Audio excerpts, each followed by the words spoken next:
Vestige of Courage by Sara Blackard. For my parents. For the countless long hours of driving me to dance classes. For encouraging me to always try my hardest, even through the struggles. For being the most amazing parents ever. I thank you. I love you more than you'll ever know. Chapter 1. Late September 1879. Beatrice inhaled, the crisp autumn air sharp in her lungs. She loved this time of year when the trees transformed the mountainsides golden, and the weather turned chilly.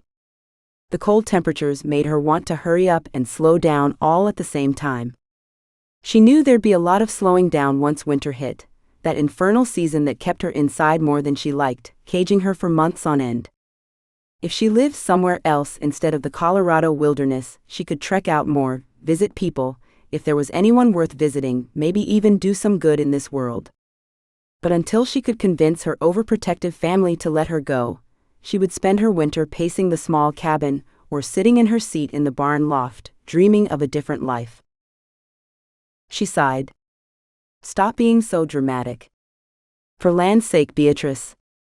Just because you're named after a Shakespearean character, doesn't mean you have to act like one. Firestorm's ears twitched, and he turned his head to look at her from where he stood chomping on some grass. Beatrice waved him off, hating how the horse could give her a look that questioned her sanity. Most people would call her loco for thinking of her horse like that. Maybe she was a bit. But she and Firestorm were born of the same spirit, needing the feel of freedom pounding beneath their legs and rushing through their hair. She didn't know why he stayed with her. He certainly didn't allow any others to ride him, and he would only stand for a certain amount of injustice to his pride, before he'd toss himself around until he got what he wanted. Beatrice shook her head and smirked. Yep, they were the same spirit, that's for sure. One more winter. She would only be stuck in this isolated mountaintop for one more winter. She'd spent the summer scheming and researching. She'd read about Wild West shows being performed that showcased spectacular feats. She figured with her ability to shoot an arrow and hit any target she aimed for, and her proficiency with knives, she could easily get an act in one of those shows.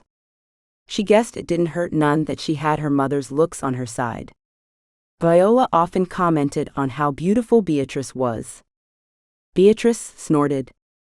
It didn't matter one lick to her, but she guessed if her looks helped her get her dreams, she wouldn't scorn it. Once she was accepted into one of these shows, her dreams of traveling the world and seeing new things besides the front and backside of a mountain would come true. It was right at her fingertips if she could just hold out one more winter. Beatrice left Firestorm to graze on the browning grass of the little meadow, and ambled through the woods. She indulged in her daydreams, and let her mind wander to the different tricks she'd been practicing in her spare time. Though with Hunter and Viola off exploring the state for the last few months, her spare time had been limited.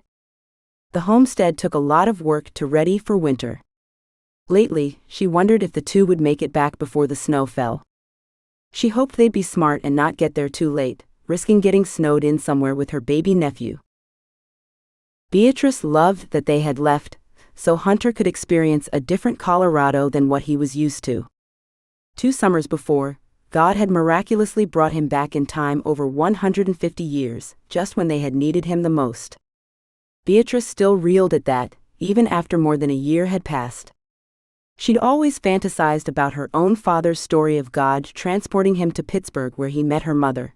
Then to have Hunter show up out of nowhere had her mind whirling with possibilities. Since meeting her new sister-in-law Samara a few weeks before, whom God had dumped in Orlando's path, Beatrice hated to admit she'd been peeking under bushes and down ravines a bit more than normal, searching for the man God would send to her. But she couldn't bank on that. With her being the only sibling who craved those stories, she'd likely be the only sibling with an utterly normal, mundane life. Which was why she had to take action, search out her own adventure. Wrangling up a Wild West show was just the ticket to get her there.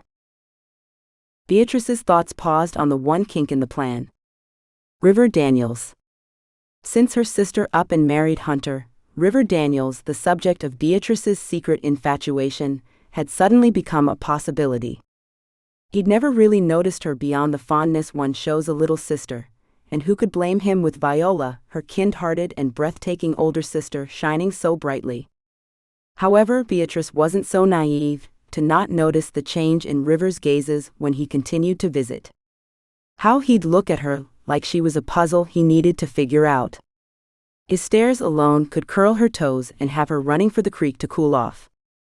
He not only seemed to realize that she had beauty of her own, but he also appreciated her abilities as a marksman. He'd taken her hunting several times over the last year, and his praise of her shooting nourished her like the parched flat-top range after a rainstorm. She soaked it up, filling all her empty spaces until they nearly ran over. It thrilled and infuriated her all at the same time. Beatrice didn't want to be dependent on a man's esteem to validate or negate her worth. She could handle herself just as well as any man, and had survived this harsh landscape. No, not just survived, but thrived. Stories were told around campfires of her pa and brother, but she also knew her own stories had begun to circulate. Now was her time to break out of the shadows of the mountains and see the world and all it had to offer. She'd ask River if he wanted to join her, though the proposition made her blush just thinking about it. If his interest lay beyond simply finding any wife to pluck in his home, but in Beatrice specifically, he'd join her. If not, well, she supposed there were worse things than being husbandless. A twig cracked a second before an earthy smell filled her nose, causing her eyes to water. Arms banded around her, pulling her to a rock-hard body that stank of mud and sweat. "Gotcha!" A cocky whisper rattled in her ear and raced down her spine in a slithering trail. Beatrice threw her head back into her captor's face and slammed her heel into the top of his foot. The man howled, letting her go and stumbling back. She pivoted, gasping at the sight of William Sweeney. He was no longer half-starved but strong, his shoulders back and spine straight. He'd covered himself in mud and wore a fabric he'd woven leaves and branches to like she sometimes did when she hunted. She shuddered at the thought. William lunged for her before she could react, tackling her to the ground, smashing her head into a root. The world spun, and two Williams hovered over her. "You thought you were so good. That you had bested me." Spit flew from his mouth. He leaned closer. Beatrice's spinning head disoriented her too much to move. "Ever since that day your family took mine away, and you humiliated me, I've dreamed about getting even with you. Dreamed about showing you true power. I've spent my time practicing, honing my skills. Think you can best me now?" "William, no. Where's Robert?" She forced the thought from her mouth. "That fool has turned a weakling, just like Link said. He's a traitor to his family, bowing down to yours." The hate emanating from him curdled her blood. If Beatrice didn't get her head on straight, her dreams would be cut short. She bucked and rolled sideways, throwing him over her head. She grabbed for her knife in its sheath on her hip as she crawled dizzily from him. William roared and launched himself onto her, wrestling her arm for her knife. She rolled over, throwing her elbow into his face. He easily dodged it and used the momentum to flip her onto her back. "I've won, you lose. Now you're going to die." His hot breath on her cheek curdled her stomach as he twisted her knife in her hands, pointing it toward her chest. "No, Lord, help!" Beatrice cried out. With one last push of her muscles, she strained against his effort. William's face distorted in rage as he yelled in frustration and slammed his body down upon hers. The sharp pain she expected was overwhelmed by the heavy weight of his body. He breathed raggedly in her ear, and she pushed him off her. She looked down, frantically feeling her chest. Nothing but a tender spot where the knife should be existed.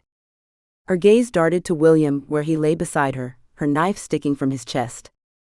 She scooted away as he sat up and looked down, shock forcing his eyes wide and draining his skin of color. Beatrice watched in horror as he stood shakily, leaning his hand on the tree she'd landed under. He looked at her with an evil sneer, pulled the blade from his chest and advanced toward her. She scrambled to her feet and took off running. With her head still spinning like a top, she stumbled and tripped over roots and twigs, the forest turning against her, slowing her escape. William roared behind her, a sound so feral all the hairs on her body stood on end. She turned to gauge the distance between them. A branch grabbed her leg, tumbling her forward. She struck her forehead on the tree, and everything went black. Late September 2019. Chase Bennett sat upon his horse and surveyed the changing leaves that hung golden on the trees. Discontent stirred in his heart. He wasn't meant to remain isolated in the wilderness, with nothing but the crickets and livestock to talk to. He was used to being the center of the room, not just another being in existence in the vast chasm before him. "Get a grip," his brother's voice spoke in his head. Chase rolled his shoulders and ran his hand along his neck, easing the tension that sat there. Since Hunter's disappearance, Chase had taken the mantle of respectability his brother always wore and tried to fill it out.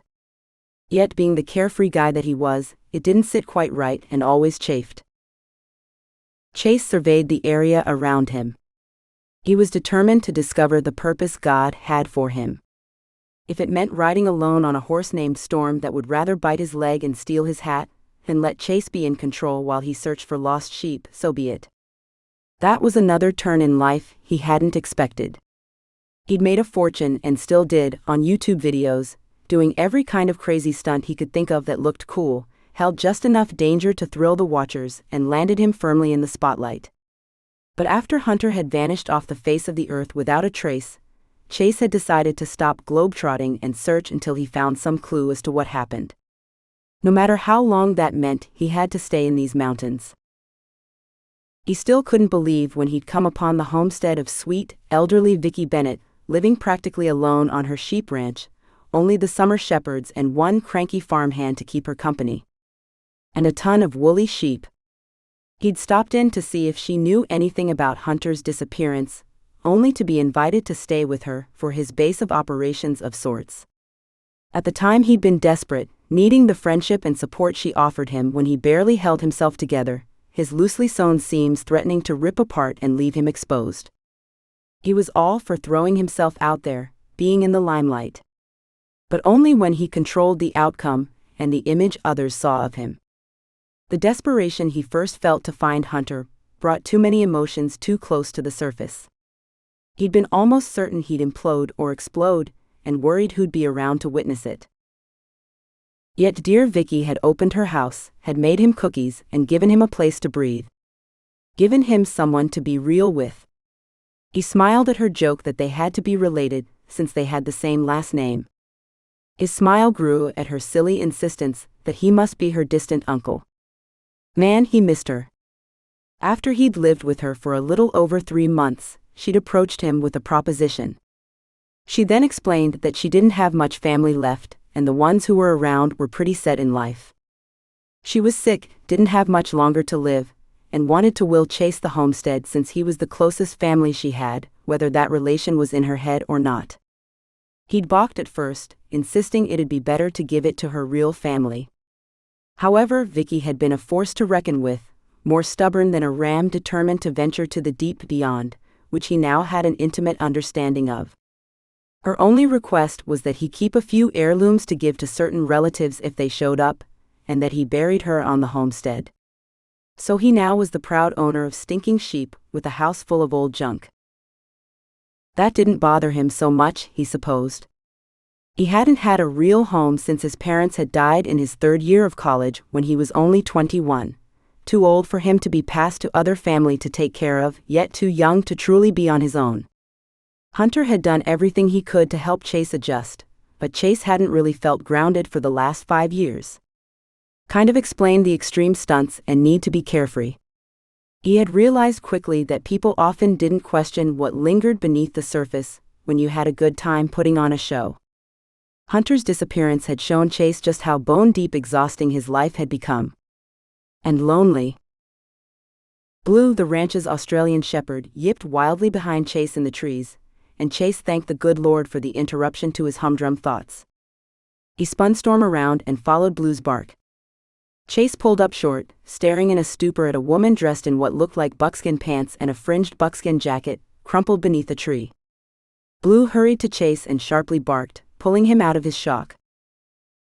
He dismounted and rushed to her, skidding to a stop and kneeling beside her. He surveyed her and let out a gush of air when he saw her breathing. He wasn't sure what he'd do if he found a dead person. Maybe upchuck, hopefully not pass out.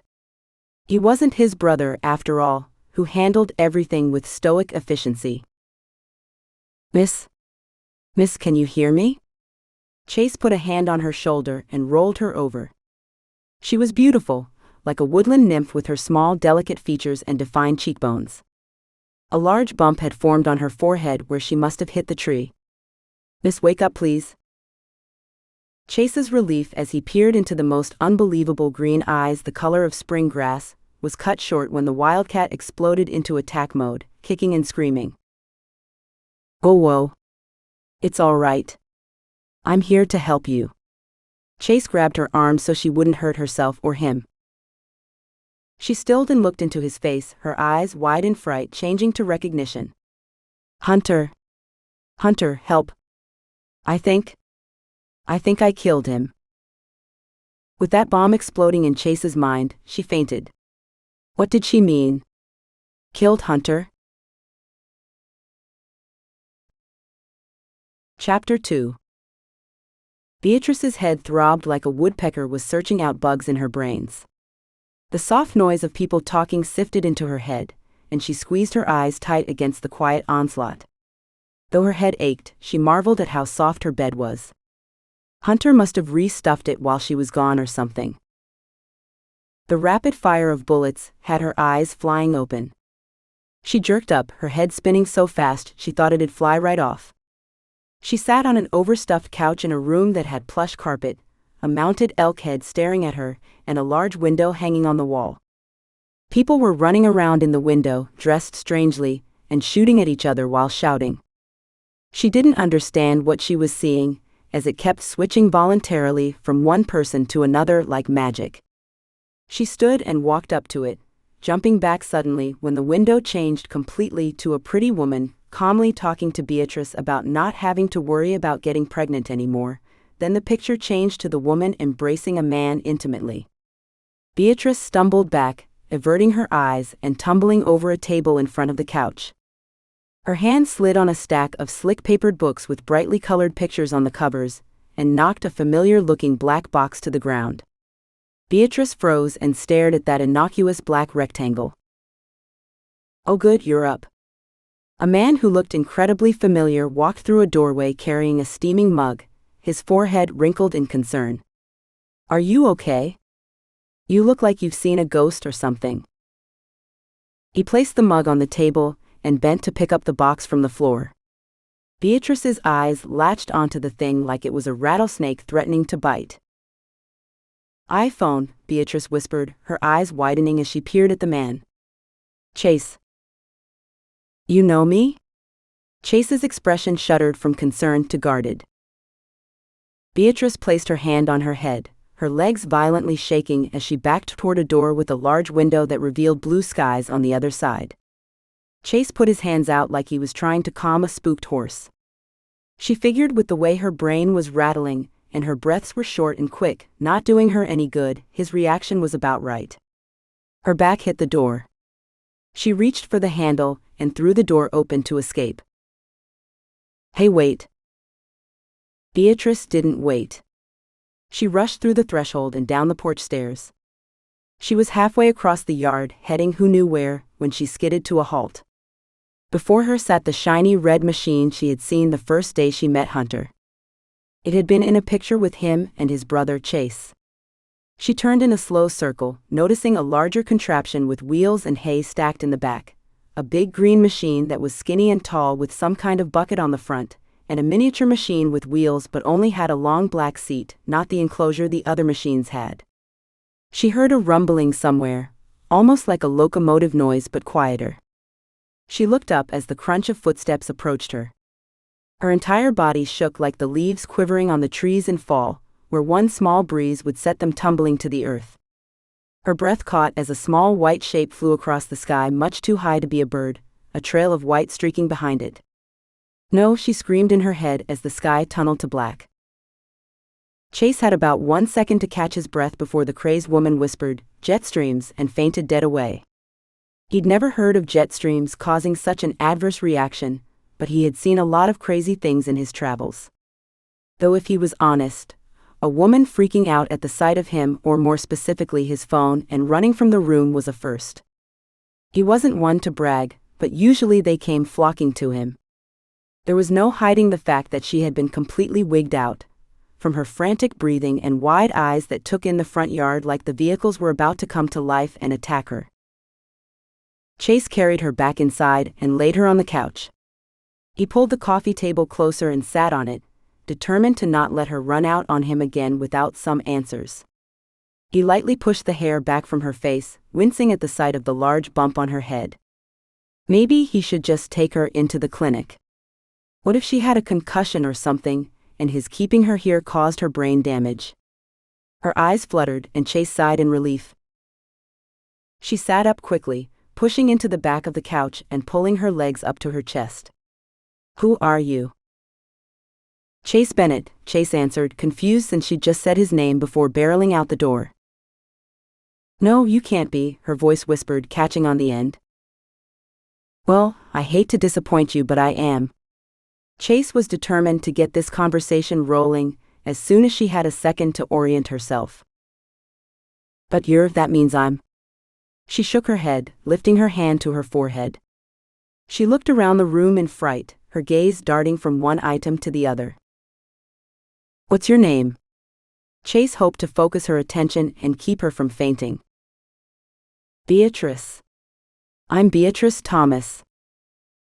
The name slammed into Chase's chest, sending a slithering down his spine like a bucket of ants had been dumped in his shirt.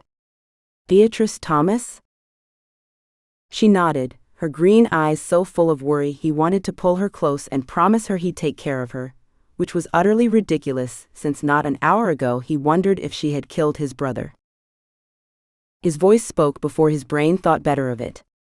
"I have a chest for you." Confusion wrinkled her brow. "You have a chest for me? But before I go get it, tell me how you know me. Do you know my brother, Hunter?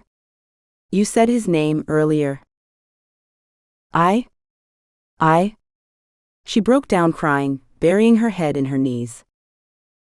A ball hardened in his throat, an unease that blared something bad had happened.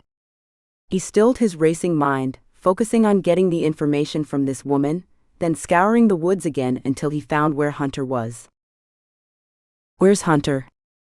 Chase's voice was cold, a tone he'd never heard from his mouth before. "You said you killed him." "What?" Beatrice's head shot up and shook, tears hanging precariously from her lashes. "No, Hunter's fine. At least he was fine last I saw him." "No. I think I killed William Sweeney, at least first injured him. But really, a knife to the chest with his loco mind doesn't bode well for him." She scrubbed her hands down her face and then ran them through her hair. She took 2 deep breaths as she wrapped her arms tight around her legs, setting her chin on her knees. She looked lost, like she had absolutely no one in the world. Chase shook the thought away. "So you know my brother? You know where Hunter is?" She nodded her head. "Yeah, I know where your brother is, but you're not going to believe me." "Try me," he answered, hoping he mimicked the confidence his brother always exuded. She closed her eyes and took a deep breath. He braced himself for what was about to come from her lips. "Last I knew, he was on his way home from Denver, in the year 1879. Chase's head snapped back like he'd been punched, and he laughed, the sound forced. "I'm sorry, but it sounded like you just said 1879 as in over 100 years ago." "I knew you wouldn't believe me." She sighed. "You're joking, right? Because this isn't funny." He pushed the coffee table back and stood. He paced to the flat screen that quietly played some cop show and turned back to her. "I've spent over the last year searching for any clue as to where he could be, and have found nothing. And then you come along and say he's jumped in a DeLorean and made like Michael J. Fox to the past? I don't buy it. How hard did you hit your head?" She exploded from the couch, weaved slightly before stomping over to him, and poked her finger so sharply in his chest he'd probably have a bruise. He resisted the urge to rub it, barely, and swatted her hand away instead. "I don't know what a fox has to do with any of this, but you have some nerve, mister, calling me touched in the head. Words like that might get you shot." "What, like William Sweeney?" His voice dripped in sarcasm. Sorrow so deep he felt it in his core leached all the anger from her expression. She weaved, placing her face in her hands. He put his hand on her arm to catch her if she fell. With his touch she crumpled into his chest, great sobs racking her shoulders. He pulled her close, his own sorrow and desperation of the last year reflected in the emotion ebbing from her. He tucked her in tight and prayed that God would calm both their minds, giving them peace to figure out the situation. "Come on, Beatrice, let's go sit down. I'll listen to whatever you tell me with an open mind. I just want to get to the bottom of this, to understand," Chase whispered into her hair, the smell of pine and wilderness enveloping him with comfort. She pulled back and peered up at him with imploring eyes. "Promise?" Her beautiful face pleaded with him to agree. He found himself nodding. He wondered vaguely if he'd just promised to listen, or promised her the world. Whatever the case, from this standpoint, with her small form in his arms and her hands flat upon his chest, he figured he'd promise her the sun and stars and die trying to deliver them. He pulled away from her, shutting down his ridiculous line of thought and focusing on what was important. His mission, his purpose. Finding Hunter, not helping confused women, no matter how tempting they might be. Chapter 3. Beatrice moved away from Chase as his gaze went from one of desire to one of caution. She guessed she respected that. It's how she would react. She just didn't understand why it pinched so much. She took a deep breath and turned to the couch. Traveling through time sure made her a weakling. She needed to pull herself together and stop all this nonsense crying. She didn't even fully understand why she was so upset. This is what she wanted, to escape the lonely prison her mountain had become. She sat on the couch and pulled her knees to her chest. "I don't completely understand why, but 2 years ago, my sister Viola and I found your brother back in our time, the year 1877. That's impossible." Chase sat on the other end of the couch studying her like an insect under a magnifying glass. "It's not probable, but not impossible. He had all this strange gear, his iPhone with pictures of you on it, this pack of food, what did he call it?" "MRE. "Yes, MRE. It was disgusting." She smiled at the memory of Hunter showing her how it worked. He'd done that often, that first week he'd been healing. She'd bring an item in from his pack where she'd hid it in the cave. He'd explain its purpose to her, laughing at her delight in whatever convenience it provided. Her heart broke at never seeing him again. The best way we can explain it is the story of Philip and the Ethiopian in the Bible. What does a story about some dude getting baptized have to do with traveling through time? His remembrance of the Bible story eased her heart a bit. She knew Hunter worried how Chase's faith would hold in Hunter's absence. It's what happens immediately after the baptism that is the clue, when Philip is transported to a town miles away in the blink of an eye. But it's not just with Philip. There's also record in John chapter 6, where Jesus walked to the disciples over the water. When Jesus got in the boat, John says they were immediately at the shore.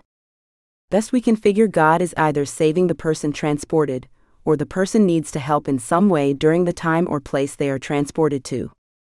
Beatrice rubbed her head, the ache spreading with each word. "Here, let me go get you an ibuprofen." He stood and left through the door he'd first come through earlier. Now that she'd settled her nerves and wasn't bucking like an unbroken Mustang, she surveyed the room. The walls that weren't covered with paintings and photos were lined with shelves of books and little figurines, which seemed out of place for the strong man Chase appeared to be.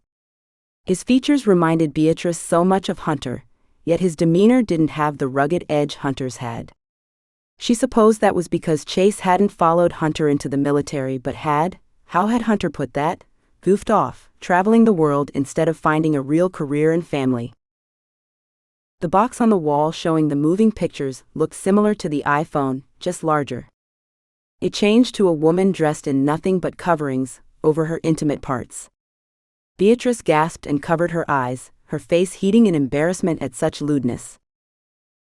"Oh, let me turn that off." Chase came in carrying a plate and glass. "Alexa, turn the TV off." Beatrice looked around the room, watching the doors for someone to walk through. The large iPhone went black and silent. She gaped in amazement and peered up at him, her mouth and eyes wide. How, she stuttered. He chuckled. Voice-activated technology. She shook her head in confusion. There was so much to this time, so much she would need to learn. She wasn't sure why God would send her into a place so foreign to her. "Here, I made you a PB&J. You should eat a little something and take the painkiller. Your forehead looks like a goose laid an egg on it." He extended the plate with what appeared to be a sandwich on it. She took the plate and lifted the sandwich to her nose and sniffed. It smelled sweet, like the preserves they would make each summer out of the wild berries that grew. She took a small bite, sweetness exploding into her mouth as the gooey middle pushed around her tongue. The texture of the bread was odd, soft and airy, not dense like the bread they made at home. The entire bite, while delicious, stuck to her teeth, and she reached for the glass to wash it down. Chase opened a white cylinder he pulled from his pocket and motioned toward her. "Here's the medicine." She reached out her hand and watched as two small round discs fell into her hand. They were flat, red, and had writing on them, and she groaned. The few times she'd had medicine this way, she'd never been able to swallow the darn things. Taking a deep breath, she popped the painkillers into her mouth and tried to swallow them, only to have them stay in her mouth. Shrugging, she chopped into them. Intense bitterness filled her mouth, and she gulped the water in the glass. Chase laughed. "You're supposed to swallow them, not chew them. Here, eat some sandwich. That will help cover the taste." She glared at him as she grabbed the sandwich he extended to her. "I know. I just can't swallow them. My medicine consists of teas and sometimes chewing bark or leaves if I'm desperate. We don't have much use for pills back home." "Sorry?" His mouth smirked in a way that didn't reflect the apology. She rolled her eyes and took a large bite out of the sandwich. Her eyes widened as the sticky concoction filled her mouth. She took a drink of water, hoping to loosen the glob from where it stuck. "So you were saying that God beamed Hunter back in time, and that you just traveled to here from that time?" His voice dripped with skepticism. "Are you sure you and your sister aren't just part of some community that's tricked its children to believe they live in a time they don't?" She rolled her eyes. "Hunter asked the exact same thing, claimed our parents kept us isolated for some reason. He understood that wasn't the truth as soon as we explained that we'd traveled the United States on visits with our grandfather. Then he saw that the sky didn't have any jet streams and his sat phone didn't work. Look, I know this isn't going to seem real, but it is. We all thought it was just a one-time thing, well, two if you count my pa." "Your pa traveled through time too?" His eyes narrowed and his forehead crinkled. "No, he was moved from the Colorado mountains to Pittsburgh. But then, I just met Samara, my new sister-in-law, who showed up late this summer." "Do you mean Samara McKenna? We've been searching for her for weeks. Her and the guy she was with, Harry Smith. They never showed up. All we found was some blood, and no other signs of either of them." Chase's face was full of concern. "You're saying you know where she is? You really haven't been listening, have you?" She took a drink of her water. "She's back in 1879 with Hunter." "Well, not with Hunter, she's actually married to my brother now. Harry was trying to kill her. That blood was hers from where he'd cut her. She told me he's killed before, that he said he hadn't had a redhead before." Chase stood and paced the room. His forehead crinkled in concentration. She understood his disbelief. Shoot, she could barely believe she was here. Had she really been in that much danger that God would bring her here? She figured with the wound in his chest, William probably didn't last much longer, but maybe he had. Beatrice shuddered. She always believed she'd do whatever it took to keep her family safe, even kill. But now she had this layer of guilt covering her, like she'd fallen in a slimy, muddy pit and she couldn't wash it off. She wondered if her family ever found him, if Robert, William's brother, would retaliate. She shivered again. Had she left a mess and wasn't there to help the family deal with it? Here, you keep shivering. Chase grabbed a blanket from the chair and brought it to her. He leaned over her and wrapped the blanket around her shoulders, adjusting it so it laid snug. He gently pushed the hair out of her face and behind her ear, a look of concern marring his face. His obvious worry over her, and the fluffy blanket that was softer than any fabric she'd ever felt before, soothed her ragged edges. He sat on the table right in front of her. I really should take you into the clinic and get you checked out. I'm fine. I'll be all right, she whispered, more for herself than for Chase. He gave her a look of doubt. Your nasty medicine is already working. It's just a bump. Well, too. She reached back to feel the bump from the root when William landed on her. She winced and shivered.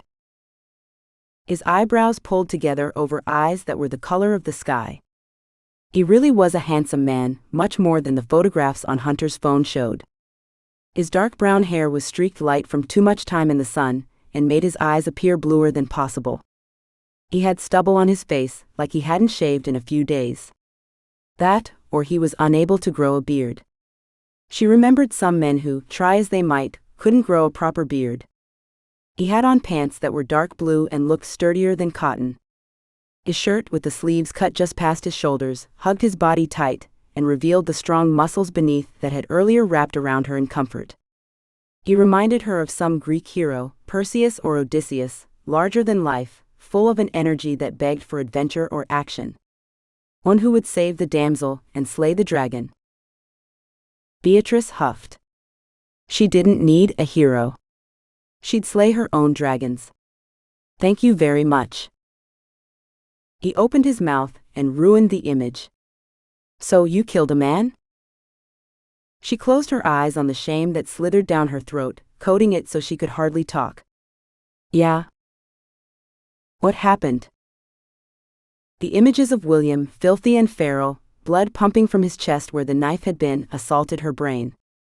She threw her eyes open. I was out hunting, wandering through the woods, when William jumped me from behind.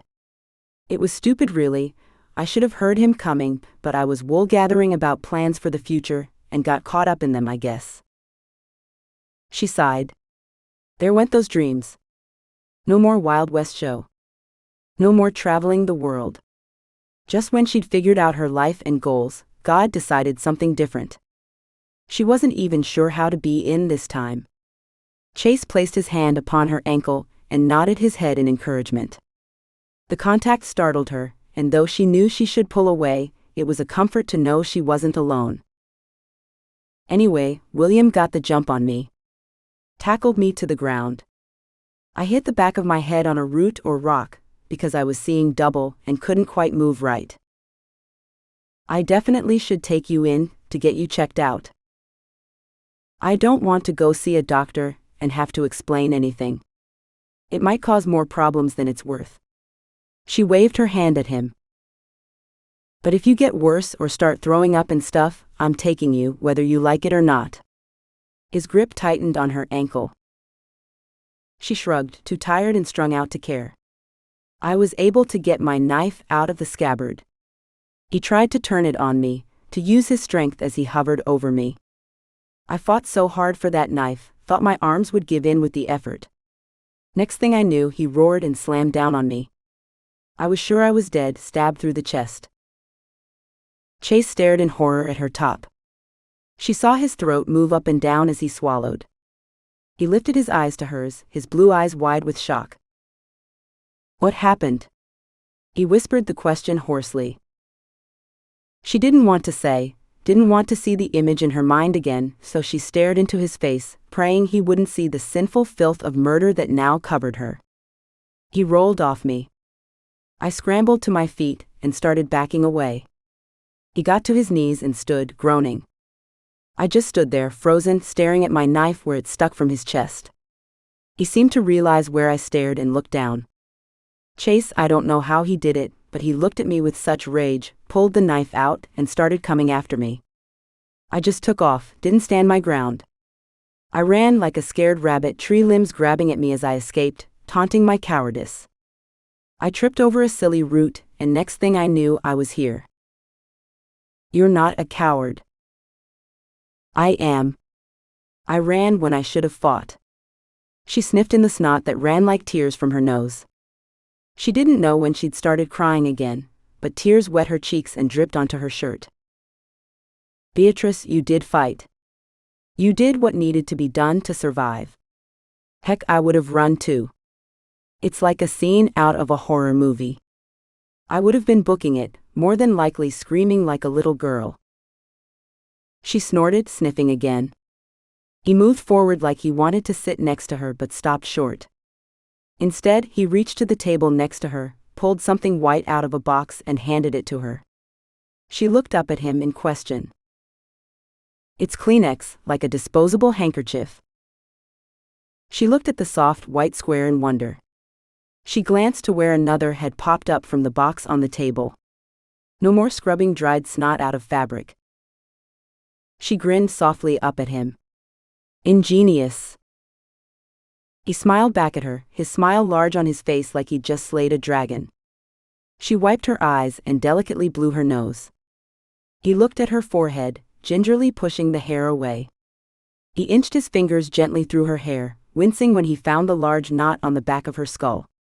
He looked back at her, gazing into her eyes, a look of question and puzzlement on his face. She wondered if he believed her, or if he thought she was loco, escaping from that community he and Hunter seem intent on creating. You said you have a chest for me? She needed to do something other than gaze into his eyes and wonder at his thoughts. She couldn't fathom how she had anything here. With over 100 years passing, she didn't think anything of hers could have survived. He nodded. Yeah, let me go get it from the attic. I'm going to make a cup of coffee. Do you want some tea or coffee or something? Coffee would be fine. I'll get that started, then run upstairs. Try not to sleep. I'm worried you might have a concussion. She pulled the blanket around her shoulders as he rushed from the room. She listened as he moved about the house, the stairs creaking as he walked up. She was glad he was here, that she had landed in this time and he had found her. Though they had never met, he was familiar, maybe because of his resemblance to Hunter, or that she'd stared at his likeness on the iPhone before they'd buried everything. Whatever the case, she was glad for the comfort he brought. Chapter 4. Chase rummaged through the attic, pushing aside the stuff of Vicky's that he'd moved upstairs after her death. He'd put the chest in the back corner, assuming from Vicky's comments that the mysterious Beatrice Thomas wouldn't be showing up anytime soon. Not only had she shown up, but supposedly had traveled 140 years to pick it up. He shook his head at that thought. He wasn't sure he totally believed her. Time travel wasn't actually a thing, at least he'd only ever considered it sci-fi until today. Well, sci-fi and romance it appeared, with the recent love of all things Outlander. He pushed his way to the back of the attic, and lifted the heavy trunk over the other junk crammed in the small space. He honestly wasn't sure what to think right now. How was he to move forward without any definitive answer to what happened to his brother? He could take Beatrice at her word, but would he always wonder if what she said was the truth or some fabrication in her mind? But then there was this heavy chest he was lugging down the stairs. The mystery of her intrigued and slightly frightened him. If what she said was true, she wouldn't have anything or anyone. She'd be in a country without any form of identification, any way to prove who she is. Even if she wasn't from the past, it was clear she had no knowledge of this time, had been raised isolated somehow from modern society. He'd have to help her. Find a way to get her settled into life somewhere. Chase adjusted the heavy trunk's handles in his hands and made his way down the narrow stairs. He hated these steep old stairwells, always felt like he would tumble down them. With the awkward load he carried that barely fit through the opening, his chance of falling down the stairs increased exponentially. At least the trunk would break his fall, though he bet the landing would hurt. He fumbled into the living room, laughing at himself. He clunked the trunk down on the floor in front of her with a not-so-exaggerated huff, rolling his shoulders and wincing. Beatrice giggled, eliciting the light-heartedness he was known for. "I'll just go grab the coffees. Go ahead and crack it open. I've been wondering what was in that thing since the day Vicky told me about it." He moved toward the kitchen. "You haven't opened it yet?" She peered at it like it was a snake about to bite. "It wasn't mine to open. If you'd rather, you can wait until I bring the coffee in to open it." Her countenance transformed to one of determination, as if his words egged her forward. "I'll open it. Go get the coffee." He chuckled as he hurried into the kitchen. He rushed around the room, grabbing mugs, creamer, and sugar. Clicking the pod into the single-serve coffee machine, he was glad he'd brewed the first cup before heading upstairs. He put it all on the tray Vicky had used for serving, and tried to walk sedately into the living room. The lid was open, and a pair of jeans and a t-shirt laid folded on top. Beatrice was opening an envelope with shaking hands as he set the tray on the table. He slid onto the couch next to her. "It's from Vicky." The paper rattled in her hands. "Do you want me to read it?" he asked softly. She looked at him, relief replacing the anxiety in her eyes. She nodded and handed him the letter. He gave her the coffee mug he held and leaned back, hoping to exude a relaxed state that would flow into her as she sat wound as tightly as a spring ready to pop. Chase read aloud. "Dearest Beatrice, I can't imagine the turmoil you are going through right now. Your story has been passed down since my great-grandma Viola, who started this chest in hopes that you would go forward in time, and she could help you. Not knowing when or if you would arrive, we've been putting clothes in here for you, praying we could make your transition a little easier right off the bat." Beatrice reached into the trunk and pulled the clothes out. The long-sleeved t-shirt had horses' screen printed across the top, as if they were running free in the mountains. She lightly ran her finger across the picture, her eyes wide in awe. He glanced down at the letter and continued. "This chest is full of memories and love, my dear, letters written by your family." Beatrice gasped and looked at him, the shirt dropping in her lap. Her head began to shake as she peered back into the chest and reached into it. She took the top envelope, a small cry escaping her mouth before she crushed the letter to her chest, a single tear tracing down her cheek. "I wish I could have met my great-aunt Beatrice, who could shoot a squirrel from a tree mid-jump from 100 yards with a bow, and who could tame the wildest mustang to eat from her hands. I've held out as long as I could, but it doesn't seem you'll come in my lifetime. However, I've left the care of this chest in the hands of a good man. Great-Uncle Chase will help you as you adjust. He is a wonderful young fellow with a kind heart. You can trust him, Beatrice, don't ever doubt that."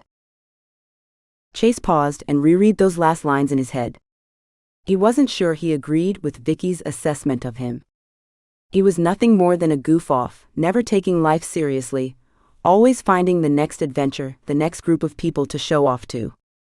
He could never live up to his brother's footsteps, so he forged his own in the opposite direction, pushing the limit. He peeked up from the letter to Beatrice. She sat next to him, so small and brave, her petite face staring at the envelope in her hand as she ran her finger over the writing. She appeared so tiny wrapped within the blanket, her knees pulled up to her chest, almost like a child to his large 6'3" frame that dwarfed her. But she wasn't a child. He remembered the feel of her as she clung to him and gazed up at him from those impossibly green eyes. She evoked the caveman in him, that man who wanted to thump his chest and say, "Me, Chase. You, Beatrice," and swing off into forever with her. He reached up and pushed a strand of chestnut hair from her face. He'd resolved he'd be the man Vicky said he was, even if that meant the goofball disappeared forever. Chase lifted his hand and pushed Beatrice's hair behind her ear, pulling her gaze from the achingly familiar handwriting of her sister's, where it neatly danced across the envelope. The chest contained a treasure she never would have dreamed of finding. Her family, tucked carefully within this large chest. She marveled at how many letters there had to be in the thing. How they hadn't forgotten her, her memory fading into the mountains like a mist. Her smile trembled as she gazed at Chase. "I can't believe they did this," she whispered, her throat tight.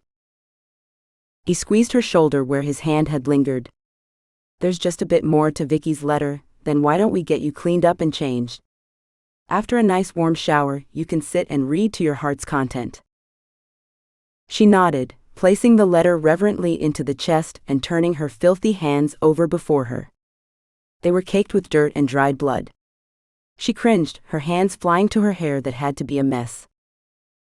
Chase chuckled and grabbed her hand closest to him, threading his fingers through hers. "You're fine. Beautiful, but definitely in need of a good scrub. Besides, I think it will make you feel better. There's only one line left, a postscript. I wanted to let you know Firestorm bred a great line of horses. If Storm is still in the barn, he is one of Firestorm's heirs, regal and full of vigor, just like I hear his ancestor was." Beatrice gasped and squeezed his hand. "Is he still here?" A rueful look came across his face as he set the letter aside. "Yes, but that horse is crankier than a starving bear with no teeth. I can ride him but barely. He likes to steal my hat." She laughed and leaned her head back on the couch. Joy peeked into her anguished heart. Maybe this time wouldn't be so awful or overwhelming. Chase stood, pulling her with him. He grabbed the clothes that almost tumbled from her lap, a group of rolled-up cloth in some kind of clear package, and another fabric item from the chest.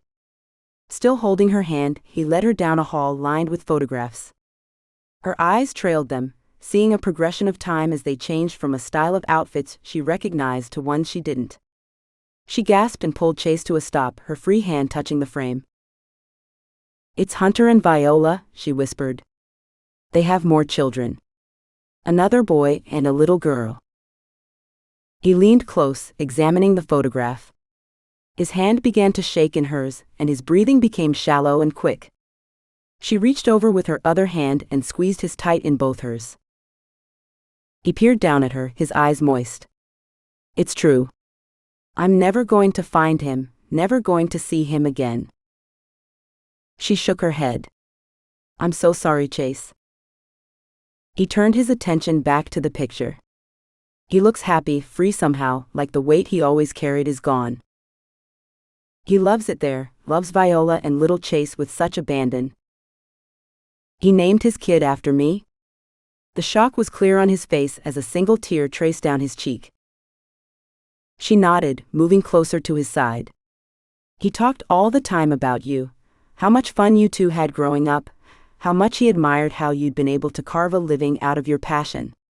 He said if his son ended up half the man you did, Hunter would consider him blessed."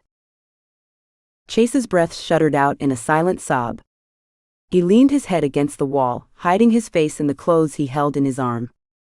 Beatrice moved into his side, her own tears streaming down her cheeks. He turned and pulled her close, burying his face into her hair. They held each other, letting their individual griefs twine together, supporting one another. After a few minutes, he pulled away and ran his hand over his eyes. He took his hand and cupped her cheek, running his thumb across it to dry her tears. "I will do everything I can to help you, Beatrice, to make sure you find a happy life here. Whatever I have to do, I promise that to you." Beatrice nodded, not able to find her voice. "Come on. Let's get you cleaned up."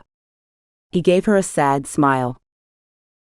Chase pulled her down the hall and into a room like she'd never seen before. A large mirror filled the wall above a counter with a small sink. She jumped at her image, her face reflected back at her, grotesque and smeared with dirt, blood, and tears. She turned to the rest of the room and stared at the large glass that encased what looked like a stone wall and floor. Her eyebrows scrunched in scrutiny. "This is the shower." Chase sauntered up to the glass wall and opened it with a small metal bar. The right handle is the cold water and the left is hot. You turn them like this and the shower turns on. Turning them one way or another will adjust the temperature. Towels hanging here are clean. The purple bottle is shampoo to clean your hair. Let me dig under the sink and see if there's any conditioner. She stepped up to the towel, marveling at how fluffy and soft the fabric was as it rubbed between her fingers. She had barely suppressed the gasp that pushed between her lips when he had turned the knob, and water flowed from the metal hanging from up high. If a simple washroom had her heart palpitating in overload, she worried what the rest of the world would do to her. She turned to him as he stood shaking his head. There's no conditioner under there, so we'll have to pick some up at the store when we go into town. Beatrice shrugged. That's all right, Chase. I don't even know what conditioner is. Yeah, right. He leaned back against the counter, placing his hands on his hips. You'll have to let me know when you don't know what something is, or if I'm throwing too much information at you. She nodded her head. I'll try. He smiled and placed his hand on the pile of clothes he'd brought in. Here are your clothes. Take as much time as you want in the shower. I installed a large boiler so you won't run out of hot water. She moved over next to him and touched the package of rolled cloth, her face warming at the need to ask what clothing was within. What is this? He cleared his throat, his neck pinking slightly beneath his tan. These are undergarments. Beatrice's face went from warm to hot instantly. Chase rubbed his hand along the back of his neck. This other item is a bra, for up top. He gestured toward his chest and then headed for the door. Let me know if you need any help. Her eyes widened at what he just said. His eyes widened in return, the pink blushing to deep red. I'll just be down the hall. He rushed from the room and closed the door with a snap. She stood against the counter for a moment, then snorted, causing a ripple of laughter to rush up her stomach. She turned to the pack of underwear and ripped the clear wrapping when she couldn't find how it opened. She unrolled one of the items, turning it back and forth, wondering how the small swatch was supposed to cover anything. She laughed again, putting down the ridiculously tiny piece of cloth and marched up to the shower. Shiny silver handles gleamed in the bright light. She turned them slowly so the water gushed out. Putting her hand under the spray, she drew in a delighted breath at the warmth that flowed over her hand. She quickly peeled off her clothes, glad to see her buckskin pants hadn't been destroyed. The instant she stepped under the warm stream and pulled the door closed, she sighed. The heat soaked into her bones, and it was many minutes before she stepped out, smelling of fresh lemon and mint, cleaner than she'd ever been. Beatrice glanced down at her chest and shuddered at the massive bruise forming. She thanked God that he'd protected her, kept the blade from plunging deep within her heart. Though the bruise would be tender and probably pull every time she moved for a week, the only lingering effect would be the wound of guilt to her soul. She shook off that thought and got dressed. Upon pulling on the underwear, she was astonished by how comfortable they were. She examined the item Chase had said was part of her undergarments, turning it this way and that before realizing it pulled over the head. When she put it on, the tightness hurt the bruise.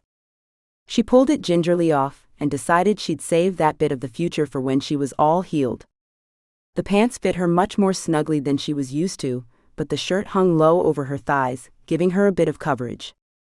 She had to admit that while the clothes weren't as modest as she would have liked, making her a bit self-conscious, they were incredibly comfortable. The fabric didn't make her itch like the flower bag cloth they'd used to make most of their shirts from. She left her clothes in a neat pile on the floor in the corner. Before heading back to the trunk, she flushed the commode, glad something hadn't changed too much since the last time she'd visited the city, watching in amazement as the contents whirled down the hole when she pushed the button on the top of the porcelain. She shook her head as she walked down the hall, taking her time and examining the photographs on the wall. She wondered if the letters filling the chest would give her clues to the people lining the walls. Beatrice walked into the big room with the couch. Chase sat reading the letter from Vicky, his face wrinkled in concentration. He glanced up from the letter, a smile on his face melting to a look of appreciation as he peered up and down her body. "Everything fit?" He cleared his throat.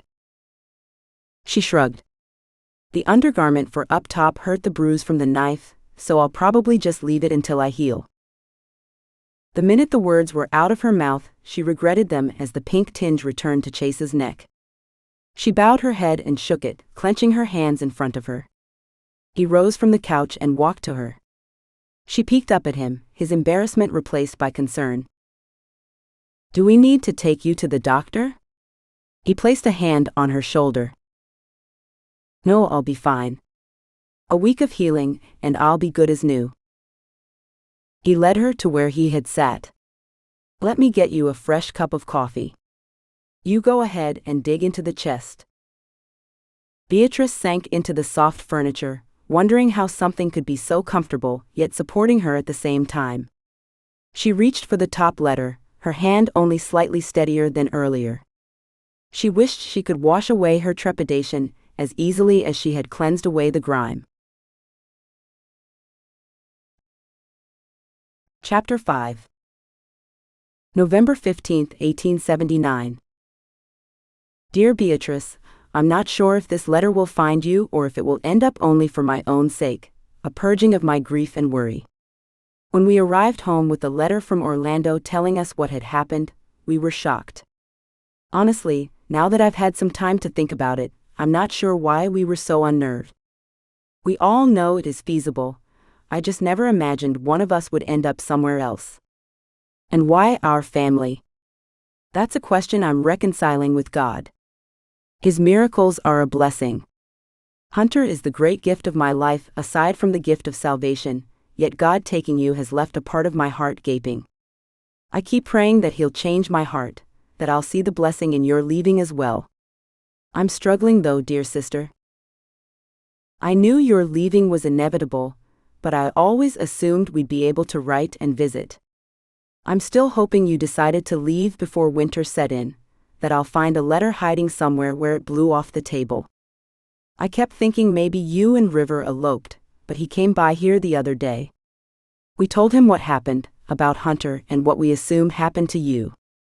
He was heartbroken, Beatrice, and he went off that night to search the area where you disappeared. We are hoping he'll understand, that he'll see the truth in our words and evidence. I've rewritten this letter so many times, I'm afraid we'll run short of paper before spring. I so wanted for this to be full of hope, but every time I write it my heart bleeds upon the paper. Hunter finally told me just to write what my soul needed to say, that you'll understand. He's right, of course. I thought you might want to know what Orlando found where you disappeared. Robert came to him distraught, saying his brother had slipped him. When Robert finally found William, Robert saw evidence of a scuffle but couldn't find you. Orlando explained that William died inches from where he thinks you disappeared, your knife plunged into the dirt beneath the tree. So there is my blessing in you leaving, dear Beatrice. Your life was surely saved when God took you. So I'm praising Him in His mercy, and I will attempt to remember that when I feel distraught with grief from missing you. I know this might be a silly thing to do, but I plan on writing you. I maintain that you've gone forward in time. I know it's ridiculous to believe, but I think if you would have gone backward, you would have somehow left us evidence. So I'm acting as if you will get these letters, and that they will be an encouragement to you. I love you, Beatrice. Know that I am praying for you and miss you dearly. Sincerely, Viola. Beatrice looked up from the letter that she had read through 4 times, placing it in her lap. Chase sat beside her, quietly reading something on his iPhone.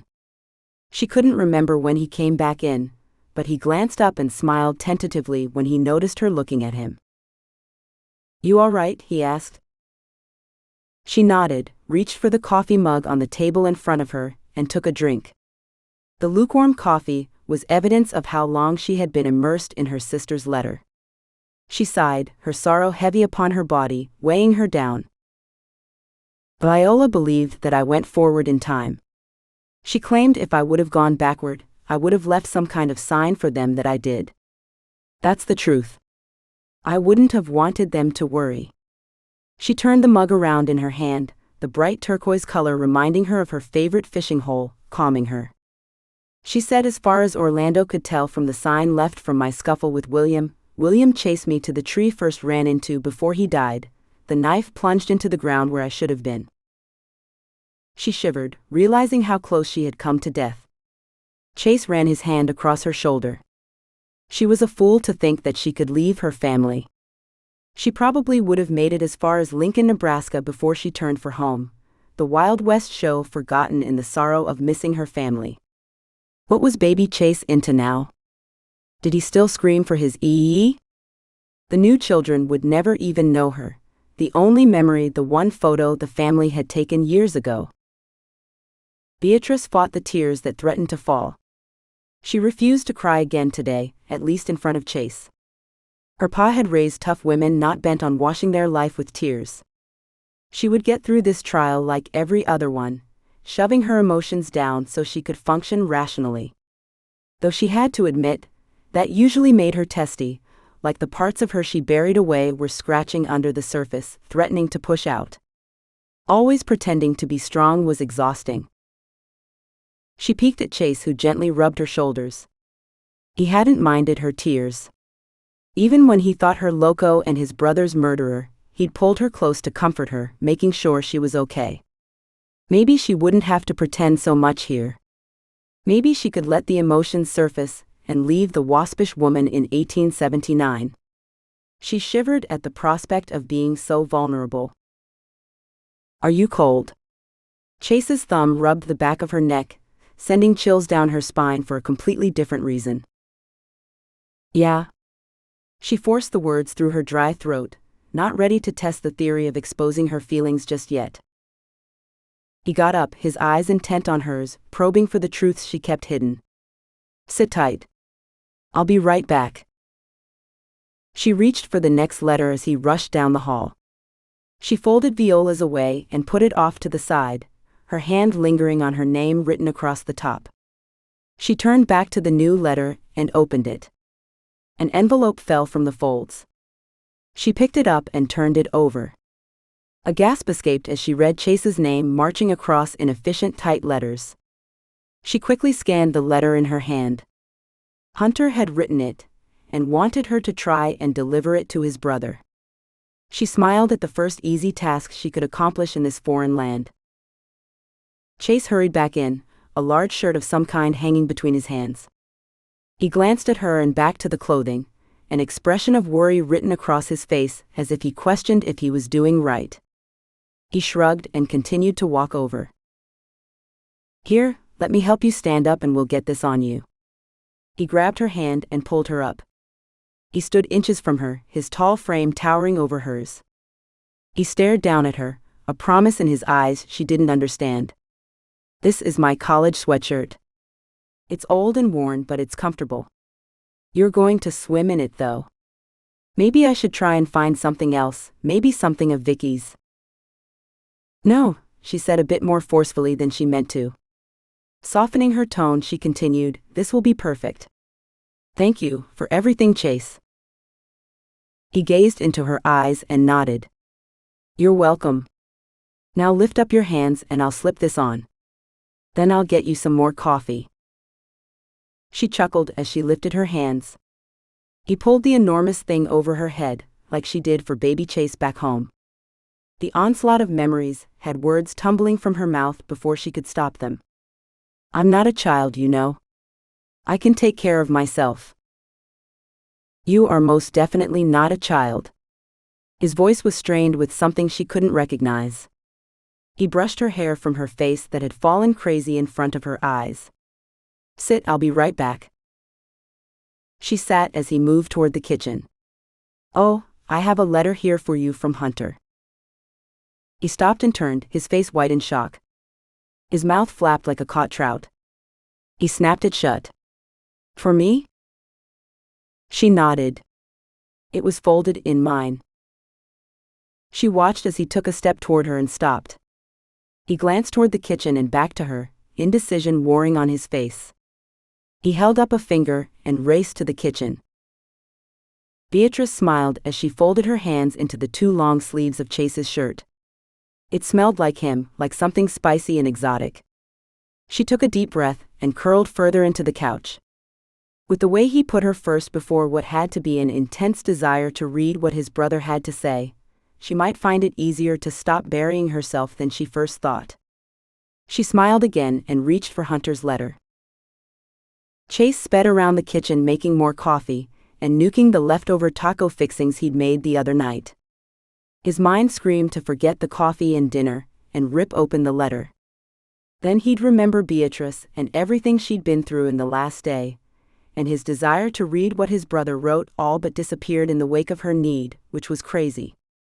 He didn't do responsible, so why did he push everything else aside to take care of her? Giving her his treasured sweatshirt. Putting his brother on hold when Chase had been going nuts the last year looking for him. That's because she's here now, and Hunter's no longer here, lugnut. Get your head in the game, man. Focus, Chase said to himself as he filled plates with tacos and rice and loaded the tray. He carried the tray into the living room, noticing how Beatrice's forehead crinkled and she rubbed her eyes. He set the tray down on the coffee table and peered into her face. You okay? Yeah, my head hurts is all. Makes it hard to read. She closed her eyes and laid her head back against the couch. She looked adorable with his oversized sweatshirt dwarfing her petite form. Let me check your eyes, make sure you don't have a concussion, then you can eat some tacos while I read your letter. He set the tray down and crouched before her. She gave him a disgruntled look. He smiled back at her, glad she seemed to have found some spunk. Her gorgeous green eyes sparked with fight and had a sheen of pain. She rolled them and leaned her head back, closing her lids with a sigh. What do you need me to do? He smiled at her huffy voice. You'll just need to lift your head. When I tell you to, open your eyes. I'll have a light shining in them. I'm looking to see if your pupils dilate properly. If my pupils dilute, what? She asked in exasperation as she rubbed her forehead. And I thought living with Hunter was bad. He laughed, reaching forward and gently lifting her head to where he wanted it. Your pupils are the black spot in the middle of your eyes that get larger and smaller to let in light. When the surroundings go from dark to light, your pupils shrink. If they shrink differently, like say one dilates and the other doesn't, then we are taking your tacos to go and booking it into the clinic. Her mouth crinkled in a pout, pulling his attention away from the task at hand. One side quirked, and he wondered if what he said humored or annoyed her. He wondered if her lips were as soft as they looked. He slowly leaned forward, wanting to test if they were smooth as velvet. Well, are you going to blind me with your light or not? The tempting lips asked, jerking him back to reality.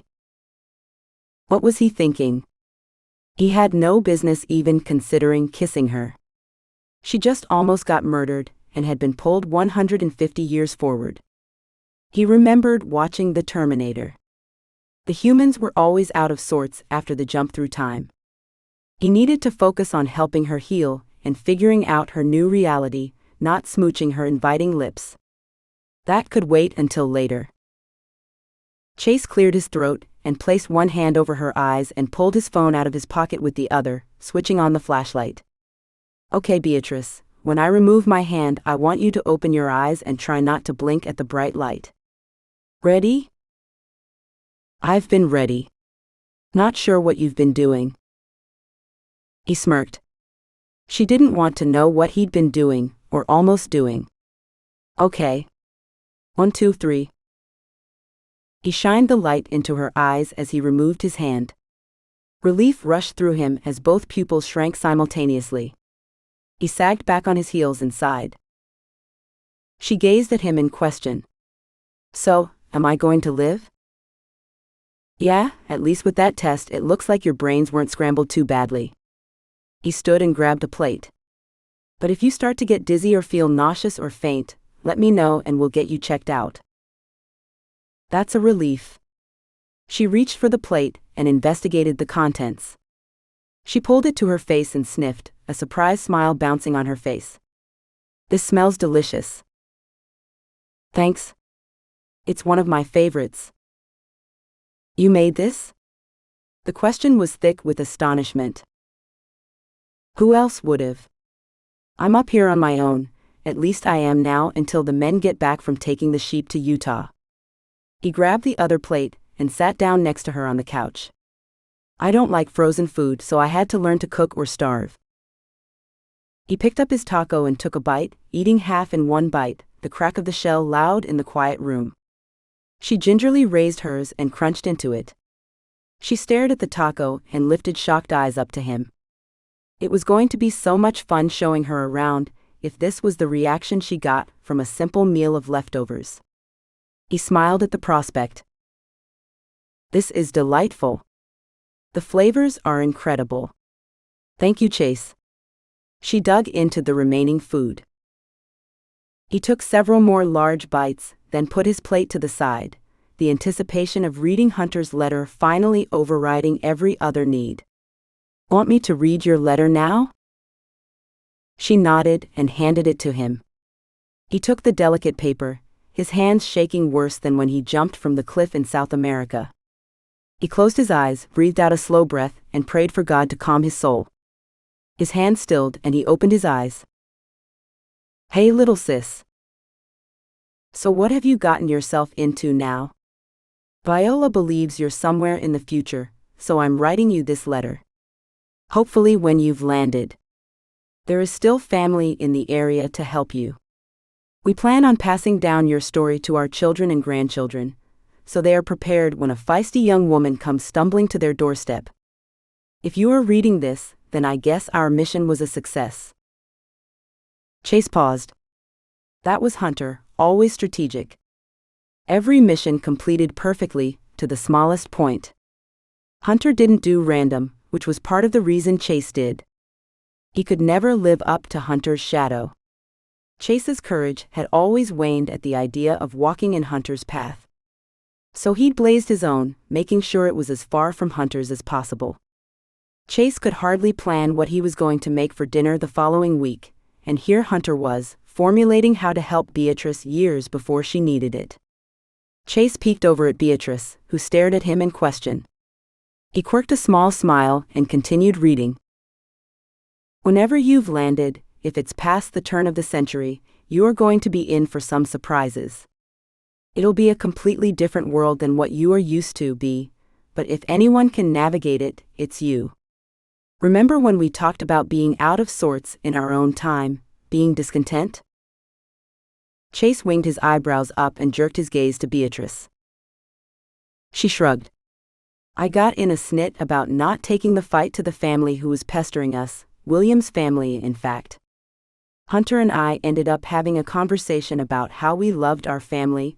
Hunter loved his job, but we both always felt this discontent, this unsettling in our gut that life wasn't all it was supposed to be. She shrugged again. He understood me, encouraged me to look into options that would get me out of the isolation of the mountains and into exploring the world. He gave me the idea of performing in the Wild West shows. I guess that's out of the question now, but he gave me hope when all I saw were shadows. Chase nodded, his chest tightening at her words. He never knew that Hunter had felt that way. Maybe they both had pushed themselves into holes they didn't necessarily want to be in. That was something to think about. I still don't think you going wherever you are is because of being unhappy, but I believe your happiness is now firmly before you, he continued to read. All you have to do is grasp the opportunity God has presented to you without faltering. If you happen to land after 2018, I would like you to look up Chase. I've included his contact information at the bottom, along with another buddy of mine that can help you. Chase is off and off gallivanting the globe, but he is a solid guy, someone you can trust beyond a doubt. He will help you, not because of me, but because he has an amazing heart, one I wish I had more of. If you can find him, would you pass along this letter to him? Let him know I've found a happiness here I never imagined possible. I miss him like crazy, even after almost 2 years. I still think about him every day, praying that God gives Chase peace in my disappearance. I'm praying for you, Bea. Know that in our life, we never stopped praying for you. Love, Hunter. Chase slowly lowered the letter into his lap. He never realized Hunter thought so much of him. Always figured Hunter thought of him as his goof-off little brother, never serious about anything. He glanced over at Beatrice, who wiped her moist cheeks on his sweatshirt sleeve, her mouth trembling into a smile. Well, he was serious now. He would live up to Hunter's claim and be the man she could trust, with everything in him. I guess I found you. Her eyes held his, begging him to honor his brother's wishes. You found me, all right. He hoped his eyes communicated the words on his heart. I'll help you, Beatrice, however I can. I promise you can count on me. I know. She stared at him, trust evident in her open expression. I think I'm ready to take a nap. He nodded. I'll be here. Her lips lifted slightly as she hunkered down onto the couch's arm. She pulled her hands into the sleeves, bunching her arms under her chin and sighed. How she could look so peaceful when her life had been ripped from all she knew was beyond him. Chase hoped her peace continued. That he could find the same peace because he was reeling, and he wasn't sure how to stay on solid ground. Chapter 6. Chase. Hey bud. This is going to sound crazy. Believe me, at first I thought I'd somehow landed in a real-life society from that movie, The Village. But as crazy as this whole time travel thing is, wondering how God could believe me worthy of such a miracle, I'm so glad he did. Viola is the one I waited for all those years, taking ribs from the boys in the unit and urgings from you. I can't imagine life without her. And now we have our baby boy, Chase. He's as rambunctious as you, which makes me wonder if we should have named him something calmer, like Gandhi. Chase, I know I may not have expressed this very well when I was there, but I wanted you to know that I'm proud of the man you've become. You bring life and adventure to those around you, challenging them to stretch their beliefs in what one can do. I know you had a rough time of it after Mom and Dad died, that I wasn't there for you like I should have been. I guess I didn't know how to handle your grief on top of mine. I miss you, man, every single day. Can I ask you a favor? Take care of Beatrice, help her adjust to life there. It's completely different than what she is used to, and I'm worried the shock of it all will be jarring for her. She acts tough and she is, don't get me wrong. She could kick your hide easily, but she's also vulnerable, keeping her emotions tucked safely inside. She's going to need someone she can trust, and I know that person is you. Love you, man. Hunter. Beatrice awoke to a soft snore sounding close. She was encased in a bed so fluffy, it couldn't be stuffed with straw. She peeled one eye open, the other squinting with a tender pain that radiated through her head. The memory of finding herself in the future hit strong and fast, stealing the breath from her lungs. She glanced to where the snore sounded, and found Chase sleeping awkwardly with his feet propped up on the low table, his hand behind his head. His presence comforted her. She didn't understand it. She'd traveled the wilderness of Colorado on her own. Stayed alone for months at a time in the cabin her father had built, while Hunter and Viola went traveling. However, the man at the end of the couch gave her spirit. A warmth like the sweatshirt she was wrapped in. Warmth and a sense of belonging, which was odd since she'd just met the man. She didn't know where she belonged now. Beatrice stood up quietly, knowing if she sat a second longer she'd fall to pieces. She walked toward where Chase had gotten the food, wanting to avoid the hall of memories she had no part of. Her feet froze in the doorway. The plethora of shiny objects caused her eyes to widen in awe and slightly in fear. If a mere kitchen had advanced this much, how was she to ever find her way? She moved to the sink, recognizing the shape and the similarity in the knobs in the washroom. She found a mug hanging on a peg on the wall, took it off, and got herself water, gulping the entire mug at once. Beatrice turned to the daunting room and started rifling through cabinets and opening shining large objects. She gasped when she pulled a door on a tall box and a light turned on and cold blasted her face. More fresh food than she'd ever seen sat on shelves and in the door. She grabbed a strawberry, not believing Chase had fresh strawberries in late September. Could she have landed in the summer instead of the fall? She shrugged. When she landed, didn't really matter. She was here now, nothing she could do about which season it happened to be. She took a bite of the berry, her teeth hurting from the cold and the tangy sweetness dancing upon her tongue. She grabbed another one, before closing the door and continuing her perusal. Beatrice moved to a door opposite from where she'd entered. She walked into what appeared to be a large pantry, with a door heading out the opposite wall. Her heart quickened in her chest, and she rushed to the opposite wall, throwing the door open. A soft cry escaped her as the faint, familiar smell of medicinal herbs mingled with the newer scent of leather and clothing that hung on the walls. Orlando's cabin reduced to storage. She leaned against the whitewashed log wall for support, sliding down to the floor when her knees gave out. Beatrice cried as the reality of never seeing her family, never holding her nieces and nephews, crashed over her. She would never get exasperated when Orlando called her little bit, or laugh as she watched Viola blush ridiculously at Hunter's flirting. They were gone, dead years past. Yet here she was, firmly on her own just like she desired, and all she wanted was to get back to where she left. She snorted a bitter laugh, curled into a ball, and sobbed until exhaustion overtook her. Chase jerked up with a start, his eyes going to the empty opposite end of the couch. Beatrice. He stood and rushed to the bathroom. Finding it empty, he hurried to the kitchen. Empty.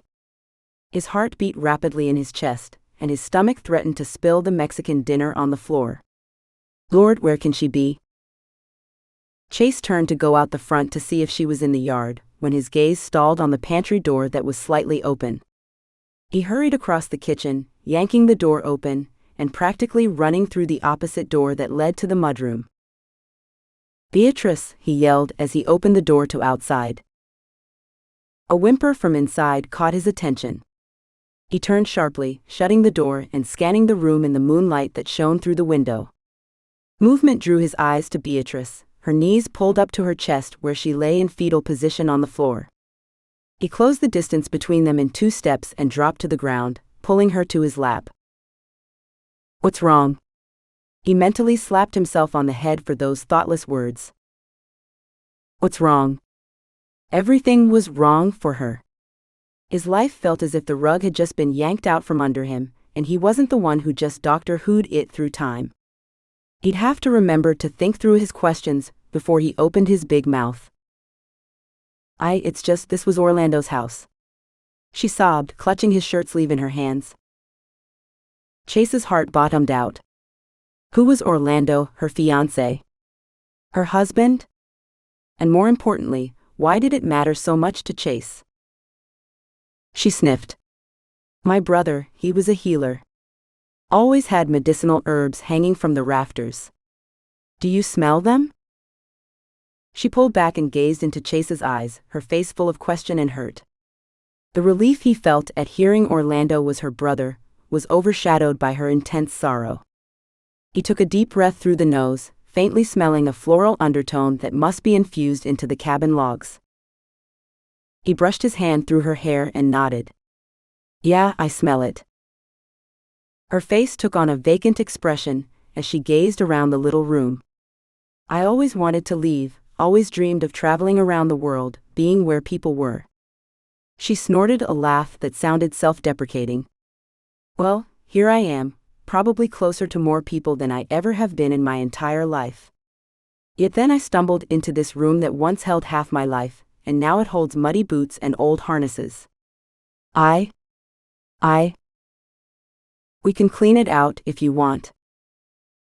It's not that I just realized they're all dead years ago. Even their children are dead. Her words cut into his heart.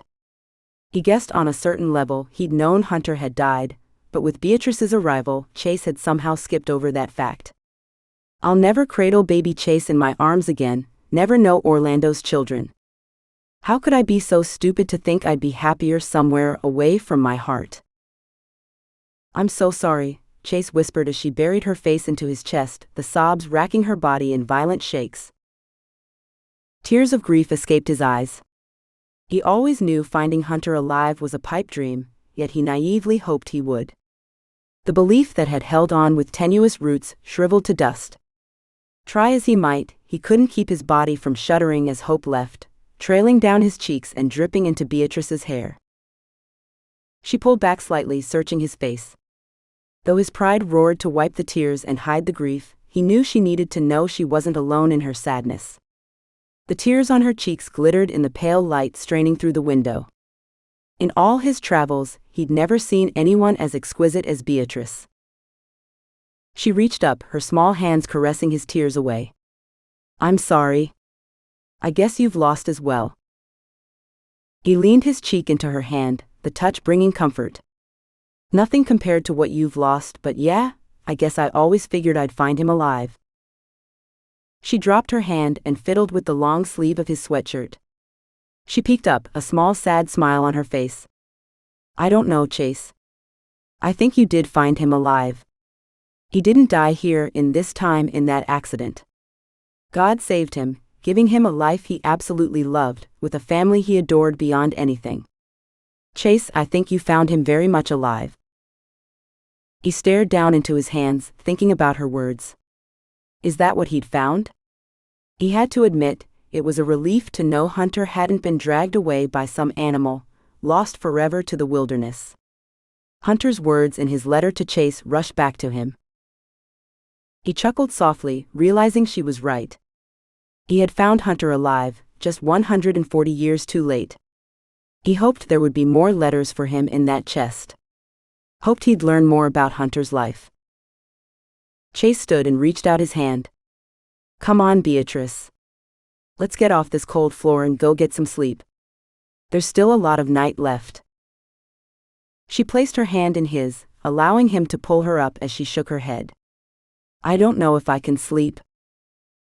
"Then I think tonight is the perfect time to introduce you to your second modern amenity." He threaded his fingers through hers and pulled her through the pantry. "What's that?" she asked on bated breath. He squeezed her fingers. "A movie marathon." "Movie marathon?" she whispered, equal parts awe and trepidation in her voice as her hand tightened in his. Chase smiled as he grabbed the microwave popcorn from the shelf as they passed through the pantry. Beatrice was going to have a mountain to learn if she wanted to adjust to this time. Hunter was right. She was going to need someone, and that person would be him. Chapter 7. December 25, 1879. Beatrice, I'm so excited to tell you that I'm expecting. We are so thrilled, though I wish you were here. I know it's selfish to think, but it's true. The possibility of only having Hunter here for the birth makes me a little nervous. I know Hunter did just fine last time, but it was such a comfort having you there. I'm sorry, I know I shouldn't even write such things, but it's true. I pray every day for you, and I want you to know that though I miss you each day, God is giving me peace about you being gone. I pray you are finding peace as well. Merry Christmas, Viola. Beatrice yawned as she rode Storm through the woods that looked familiar, but were so different at the same time. She and Chase had stayed up much too late watching a series of movies called The Hobbit. He had explained how the movies were created from a book written in the early 1900s. She didn't understand how it all worked, but the moving pictures had fascinated her. She'd sat enthralled with the stories as they played upon the window, like a play she'd seen once in Chicago but much more lifelike. Her eyelids had finally succumbed to the heaviness she'd fought through most of the movies. She remembered a dragon in a room of gold, then a rooster crowing. She had opened her eyes, stretched the kink from her neck, and chuckled as Chase had muttered something about butchering an annoying rooster. She smiled at the memory, her feet cradled in his lap where he had slept, slouched over on the opposite side of the couch. She'd been mortified that they'd not only slept in the same room, but on the same couch no less. He must have noticed her discomfort as she'd pulled her feet under her. "Sorry, Bea," he had said with a shrug. "I must have dozed off." I didn't mean to make you uncomfortable. He'd left to make coffee, and she'd sat there wondering at the realization that she was comforted, not uncomfortable. He'd come back into the room much too fast for coffee to be brewed, with 2 mugs steaming in his hands and a smile on his handsome face. After handing her one, he'd scooped up the clothes from the chest and shown her upstairs to what would be her part of the house, off limits to him, unless he was needed. His thoughtfulness and understanding of her way of life warmed her heart.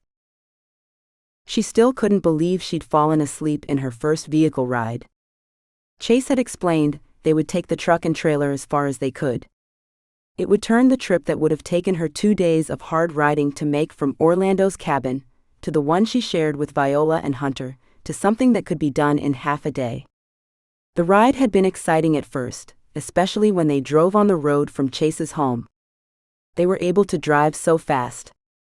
It amazed her that she had traveled at 35 miles per hour. The trains she'd ridden on in her time didn't even travel that fast. But as the 2-hour drive had continued, the bumps of the dirt road had rocked her to sleep. She'd woken up confused and disappointed. Chase had laughed hard, the sound doing strange things with her belly, and promised he'd take her on as many drives as she wanted. She glanced back at where he followed. He surveyed the trees around them, scanning the limbs, his shoulders tense. While he wasn't flailing around on the horse like a greenhorn, he sat rigid, not flowing with the horse's movements. Relax, Chase, Beatrice called back to him. Flow with your animal. Stop fighting her. Easier said than done, my fair horse whisperer. He gave an amused shake of his head. How you got that cranky horse to let you ride without a fight amazes me. He fights me every single time. He's just a big baby, aren't you, boy? She rubbed Storm's neck in affection. The horse looked so much like her Firestorm she'd almost broken down into tears at the sight of him. He even had the same feisty attitude she'd admired. Instead of letting the emotion smother her, she decided to thank God and see it as the blessing that it was. Big baby? A big baby that takes chunks out of legs and steals hats, Chase scoffed. She laughed, giving Storm another love pat. So why do you keep scanning the trees like they are going to drop and land on you? Our great-grandniece, Vicky, has a book back at the ranch by a man named Tommy Thomas, titled The Early Days of Sweetwater. He talks about walking home one day, and a mountain lion jumped on his back. He laughed ruefully. I'm not going to lie. That slightly terrified me, especially with the increased lion activity all the towns in the area have been having. I keep waiting for one to pounce. She turned just in time to see him shudder. She pulled back on the reins, slowing until they walked side by side. She closed her eyes and lifted her face to the sun, reveling in the warmth that soaked into her skin. She opened one eye and peeked at him, her lips lifting into a smile. A lion landed on Samara's back about 4 weeks after she'd arrived back in my time. No. Chase's mouth gaped open in a look of horror. Her smile widened as she opened both eyes and nodded. Yep. Would have sunk its teeth into her skull if she hadn't been carrying her dulcimer case on her back. Man, I'm so glad you came here instead of me going there. He shivered again. I'm not sure I'd do well there, what with all the horses and wild animals, though I guess we have bears and lions here too. It just seems much more wild back then. She snorted, trying to hold the laughter in. She glanced at Chase, who had one eyebrow up like he questioned if she had really just laughed at him. The giggle burst out of her mouth, rushing lightness to her fingers and toes. He shook his head, his mouth tweaking up and his eyes sparkling. So what? You all have managed to tame the wild beasts as well as fly to the moon and create magical worlds that perform in your house? His face lit with a bright smile. He threw his head back and laughed so loud his horse spooked and jumped sideways, almost unseating him. The laugh cut short as he grabbed the saddle horn, throwing her a reprimanding look. What? She asked smugly. No laughing. The crinkles at the sides of his eyes belied his stern tone. You're likely to unseat me. Maybe then I can rescue you? Beatrice turned forward, the lightness of joy slowly leaking to a heaviness of dread, as they rode out of the forest into the meadow she'd called home since birth. "You wouldn't be able to lift me to get me on the horse."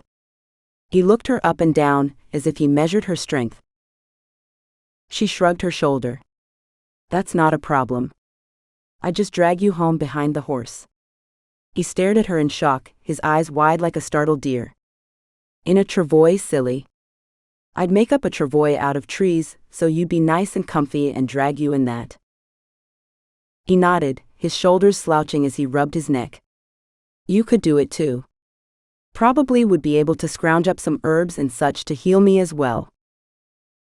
She shrugged, wondering at the self-deprecating tone of his voice. She understood having doubts, the need to prove herself.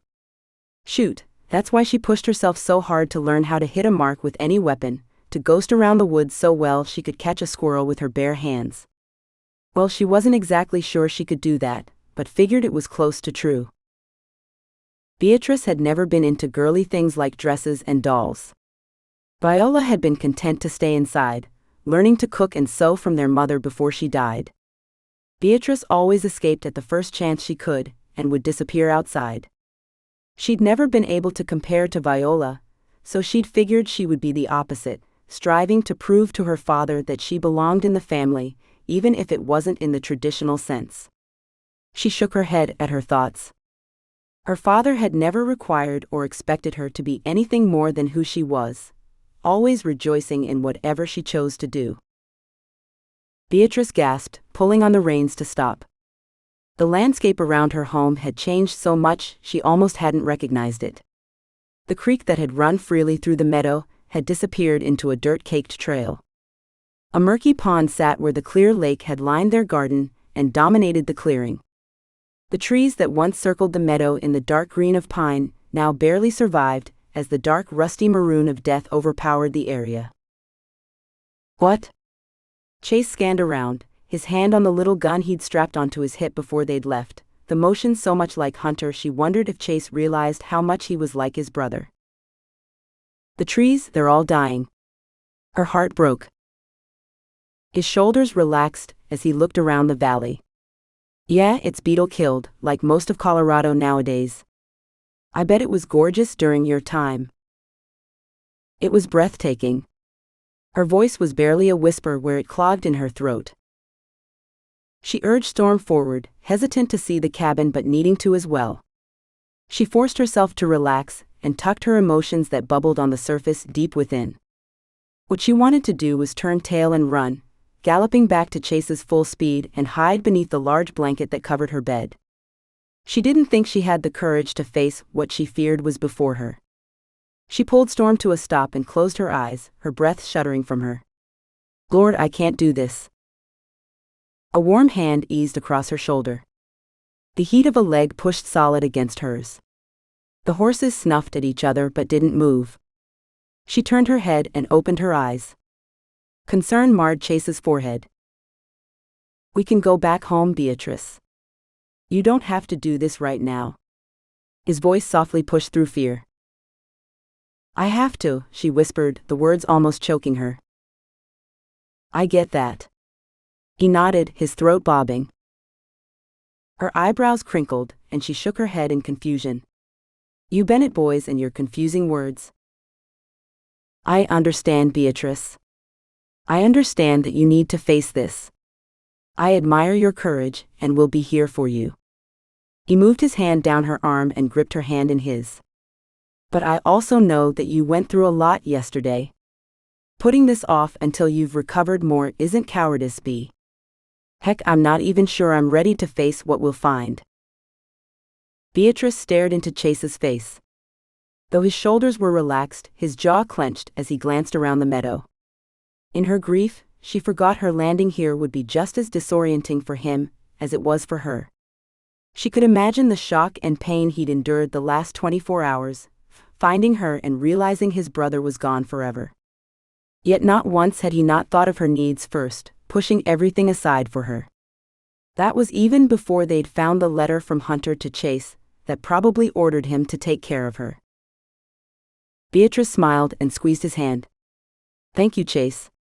He turned his gaze to her, his eyebrow lifting in question. "I think with you here with me, I'll be just fine."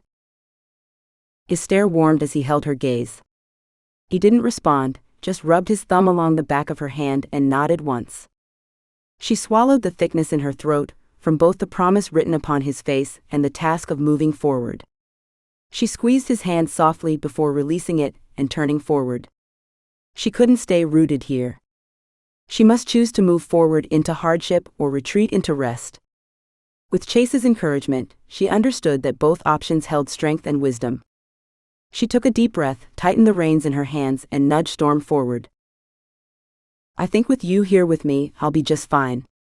Those words slammed into Chase's heart and closed his throat, so all he could do was nod. Had anyone ever trusted in him as much as she did? He knew the answer right away. He kept everyone at a distance with his fun-loving, let's find an adventure persona, never letting anyone in. There was a certain solitude in being the life of the party. He was a friend to everyone with no real friends. "With you here with me." 5 small words eased his itchy feet that begged to move on and find the next challenge, keep his viewers happy and clicking the thumbs up button. 5 small words that rooted him beside her, knowing she'd most likely remain here on this mountain forever. Chase scoffed at himself, shaking his head, as he followed her along a trail through the meadow that led to a cliff close to the small pond. He didn't truly know what she wanted. For a while at least, she'd probably want familiar. She'd need time to adjust, time to decide where to go from here. Which meant he needed to cool his jets that wanted to burn hot and fly away, especially now he knew he'd never find Hunter. Beatrice needed him here, so here he would stay. She gasped, pulling him out of his thoughts and focusing his eyes on the remains of a cabin built against the cliff. It was burned and decaying so much most people probably wouldn't recognize it for what it was, especially with the copse of aspen that grew around it. He almost mistook it for a jumble of burned trees, instead of a piece of history. Beatrice dismounted and looped the reins around a limb. She stared at the cabin with eyes wide, her teeth biting her bottom lip as she rubbed Storm's face. Chase pushed his own hesitation and anxiety aside and stopped beside her. "Was this your home?" He dismounted and secured the horse. He stepped up beside her as she nodded, tears balancing precariously in her eyes. "Looks like a wildfire came through." Not surprising really, with all the fires Colorado has each year. He willed his trap to lock shut.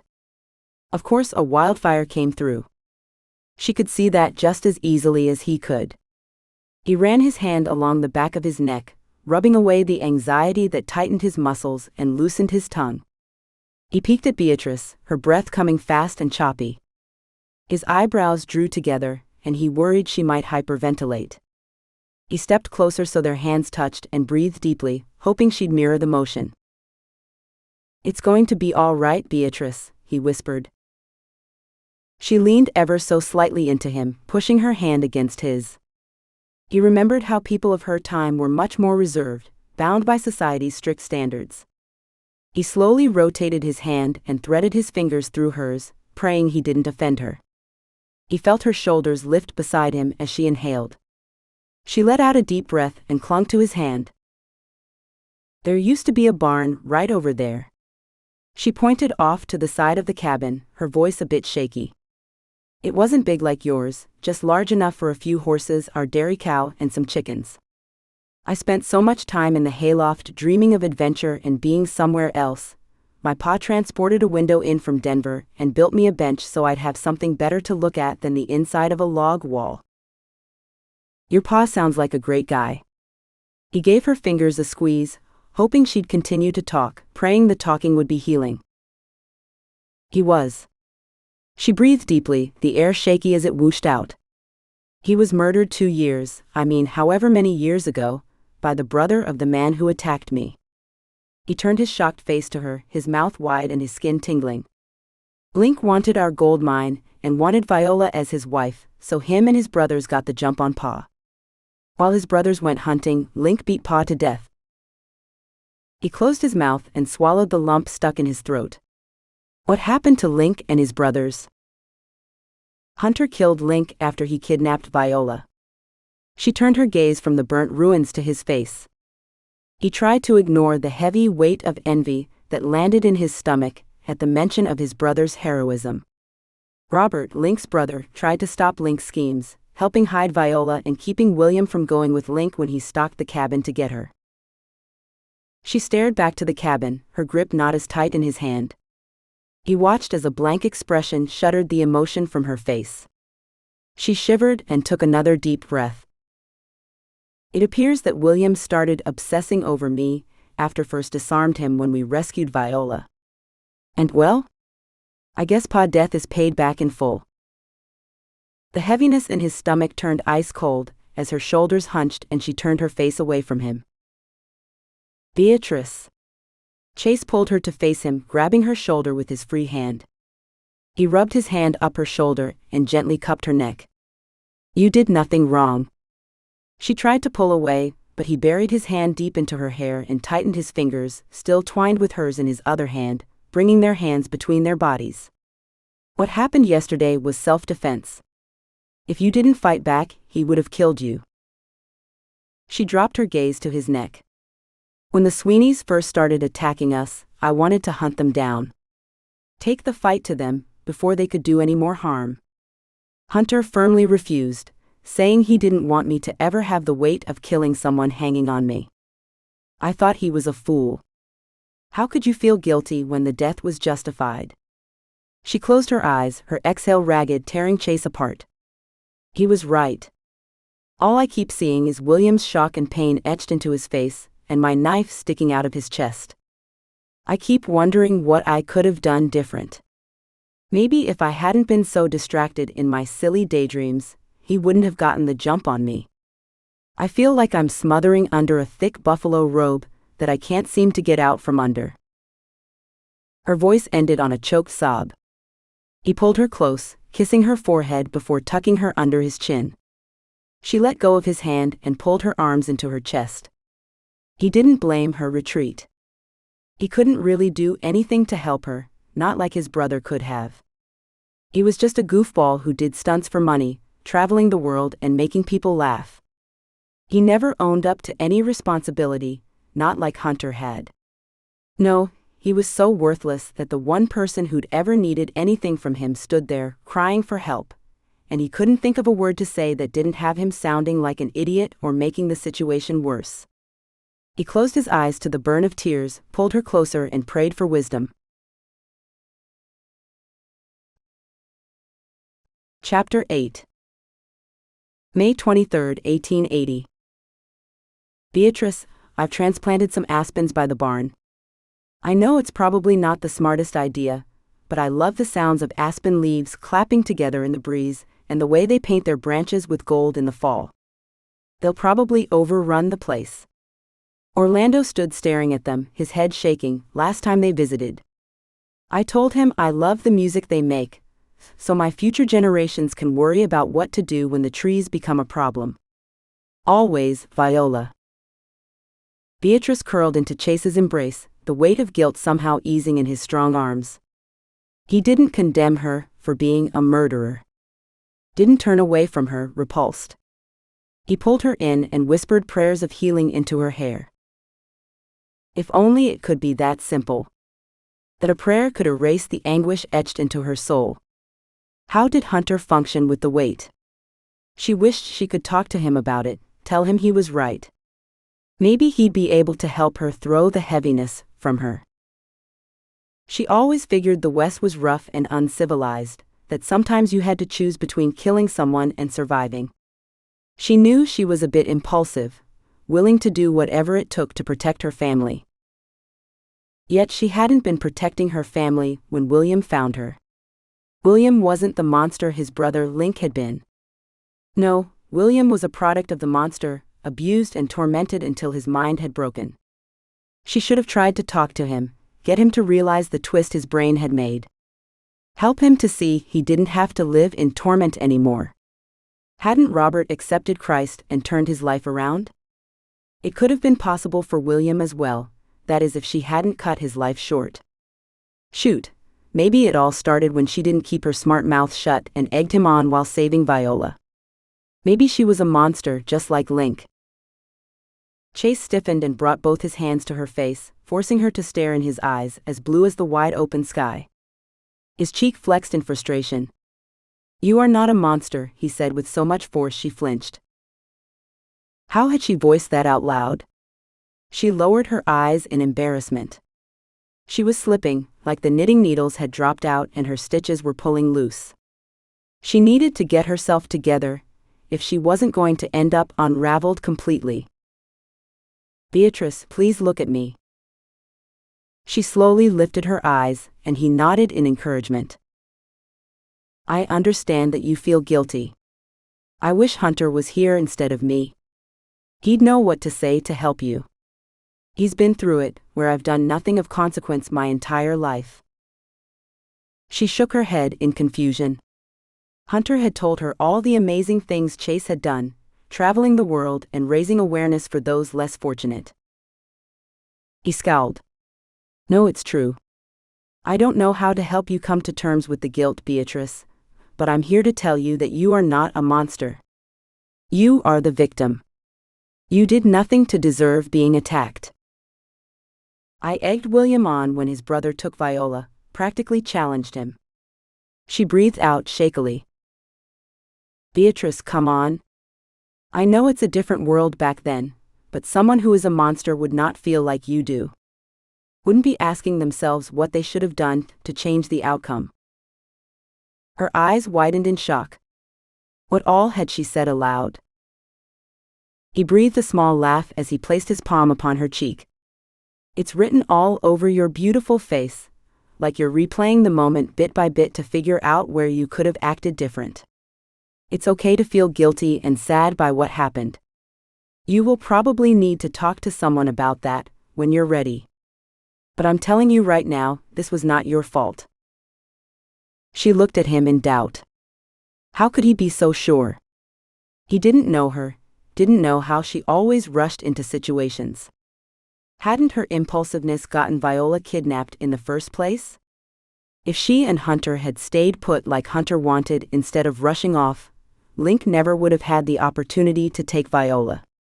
William wouldn't have focused his revenge on Beatrice. "Beatrice, stop. Stop. I want you to think for a second, really look at your interactions with William. Close your eyes and think," Chase insisted as his fingers massaged the back of her neck. He breathed out, the chocolate from the sweet candy they'd eaten on the trail wafting into her nose, soothing her. "Lord, open Beatrice's eyes so she sees the truth. Help her, Lord." She breathed in the prayer, letting it soak into her soul.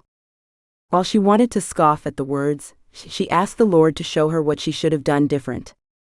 The encounter with Link played through her head, how everyone had been on edge, waiting to see if Link would hurt Viola or not. She remembered holding the words in that wanted to spew from her mouth, not wanting to escalate the situation any more than it already was. When it all was done and Link was dead, she thought about how she had refused to look at William, whose gaze had bounced from his dead brother to her. She'd felt the urging of the spirit to stay back, to disengage, though she wanted to rile at the remaining brothers for their part in her pa's death. She'd held her tongue, though every fiber in her wanted to lash out at the injustice of her father's murder, to heave her grief and anger upon the men who had cowered behind their brother as Link had unleashed his violence upon her family. But she hadn't. She'd allowed River to turn her attention to the missing horses and ride away without a word. Beatrice's eyes flew open as a gasp rushed from her throat. I didn't do anything to turn his attention to me. Why? Why would he focus on me so completely like that? I don't know, maybe he needed someone to place his anger on? Maybe he was just so broken he couldn't move past you? Do you see it now, Beatrice? Do you believe me? His voice held such earnestness, she marveled at his insistence. Okay, I'll trust what you say is true, what God has shown me to be true. Her voice wavered. That doesn't make the guilt any easier. Yeah, I don't imagine it would. He trailed his hands from her hair down her arms. He squeezed her hands and stepped away. She tore her gaze from the concern and promise spilling from his expression. Her eyes caught on stone markers in the new aspen grove. She walked toward them, needing to focus on moving forward from her inner thoughts. They couldn't stand around all day, waiting for her to stop wool gathering. She had dragged Chase out here to prove to him his brother had been transported back to her time, that she was from 1879, not to stand around and soak his shirt with her tears. If he hadn't already been chilled from the cool autumn air, he certainly was now with the front of his shirt drenched. She huffed as she picked up her pace. She hadn't cried this much since her ma had died when she was 12, and then she'd done most of that crying in the privacy of her hayloft.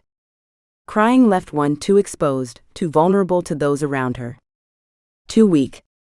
Weakness didn't last long in the West, which was why she'd done her best to squash what popped up. She glanced back to Chase. He didn't seem to mind her crying like a newborn lamb. In fact, he was awfully sweet, wanting to help and feeling like he couldn't. He caught her peering back at him, and smiled. She nodded curtly and turned forward, lengthening her strides. As she walked, she thanked God for Chase and his insistence to see herself through God's eyes. Though she didn't know how she'd handle the guilt of killing William, she now understood his attack wasn't because of anything she had done. At least the blanket of shame wasn't as stifling as before. H.R. Bennett died February 4, 1929. Chase's voice emerged in little more than a whisper. He cleared his throat of the shock and grief that lodged there at what appeared to be his brother's grave. Hunter decided it might cause problems in this time if he used his full name, so anywhere it was recorded publicly, he went by H.R. Beatrice's shoulder rose and lowered out of the corner of his eye. I can't believe they lived as long as they did. They died within weeks of each other, after being married 52 years. I'm not sure if I've ever seen a person live that long. He rubbed the palm of his hand across his chest to ease the pain tightening around his heart. Hunter wasn't ever one to be average. If he could excel at something, even something like longevity, he'd do it. It eases my heart a bit to see that they lived so long, having each other all the way to the end. She sighed beside him, her arms crossing over her chest. Come, I want to show you something. He stayed rooted to the spot as she turned and moved away. He stared at the gravestone, all the stress of not being able to find Hunter for the last year releasing into the ground below him. The pain of never seeing him again dulled with the knowledge that Hunter's life had been full and long. Chase nodded, promising Hunter in his heart that he would do all he could to help Beatrice, to see to the mission Hunter had commissioned for Chase in his letter. He also prayed there might be more letters for him, so he could understand the life Hunter had lived for the 52 years he'd been blessed with in the past. Chase turned and jogged to catch up to Beatrice, who was using a piece of wood from the burned remains to dig in the dirt beside the rock wall of the mountain. Dirt was smeared across her face where it looked like she'd swiped tears as she dug. He wasn't sure how she coped with all the change, when he was trying to keep up without stumbling into confusion. Here, wait a sec, B. I've got a shovel. He took off to his pack tied behind the saddle. He inwardly chuckled at her as she stood tapping her foot, her arms crossed impatiently. I thought you said you were getting a shovel. Her eyes narrowed at what he held in his hands. She rolled her eyes and bent down, reaching for the wood she'd set aside. I did. It's a folding shovel. She tipped her head back to see him, her eyebrows squishing together and her head tilting to the side. He stifled a smile. Here. Watch. She stood up with a huff and tossed the wood away. She glanced at the metal in his hands critically and then looked back up at him, her brow cocking in doubt. Man, he loved the expression she sent his way. Sassy, and a bit like she thought him a nitwit one minute and the next gazing at him as if he held her steady from falling out of balance. It had him off kilter, and he found it enthralling. Chase threw her a lopsided grin and slowly started opening the shovel that, when folded, could easily fit in a gallon Ziploc bag. She snorted in amusement, quickly covering her mouth. Her eyes winged to his as they opened wide in disbelief. He swallowed his chuckle. "I have a tent in my back pocket if we end up needing to stay the night," he said as serious as he could, wanting to keep the amusement going. "No." She grabbed his arm and turned his body, looking at his jeans pocket. Laughter burst from him at her shock. "Just kidding." She gasped and whacked him on the arm. "You scoundrel." Her lips tweaked up and her eyes sparkled in the sunlight. He cleared his throat, suddenly feeling as if the joke had been turned on him. "What kind of treasure are we digging up today?" "Hunter's pack." She pointed at the ground, unaware of the force she'd just slammed into his chest. "I buried it here when we realized he wasn't going back home. I'm not sure if it's still here or not, but figured you might want to see it." He nodded and clicked the shovel into its final position, the sound clicking his brain into the certainty of what he'd find. He realized with the grave and this pack, if they found it, all his doubts would be put to rest. Which meant, though completely impossible, Beatrice truly was from the past. He pushed the shovel into the dirt and threw aside the layers the last 150 years had piled on top, each shovelful ratcheting his heartbeat higher until he worried his heart would beat right out of his chest. The shovel chinked onto something metal. Chase tossed aside the shovel and sank to his knees, digging through the dirt with so much fervor the rocks cut at his hands. Beatrice kneeled across the hole from him and started throwing dirt to the side. He sucked in a breath when Hunter's canteen with the vinyl sticker of Chase's logo appeared from beneath the dirt. The colors faded and leaving only the black outlines. They pushed more dirt from on top of the pack, exposing the military-issue pack Hunter never went anywhere without. Chase pulled on the straps, only to have one fall apart in his hands, the canteen pinging to the ground like a note of finality ringing through his brain. He sat back on his heels and lowered his head. The grief and the turmoil of the last year and 4 months burned hot within him. He buried his head in his hands, pulling hard at his hair, desperately grasping for control so the edges of himself wouldn't shred to pieces like the pack they'd just uncovered. 16 months of hoping for some sign his brother was still alive ended in the unthinkable. The loneliness that had nearly smothered him since Vicky had passed breathed its sickly warm presence down his neck. Hunter was gone. Chase's family, every single one of them, was with the Lord in heaven. What little comfort that brought didn't compare to the gaping hole they'd left. A small warm hand ran across his shoulders, easing the tension, bunching the muscles tight. He turned his head, his hands falling into his lap. Beatrice stared at him, her eyes brimming with unshed tears, her face mirroring his anguish. He blinked and cringed as a stupid tear trailed down his cheek, dripping into the arid Colorado dirt. She leaned over and kissed his cheek. "I'm sorry, Chase. Sorry this isn't what you were hoping to find." He nodded and sighed. He peered into the hole full of decomposed gear and glanced back to the gravestones marking a life fully lived in love. He returned his gaze to Beatrice and shrugged. Though it wasn't what he'd hoped to find, it was better than the nightmares that had kept him awake in the night. She heaved a deep breath and surveyed the area, the sunlight catching her hair in bronze and golden hues. Yes, what he'd found was much better than his worst nightmares, maybe even better than his best hopes. Chapter 9. August 18, 1880. Oh Beatrice, you'll never believe what my dear Chase did this morning. It's my fault really.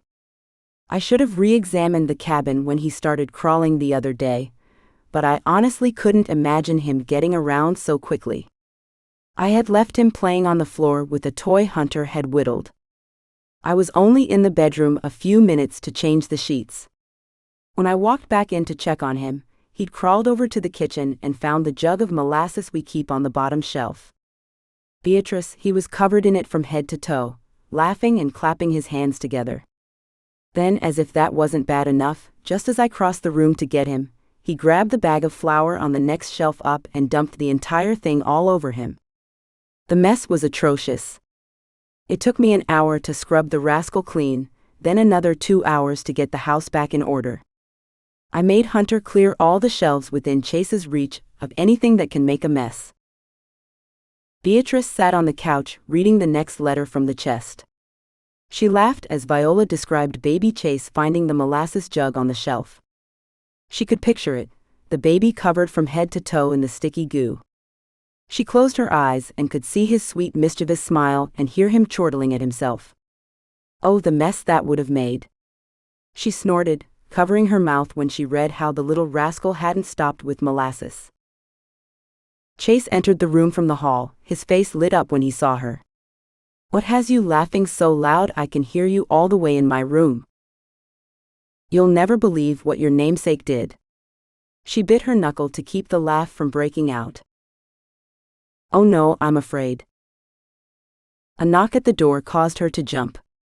Chase walked to the door, a scowl quickly crossing his face before he schooled it to a passive expression. She placed the letter aside and stood. Trouble was coming. She quickly glanced around the room for something she could use as a weapon, wishing she had thought to put her holster on. Chase opened the door. Eddie, you all are back sooner than I thought you'd be. No use lollygagging about. Not like there's anything to do in the middle of Utah anyway. The other shepherds wanted to get scooting over the border, so Vern and I headed on back, a voice said from the porch. She wasn't sure what it was about the rough, low voice, but the sound of it had spiders skittering up and down her spine. Was it the momentary look on Chase's face that caused her reaction? For Pete's sake, Beatrice, this is 2019. You don't have to be on edge with every visitor that shows up. She forced herself to relax her shoulders, to embrace this new life where death wasn't always one step behind, and people showed up at the doorstep all times of the year. Great. Chase nodded. Come on back and I'll give you your bonus. She skirted around the furniture to get a better view. The man's head bobbed as he gave a mock salute to Chase. His short red hair didn't move with the motion. His nod stopped short when he caught sight of her. Chase turned, and his eyes lit up when he saw her. Eddie, this is my good friend Beatrice who will be staying here for a while, Chase said. Beatrice, this is one of my ranch hands, Eddie. He and Vern just got back from delivering the flock to their winter home. Nice to meet you. Eddie's voice had dipped low, and his smile was friendly. Chase moved toward the hall, motioning for Eddie to follow. Eddie peered at the family pictures lining the walls as he moved slowly down the hall. He paused, and Beatrice's heart picked up speed. Hey, this looks like you. He pointed to the picture and turned to her. Oh well, that's my great-grandma. Beatrice cleared her throat of the lie, knowing he stared at the only family picture she'd taken with everyone. I'm named after her. He leaned closer, his eyebrows wrinkling as he rubbed his chin with his hand. You look a lot like her. He glanced back at her. Exactly like her. She shrugged and moved back around the furniture. Crazy, huh? Yeah, freaky crazy. He slowly nodded as he continued down the hall, casually glancing at the pictures. His head did a double take, and he froze. Leaning closer to a picture, he lifted his hand toward it. His intense scrutiny stopped Beatrice as she went to the couch. Is something wrong? She changed course toward the hall. Eddie flinched and chuckled. He cocked his eyebrow as she came down the hall. Maybe we're related somehow. She cocked her head, closing the gap between them. How's that? See this guy? He pointed to a picture of a cowboy. He looks exactly like my cousin Jake. Really? Yeah, he's not a cowboy though. Businessman through and through, he said as he continued down the hall. So, where are you visiting from? Well, I'm kind of homeless right now. She tried to come up with something that would sound realistic. When Chase invited me to come visit, I decided to accept his invitation. Well, I hope you enjoy your stay. It'll be good for Chase to have a friend around. Eddie smiled at her as they entered the office. What about me? Chase looked up from the desk as he finished writing on a slip of paper. Oh, nothing much. I was just explaining how I'm glad you won't be moping around the place anymore, talking to the dog and riling Storm. Eddie laughed. Riling Storm? That horse is the epitome of annoyance. Chase scoffed as he handed Eddie the slip of paper. Eddie grabbed it and tipped it to his forehead. Thanks for this. I better go get cleaned up. What time do you want us here, boss? 2 hours should work. Chase turned back to his desk and pulled another slip of paper from the tablet and folded it in half. Here, can you give this to Vern? No problem. See you in 2 hours. Eddie squeezed past Beatrice with a smile that didn't quite reach his eyes and headed down the hallway. He seems nice, she said as the front door shut. Chase stood and followed her down the hall. Yeah, he's nice. I don't really know much about him though. Showed up here asking for a job. Said he needed an escape from life for a summer. She paused as she passed the picture he'd said looked like his cousin. Everything okay? He asked as he passed her. Yeah, just thought I'd look at these for a minute. He nodded in understanding and headed into the living room. She scanned the pictures around the cowboy, her gaze sliding to a stop on a picture of Orlando and Samara surrounded by children. Her heart clenched with renewed grief. She should probably take some time to really examine the pictures on the wall, so that every time she ventured down here, the past didn't slap her with another reminder. Maybe then she'd be able to find joy in the family she'd left and the ones she never got to meet. Beatrice leaned on the top of the corral fence and surveyed the horses. The mountains beyond shone in the late morning sun. If it wasn't for the occasional roar of whatever vehicle it was Chase was working on, she could pretend she was back in her time. She'd watched the sunrise earlier that morning from the porch swing attached to the back of the house, wondering what she'd fill her life with now that she didn't have to work so hard to survive. Part of her longed to venture out of the mountains and see this brand new world she lived in, while the other part, the larger part, wanted to hide where life was still somewhat familiar. As the oranges and pinks had faded to blue, she hadn't found anything near an answer, so she'd gone into the kitchen and attempted to make breakfast. Beatrice snorted softly as she thought of Chase skidding into the kitchen with wide eyes at the smoke billowing from the bread toasting machine. Her stomach warmed at the memory of his sweatpants hanging low on his hips and his muscles exposed from not having a shirt on, rippling as he wrapped his hands in a towel and carried the offending machine outside. She wasn't sure if the beeping still ringing in her ears was from the alarm that had blared in response to the smoke, or the embarrassment she'd felt at being caught staring at his body. She took a deep breath in to cool her thoughts. While the acrid smell of what Chase called diesel tinged the crisp air, the mountains she knew still dominated her senses. She breathed in again, comforted by the smell of the sunshine warming the pine needles and changing aspen leaves. The air was cool as it passed her nose, letting her know that soon the mountains would be covered in snow, the golden leaves that graced the trees now buried for another year. She pulled the jacket of Vicky's she'd found in the storage room tighter around her body, wishing her buckskin coat hadn't been stained by William's blood. She pushed that thought away with a shiver.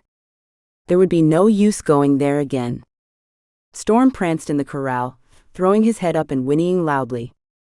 As the happy sound flowed through her, Beatrice's arms felt light, as if the weight of the last few days was an aspen leaf that detached and floated off into the breeze. Her eyes stung in relief.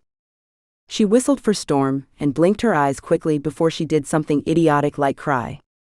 The horse trotted up to the fence and huffed in her face before lowering his head. She rubbed his face between his eyes and crooned soft words to him. If that's not a miracle, then my understanding of miracles is off. Vern, the older ranch hand, sauntered up to the fence, his skinny legs slightly bowed in his jeans like he'd spent too much time in the saddle. Blue, the ranch's dog, followed at his side, glancing up at the old-timer with love. Beatrice had instantly liked Vern when he'd arrived the night before for dinner. He didn't resemble her Uncle Dan, who wasn't really her uncle at all in looks. Dan's bushy red beard and larger-than-life frame was a complete contrast to Vern's slender build and trimmed gray mustache that sat upon his lip like a fat, hairy caterpillar. Yet Vern's jovial attitude and straightforward talk reminded her so much of Dan, she'd almost given Vern a hug as he'd left the house the night before. She grinned at him as he leaned on the fence. What's a miracle? Well, first off, the fact that this animal came right up to you when you whistled is a sight I thought I'd never see. Usually, a fair amount of time is spent coaxing him to a place we can get him saddled. He shifted the toothpick that stuck from his mouth to the other side. Secondly, that you finally arrived and I'm blessed enough to meet you. Her eyes slowly widened and her heart beat quickly in her chest. He chuckled low. We've been waiting a long time to meet you, Beatrice Thomas. I just wish Vicky had lived to see you. Her hand moved to her mouth, not sure if she wanted to laugh or cry. You know me? I know you. His kind eyes twinkled in joy as he reached over and lightly squeezed her shoulder. My family and yours have been connected for generations, all the way back to my great-great-grandpa Dan, or as many called him Trapper. Your Uncle Dan's great-great-grandson? Uncle Dan got married? She willed her voice to stop rising as it wanted to shout in excitement. He smiled. Married and lived happily for another 30 years, having 4 children in the process. Her mouth hung open in shock as Storm nudged her shoulder. A bug buzzed by her face and she snapped her mouth shut. No use leaving it hanging open for invitation. I don't. She rubbed Storm's cheek as her heart filled with joy. The revelation that Dan had found a happy life after being a light to so many overwhelmed her. The fact that she'd missed it all clenched her heart anew. When did you arrive? Vern asked. 2 days ago. How are you adjusting, darling? Are you doing okay? His mustache twitched in concern as he reached down to pat Blue's head. She shrugged, giving Storm one last rub and turning to lean her back on the fence. Ever since Hunter tumbled down that mountain back into our time, I've wanted to do the same.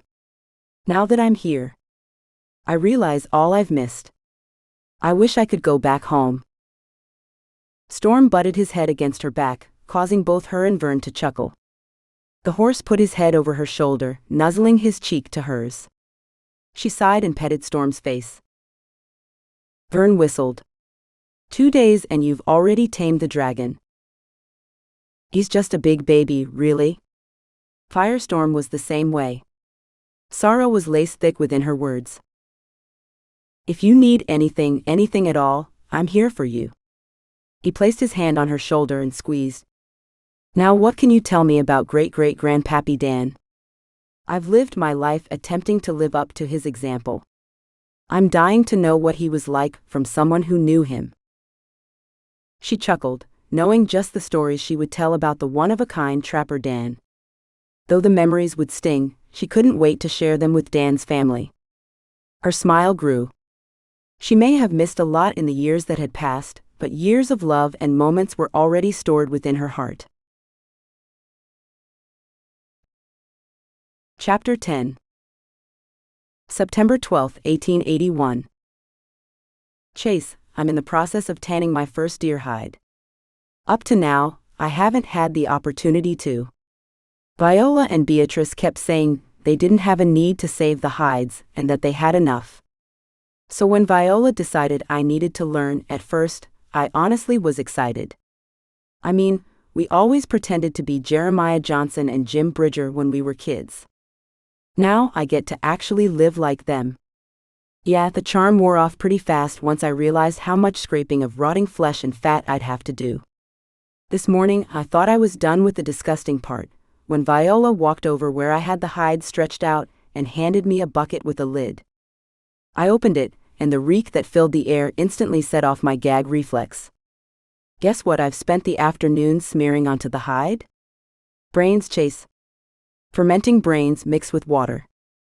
Today, I miss the good old days of getting greasy working on the truck or dirt bikes with you. Chase glanced up from the old dirt bike he'd been pretending to fix as a beat-up Bronco came roaring into the driveway. While he should have been attempting to get the bike up and running, his attention had been glued to Beatrice where she leaned against the corral fence talking with Vern. Chase had spent the last 30 minutes wishing he could join them as she related animated stories that had both of them laughing. He was glad she'd found a friend in the old cowhand. His jealousy of their ease of conversation pinched, though. What kind of jerk was he, that he wanted to keep her to himself just a little longer? He tossed his wrench into the toolbox, glad to be able to put away the pretense. He grabbed the rag from the dirt bike seat and wiped his hands clean as he approached the visitor. He inwardly groaned as Zeke Green, aka the coolest guy Chase knew aside from his brother, stepped out of the vehicle, stretched his massive muscles in his too-tight jacket, and surveyed the area like the good army boy he was. Zeke's face stretched into an appreciative smile as his gaze landed on Beatrice, the playboy in full flirt mode. Chase smirked as she scowled and crossed her arms, erasing the smile from Zeke's face. "Hey man, what's with the new wheels?" Chase gestured toward the Bronco. "I found this beaut online and couldn't just let her pass me by." Zeke shrugged. "Besides, I needed something to explore these mountain dirt roads with since I decided to move out here. The vet just wasn't up to them." "That's the truth." Chase fist-pumped Zeke. "Thanks for coming up here." "No problem, man. Your message was too intriguing to pass up." Zeke pulled his phone out of his back pocket and read the screen. "You're not going to believe what I found in the woods." "Is it the wood nymph walking toward us?" He pointed toward Beatrice with his chin. "'Cause I'm telling you now, if beautiful women are getting lost in the forest, I may just move in with you and spend my time on search and rescue, if you know what I mean." Chase shook his head with a smile. "Listen, Zeke. I have a lot of info to download on you, but you have to take it easy with the smoldering looks and blatant flirtatiousness around Beatrice. She's not used to it, and you'll make her uncomfortable. And honestly, I don't want to have to take you down because you upset her." "You worried I'll jump your claim?" Zeke wagged his eyebrows up and down, that infuriatingly cocky half-smile gracing his face. "Gee, Zeke. We aren't gold miners here. Man, the love of a good woman is worth much more than gold." Zeke placed his hand over his heart dramatically. "Of course, you and that priest of a brother of yours wouldn't know that, would you?" Zeke punched Chase in the arm. Chase grimaced at Zeke, alluding to Hunter's determination to remain chaste until marriage. It was something their father had challenged Chase and Hunter to live by, to wait for intimacy until getting married. Of course, Hunter had succeeded, a fact his unit had raised him for constantly. Chase hadn't stayed as strict to the challenge as Hunter. However, in recent years, Chase had grown determined to follow in Hunter's footsteps in this one thing, letting the memory of his father's hope for his boys to keep him on track when he was tempted to stray. "Love of a good woman, not lust." "I think you're confusing the two," Chase commented as he led Zeke to Beatrice, who was walking to them. "Just do me a solid and keep that green charm of yours to a minimum, okay?" "No worries, bro. I'm not one to encroach where a friend is already attempting." "It's not that. I mean, it's kind of, It'll all make sense once we explain everything. Just behave, please." Chase ran his hand through his hair, wondering if he should have just told Zeke about everything over the phone. He pushed his frustration aside and smiled at Beatrice, whose forehead wrinkled and hands clenched as she walked up to them. "B, I'd like you to meet my good friend Zeke Green. Zeke, this is Beatrice Thomas." Zeke held out his hand, which she took hesitantly. "It's nice to meet you. I can't wait to hear how you met Chase all the way out here." "It's nice to meet you as well." She shot a look to Chase, her eyebrow lifting cutely in question. "Zeke's a friend of Hunter's from his army team. He now owns a security firm in Glenwood Springs. We'll need his help with your paperwork." Chase didn't miss the way she flinched at Hunter's name and quickly glanced around. "Let's go inside and chat." She nodded curtly, then marched with determination into the house. He lowered his head quickly to hide the smile splitting across his face. Man, he loved how she just tackled things head-on, no hesitation. His YouTube fans would rave over her spunk and spirit, not to mention she was downright gorgeous. He shook his head. He had to stop thinking like that. It might be a very long time before he got back to filming his channel, if he ever did.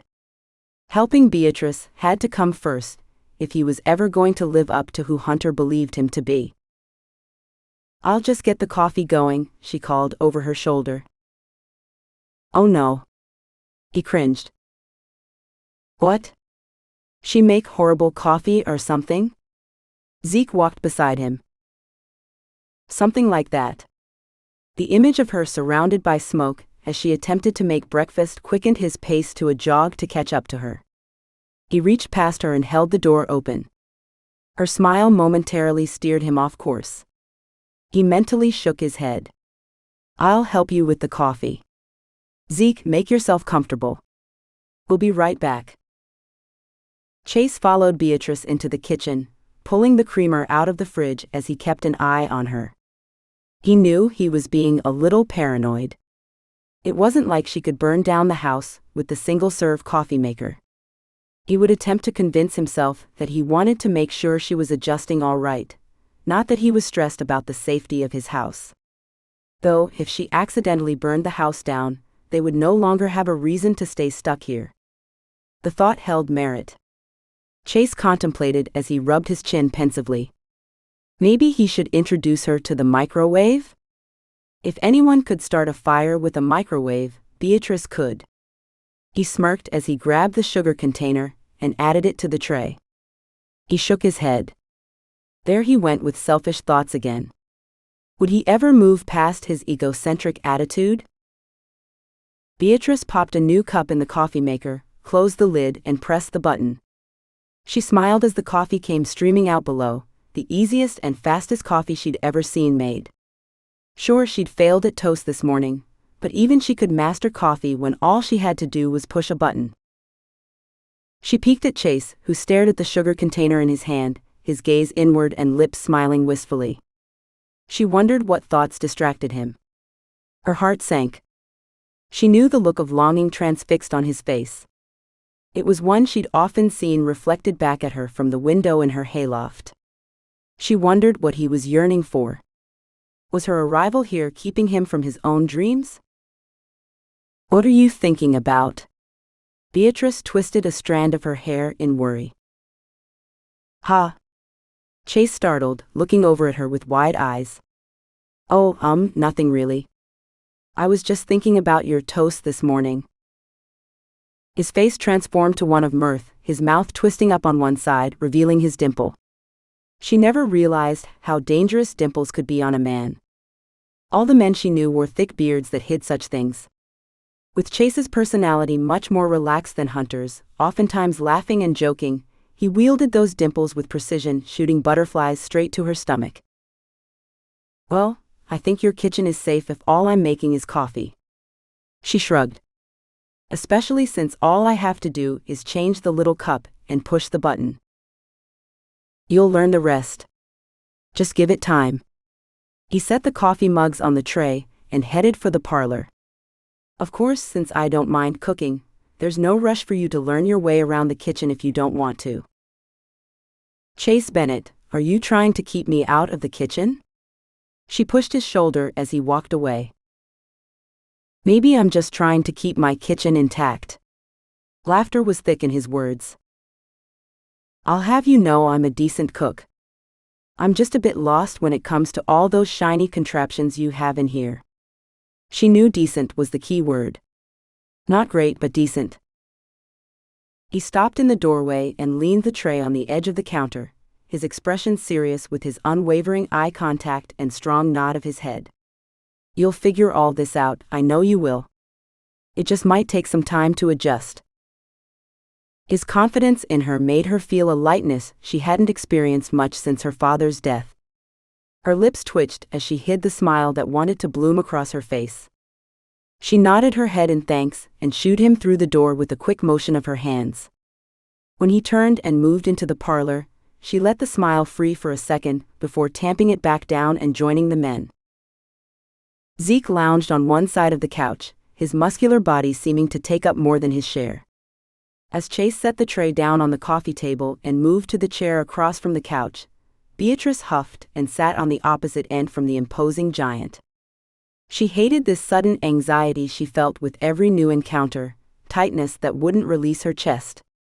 She'd never been the anxious sort, leaving that to Viola.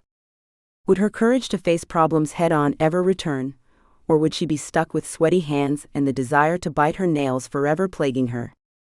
Maybe if she could wear her holster she'd feel more herself. That was a thought worth asking Chase about. So what's so important you feel the need to send cryptic messages to get me up here? Zeke's voice was deep and rich like molasses. He took a long drink of his coffee, and Beatrice marveled at the flex of his arm muscles as he lifted the mug. Yeah, well, I found Hunter, Chase said nonchalantly as he sat back in his chair and settled a foot on his knee. Zeke sputtered and choked on his coffee, putting the mug down quickly and coughing violently. Beatrice was about to whack him on the back when he took a deep breath in. The glare he sent Chase's direction reminded her that this man was a member of Hunter's elite army force and probably wasn't someone to mess with. She settled back into her corner, determined to let Chase explain for now. Details stat. Zeke pointed his finger at Chase, his hand shaking before he tucked it under his armpit. This is going to sound crazy, like Twilight Zone crazy. Chase leaned forward while she wondered what the sunset had to do with time travel. But Hunter said you'd help, that you could handle it. Man, you know I'd do anything for Hunter or you. Zeke rubbed his hands together before taking a deep breath. You're the only family I've got. Beatrice wondered at that, since Chase had introduced Zeke as a friend. She inwardly shrugged, understanding how friends could become closer than family. Trapper Dan sure had. Did Zeke not have family because something had happened to them, or did he just not communicate with them? Okay, so, well, Hunter got transported back in time back to 1878. Chase's words rushed out like an excited squirrel, ending with a whoosh and an expression that begged Zeke to believe him.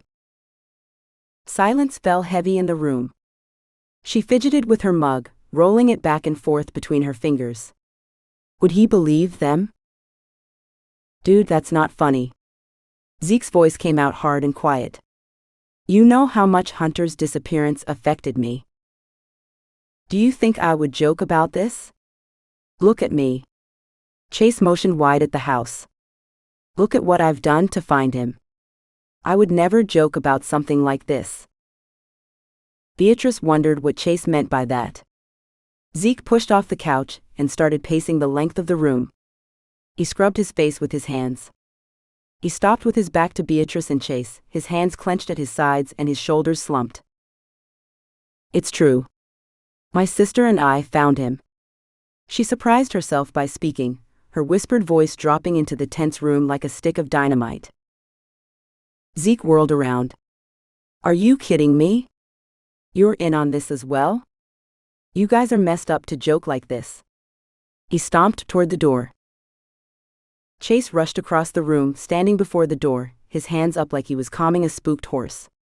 She stood, preparing to help Chase if Zeke decided to force his way out. Chase, I can't. Zeke turned away, his hand covering his mouth and rubbing his chin. She crossed to him, placing her hand on his huge shoulder. His shoulders shuddered. His hand moved to cover his eyes. She inched around to the front of him, moving her hand down his arm to squeeze his hand in hers.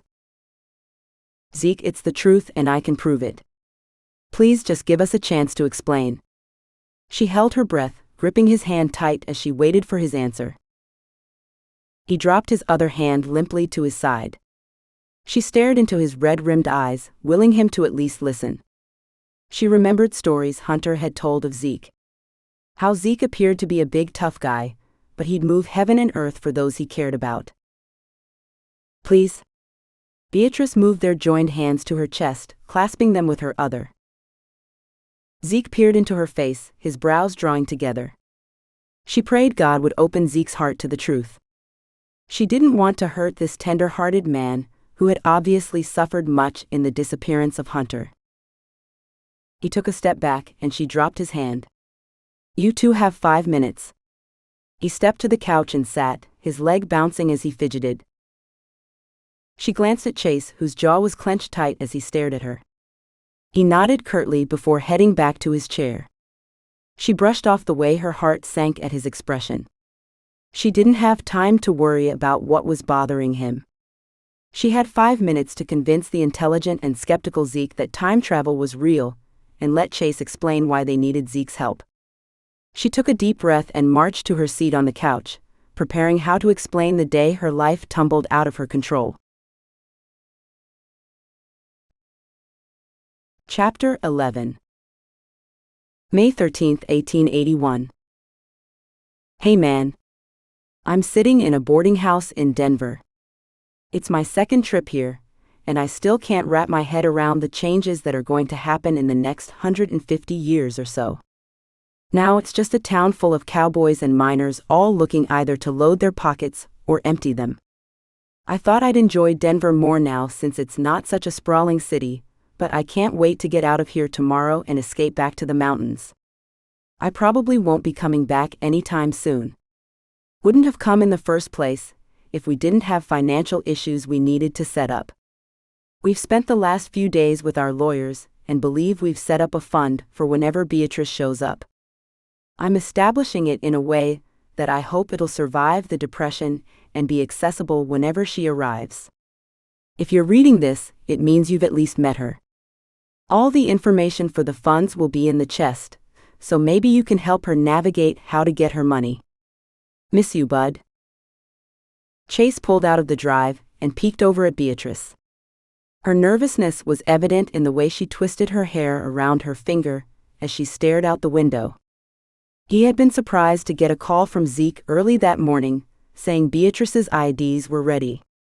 Just as he'd been surprised they'd been able to convince Zeke of her trek through time with relative ease, at least after Chase had mangled setting up that conversation. He cringed at how he'd just thrown that Hunter had traveled through time out there. He knew how hard a time Zeke had after Hunter disappeared, deciding to retire from the unit and move to Colorado. Zeke had helped with the search as he set up his security business. Chase definitely could have figured out a better way to drop the bomb, but he'd been so nervous the news had just tumbled out with no tact. Thankfully, Beatrice had prevailed where he had failed. He tried to tamp down the jealousy elicited by the memory of her gripping Zeke's hand to her chest, as she practically begged him to stay. She didn't mean anything by it, but it still made his jaw clench and his chest burn to think on it. You ready for your first venture to the city? He shot a smile her way. She shook her head. Yes. He laughed at her contradiction. There's nothing to worry about, B. We'll just run down, meet up with Zeke at the coffee shop, and then if you're done, we can head back home. Or if you want, we can go exploring some. It'll be totally up to you. She briefly met his gaze, nodded, then continued to stare out the window. He turned his eyes back to the dirt road that led to civilization, but the way she kept twisting her fingers together and pulling the threads that hung from his beat-up sweatshirt she wore distracted him. He wished he could unbuckle her and pull her next to him on the pickup's bench seat. Maybe then her nervous fidgeting would calm. He wasn't quite brave enough to see if it would help, at least not yet. He worried constantly that he pushed her sense of propriety. He didn't want to be an added stress on her. She already had enough to deal with. Chase reached over and turned on the radio, causing Beatrice to jump. He inwardly groaned as the chorus from Just a Kiss by Lady Antebellum played through the speakers. He reached to change the station, but her gasp stalled his hand. I know this song. Her face lit with excitement. How in the world do you know this song? Hunter had it on his phone. It was the first song we heard when he was showing us his gear. He plays it on the guitar for Viola sometimes. Her neck pinked in a blush as she stared at the radio. I forgot about his phone. I bet that was a shock to see. He wondered how they had reacted to all his gear. Viola was shocked, to be sure. She fainted like those flighty women you read about in dime novels. Her lips turned up into a one-sided smile. I was enthralled by it. I spent hours listening to Hunter's music and looking at his pictures. He didn't miss the way her eyes darted to him, and her cheeks bloomed a gorgeous shade of pink. He smiled broadly, glancing over at her with a cocked eyebrow. She huffed and turned forward. I wasted so much time on that silly thing. She shook her head and started fiddling with her sleeve again. What other items were surprising to you? He slowed as he went around a corner, where another car was coming up the road in the opposite lane. She squeaked, grabbed onto the door handle so hard her knuckles turned white and closed her eyes tight. Beatrice, it's okay. The road has 2 lanes. She opened one eye as the car passed, turning her head to follow it the length of the truck. She relaxed with a sigh. I don't think I like driving. It's too fast and the roads are much too hazardous. If this slow-driving dirt road freaked her out, what was she going to do when they made it to the interstate and town? He was glad he'd decided to bring the big truck instead of his red Shelby GT500. Hopefully the height and size of the truck would make her feel safer. Maybe try not to think about it. Just experience it. Was he really that lame? He wished he could whack his head on the steering wheel. He shrugged when she gave him a puzzled look. So what gear of my brother's surprised you? Surprise me good or bad? She shook out her hands before turning to him. Either. Both. He smiled at her. She snorted, making him chuckle. A good surprise, aside from the phone, was Hunter's gun. It was so light in my hands. The few rounds I shot before we buried it were entertaining. Amazing really, how accurate that small thing was. We'll have to go shooting when we get back to the property. Chase hoped having something she could look forward to would make the experience of going to town more enjoyable. We can do that? She bit her bottom lip. Her face seemed to shine at the prospect. Absolutely. He was determined to take her shooting often, if this was the reaction he received. She turned forward and watched eagerly out the window. He let the quiet settle as he tapped his thumb on the steering wheel to the music. It was hard to miss how the busier the street got, the tenser she became. Her head whipped from side to side as they drove through the New Castle neighborhoods that took them to the interstate. Look at all these houses. Her voice shook. They're all so huge. Chase surveyed the neighborhood with genuine interest for the first time since moving to Colorado. The houses were all lined up nice and neat with their fenced-in yards. Each house had 2 stories and a 2-car garage. With the neighborhood being relatively new, the houses made his look like a tattered patch job, which it was. Just your typical American neighborhood. Too expensive to truly afford, but limited options available. He shrugged. Give me the mountains any day over suburbia. His skin tingled at the realization that what he said was true.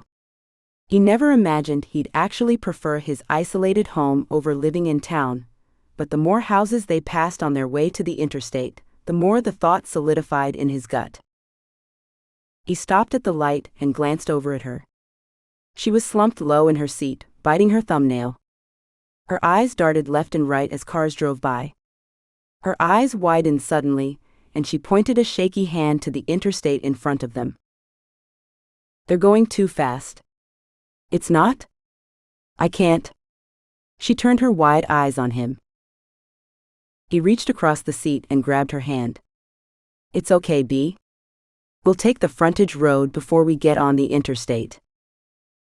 She nodded absently and clenched his hand in hers. He put on his blinker and when the light was green, turned onto the frontage road. He kept glancing at her, his worry climbing like his speed. Her hand shook violently in his, and her breathing was fast and choppy. Maybe coming to town wasn't such a good idea. Coming to town was a horrible idea. Beatrice clenched Chase's hand tighter, knowing she should let it go so he could drive properly, but needing the anchor to keep her from sliding into a miry pit she couldn't escape. She'd never been more terrified in her life. How was she to adjust to this time, when the simple act of traveling made her want to run for the hills and never come down? This wasn't how she handled problems normally, and she worried the trek through time had scrambled her nerves, if not her brains. She watched the vehicles racing on what Chase had called an interstate, running parallel to their road. The speed at which the cars passed their truck and disappeared into the distance had her stomach doing somersaults. She didn't know if she could do this, and wasn't that just dandy? Here was an experience she thought she'd only ever dream of, and she was about to faint like those insipid dime novel females she'd mocked earlier. She watched in horror as a car rushed up behind another one. It swerved into another part of the road, where a different car was already passing the slower vehicle. She couldn't take her eyes off the three vehicles, knowing the impatient driver was about to cause an accident. Her body shook violently as the fastest car got dangerously close to the car in front of it. The air whooshed out of her lungs when the reckless driver finally drove around both the other vehicles and accelerated off. "Are you all right?" Chase gave her hand a little shake. "That car, it almost rammed into the other car." She stared wide-eyed at him. It was so close, driving right up behind the car in front of it. Why did the driver do that? Why would someone endanger the other people like that? "A lot of people are in a hurry, always rushing here and there." He shrugged. "It probably wasn't as dangerous as you think. If it was winter and the roads were icy, then I'd agree the driver was being an idiot." He glanced over at her, smiling sheepishly. "If I was driving the Shelby, you might think I was being reckless. I've never been in an accident though, and I try not to crowd others' bumpers." She peered back at the interstate and slammed her eyes closed, pressing her forehead to the door's window. She couldn't do this. She'd always been able to hide the fear she often felt by taking action. When she and Pa had gotten stuck in a terrible storm and Pa had been knocked unconscious, she'd built a shelter and started a fire. She kept them both safe and warm until the storm had passed. Her stomach had been in knots, and her hands had shaken so hard she almost couldn't get the fire going, but she had found comfort in knowing what had to be done and doing it. Once a mountain lion had caught her off guard, stalking her from above and spooking her young horse right out from under her. She had only panicked slightly when the cat had clamped down on her arm, before she pushed the terror aside to save herself by dispatching the lion.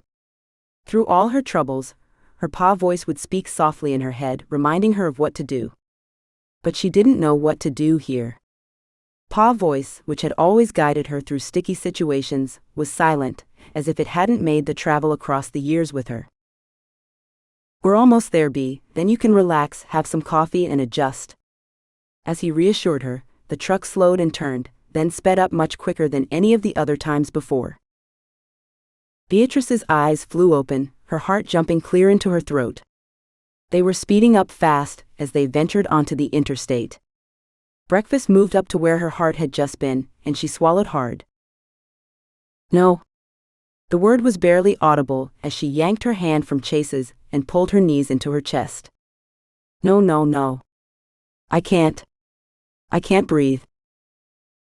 Beatrice, I need you to calm down. Take a deep breath." His words sounded strange and muted as her heart pounded loudly in her ears. She needed safety, needed to do something. She was clueless what to do as the fear threatened to choke the life right out of her. She unlatched the belt pinning her in place. "Hey Beatrice, wait. What are you doing?" His hand skimmed her shoulder as she fled to the floor, huddling into the smallest ball she could clench into. She heard his voice frantically speaking, but no words formed in her head. The vibrations of the truck as the wheels rushed across the road pounded into her head. Her breath took on the rapid pace of the vehicle, and her head began to swim. She laid her head on her knees, caving in to the panic that threatened to pull her under. Chapter 12. February 19, 1883. Hey man. I've been thinking about you a lot lately. Thinking about all the things I never told you. Yeah, I know, get over it, right?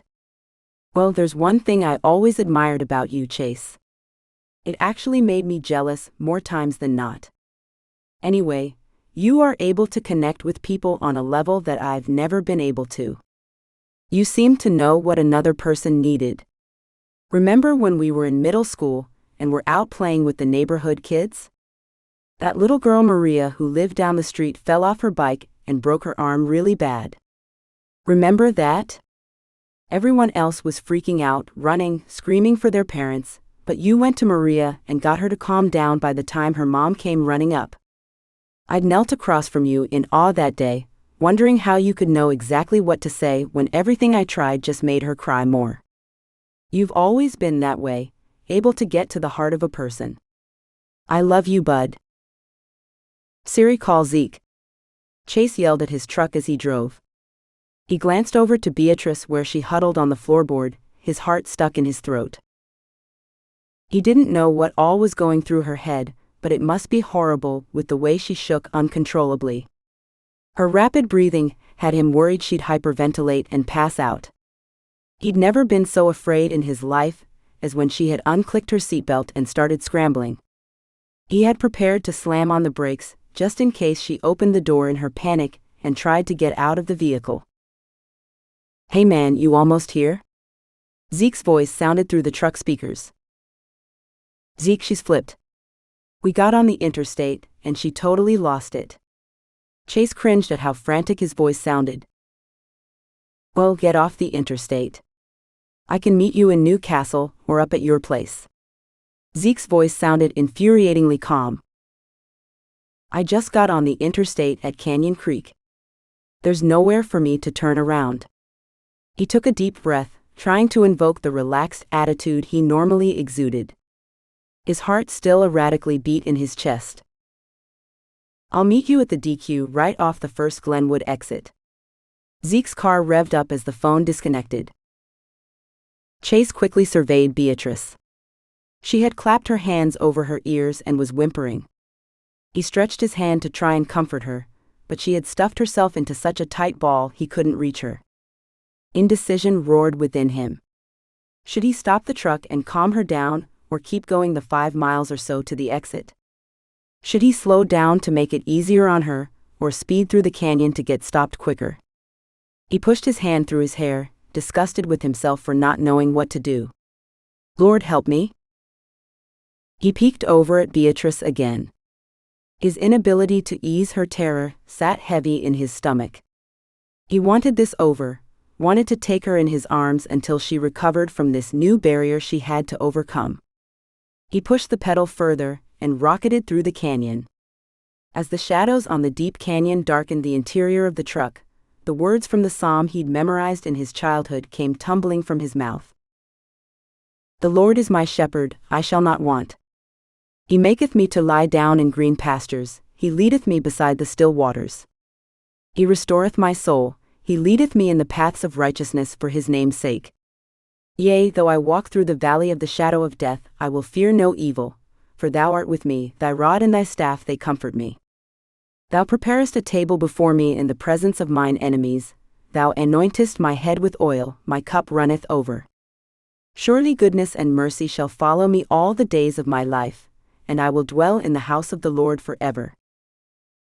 His frantic heart rate slowed as he spoke the ancient words of hope. He chanced a glance at Beatrice and sighed in relief. Though she still shook where she was huddled, her whimpering had been replaced with shaky whispers of the psalm. He'd never been more thankful his mom had preferred the King James Version of the Bible than now. Beatrice, I promise you, everything is going to be all right. Chase added his voice to hers as they repeated the psalm. He wasn't sure how he'd keep his promise, but he would do everything he could to make things better for her. He turned onto the exit. The last 5 miles had passed like 40. He entered the DQ parking lot and pulled in next to Zeke, who'd parked toward the back of the lot next to the trees. Before he had the truck turned off, Zeke opened the passenger door and crouched down so he was level with Beatrice. He pushed his hands through her hair and spoke her name softly. Chase attempted to ignore the burn of jealousy that raged in his gut. Tried to tamp down the disappointment that he wasn't the one comforting her. He got out of the truck, shaking his hands and rolling his shoulders to ease the tension as he walked around to stand next to Zeke. Beatrice, honey, look at me. Zeke moved his hands to cup her face. All jealousy fled as Chase saw the gaunt look on her face as she lifted her eyes to Zeke's. Good, that's good. Zeke spoke with a low voice. Now I want you to breathe in nice and slow with me. Breathe in 1, 2, 3, 4. Now breathe out 1, 2, 3, 4. Good. Let's do it again. Chase marveled at Zeke's calm, how he knew exactly what to do. Chase leaned on the truck and breathed with Beatrice, willing her to mimic Zeke's actions. A tear tracked down her cheek as she shuddered out another breath, breaking Chase's heart. Sorry? Her voice shuddered, and his entire being balked at the apology. You have absolutely nothing to apologize for. Zeke's words mirrored Chase's thoughts. I'm weak, a ninny. Her breathing increased with each word as another tear raced to her chin. Beatrice, take another deep breath for me, Zeke commanded like the retired army sergeant he was. She followed his orders, closing her eyes and taking a deep breath. Good. Why don't you sit up in the seat, get a little more comfortable? She nodded and moved gingerly into the seat so her knees pointed out the doorway, her feet propped on the edge of the frame. Zeke remained crouched where he was and placed his arms on either side of her legs. She peeked up at Chase, cringed, and quickly turned her eyes back on Zeke. His heart dropped. Was she as disappointed in him as he was? Had he hurt her somehow with his inability to deal with the situation? Her cheeks flushed pink as she took another deep breath, her hands clenching together in her lap. Do you think you can keep breathing while I tell you something? Zeke took her hands and smoothed her clenched knuckles with his thumbs. She nodded, breathing slowly in. I went through the exact same thing as you after my first battle in the army. Her eyes widened as she shook her head. I'm not a soldier. You're wrong, Beatrice. Zeke placed one hand on her cheek. You are a fierce, little warrior who has just been through a major battle. If you're anything like me, you're wondering how you function now, how you move forward from the trials you're going through, from the doubts racing in your head. Her eyes widened as she clasped Zeke's hand that held hers. I don't know what to do next. Do you want to know what Hunter told me when I felt the same as you, when I was hunkered in the corner of our barracks as terror raced through my body? As Zeke talked, Beatrice, gaze glued to him, swallowed and nodded slowly. The Lord your God is with you, the mighty warrior who saves. You don't have to do this alone. Chase is with you. I'm helping you. Most importantly, though, God is with you. He brought you here, Beatrice. He knows you can handle anything this time and place has to throw at you. Chase turned his face away and blinked his stinging eyes before turning his attention back on her. He cleared his throat, pushing the grief and feeling of helplessness away. She needed to be his focus. He could deal with his own emotions later. She took a thready breath and unclenched her hands. She took another breath more solid than the last, relaxing the tension from her shoulders. I'm better now. Thank you. She straightened her spine and wiped the lingering moisture from her face. Good. Zeke stood looking around. Listen, I'm going to go grab us all a drink. Why don't you and Chase go take a walk on the path back by the river? Any lingering resentment dissipated the instant Zeke clapped his hand on Chase's shoulder and walked toward the Dairy Queen. Beatrice glanced at Chase and then lowered her gaze to where she fiddled with the hem of her shirt. Her cheeks turned a bright red. I'm sorry I overreacted. Her voice emerged soft. Chase took her hand and pulled her from the truck. You didn't overreact. I'm the one who didn't think this trip through. I should have had Zeke meet us in Newcastle, ease you into everything instead of having your first trip be so much. I'm sorry I screwed that up, and I'm just sorry I couldn't help when it became too much for you. He rubbed his neck and huffed. You helped Chase. A lot. She looked at him with wide eyes. I wasn't thinking clearly, was about to figure out a way to get out of that truck. Then you started quoting that psalm, and my brain slowed down enough for me to think things through. Or maybe it just gave me something bigger than myself to focus on, a reminder that I wasn't alone. He couldn't think of a word to say, which was unlike him, so he just walked. He led her through the trees at the back of the parking lot and stopped at the river.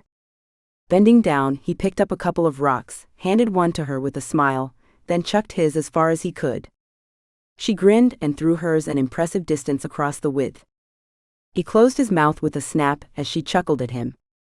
He continued to stoop and grab 2 more rocks over and over again, tossing his tension, doubt, and embarrassment into the Colorado River. He prayed the action helped Beatrice hurl any lingering emotions away as well. Beatrice sat next to Chase in his office back at the ranch, staring at a small television that was attached to a flat surface with letters and numbers written in small squares.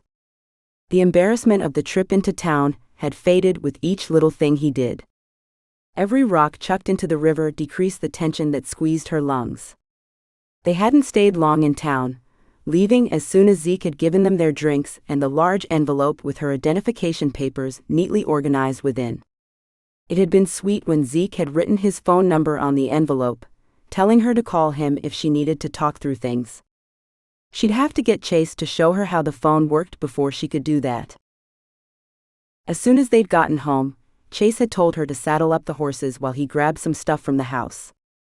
Did he know how much that simple act of giving her something she could do buoyed her? He'd then taken them out to have a picnic of jerky and fruit, and to shoot guns into a hillside. After unloading rounds and rounds of ammunition, she'd finally felt as if she'd found her way back to herself. Now here she sat in front of something new, determined to confront it with courage, though her heart had picked up its beat. She guessed that could also be because of the close proximity that Chase sat, their arms bumping each time either of them moved. Her childhood infatuation with River Daniels paled to the intense way her body reacted around Chase. He glanced at her and flashed those killer dimples, causing her face to warm. "Okay, B, I wanted to show you something to see if you want to take it on or not." "All right," she said, the hesitancy in her voice unavoidable. "So this is a computer. It is the gateway to the world." He winked, causing her to chuckle. "At first you won't need most of what this thing can do, but in time, I'll teach you how all the programs function. If I say something that throws you or talk too fast, let me know." She nodded. He plunged ahead. "Right now I have everything closed, so what you are seeing is called the desktop." Beatrice stared at the gorgeous picture of a sheer rock face on the device. "What's that a picture of?" "Oh, that's a picture of El Capitan in Yosemite. It's in California. I climbed it a couple of years ago." "You climbed that?" Her estimation of him rose even more. "Yeah." He shrugged. "So the part with the picture is called a screen. This part on the table is the keyboard. Do you see this square at the bottom of the keyboard?" She nodded. "This is the mousepad. When I move my finger on it, the little arrow on the screen moves around. If you push down on the mousepad, you chose what the arrow is pointing at." "That's amazing." She smiled, leaning closer to watch the arrow. "You ain't seen nothing yet." He grinned as he moved the arrow to the bottom of the screen, causing pictures to pop up. If you move the arrow to the bottom of the screen, some of the programs on the computer will appear. You are going to forget all the others for now, and just focus on the blue compass here next to the square face. Blue compass next to square face. Okay. She grabbed a pad of yellow paper that was on the table. He handed her a tube about the size of a pencil. She put it down on the paper, frustrated when nothing wrote. She lifted it to her face and twisted it in all directions, trying to figure out how it worked. She pushed the end that was skinnier than the rest. A metal tip clicked out. When she ran her finger cautiously along the metal, a line of blue appeared on her skin. She laughed at herself as she shared a happy glance with Chase, whose smile stretched across his face. She pulled the paper closer and wrote a quick note of the directions so far.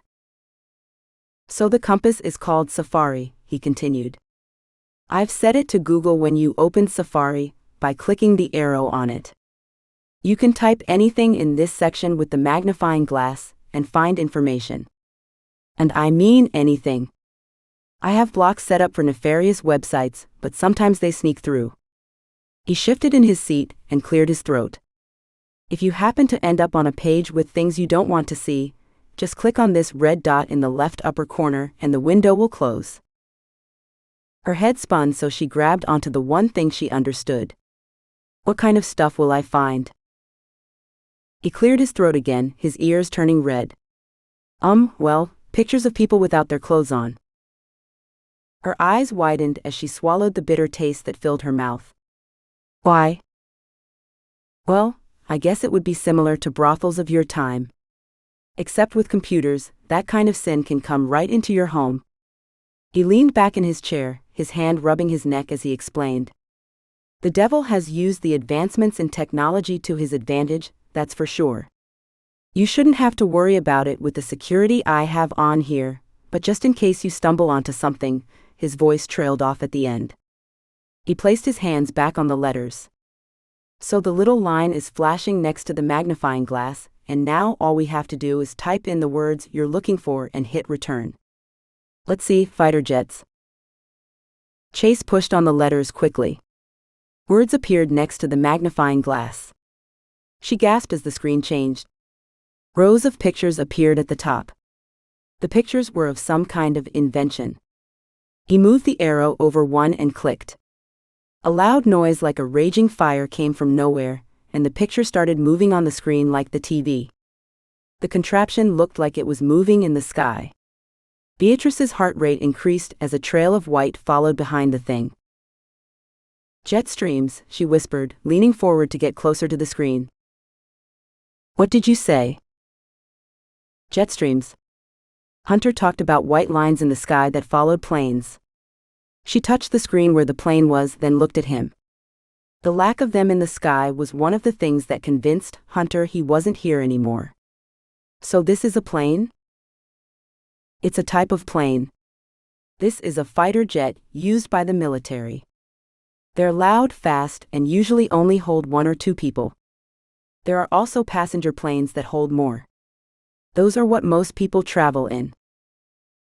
So anything I want to know or see, I just type it in next to that magnifying glass and it will pull up? I could see Paris and the pyramids? Yep, pretty much. She sighed and sat back, a small smile on her face. I've always wanted to see the world. I planned on joining a Wild West show. Really? He turned his chair toward her. Yeah. Her smile faded. That's all changed now. I don't even want to leave the mountains.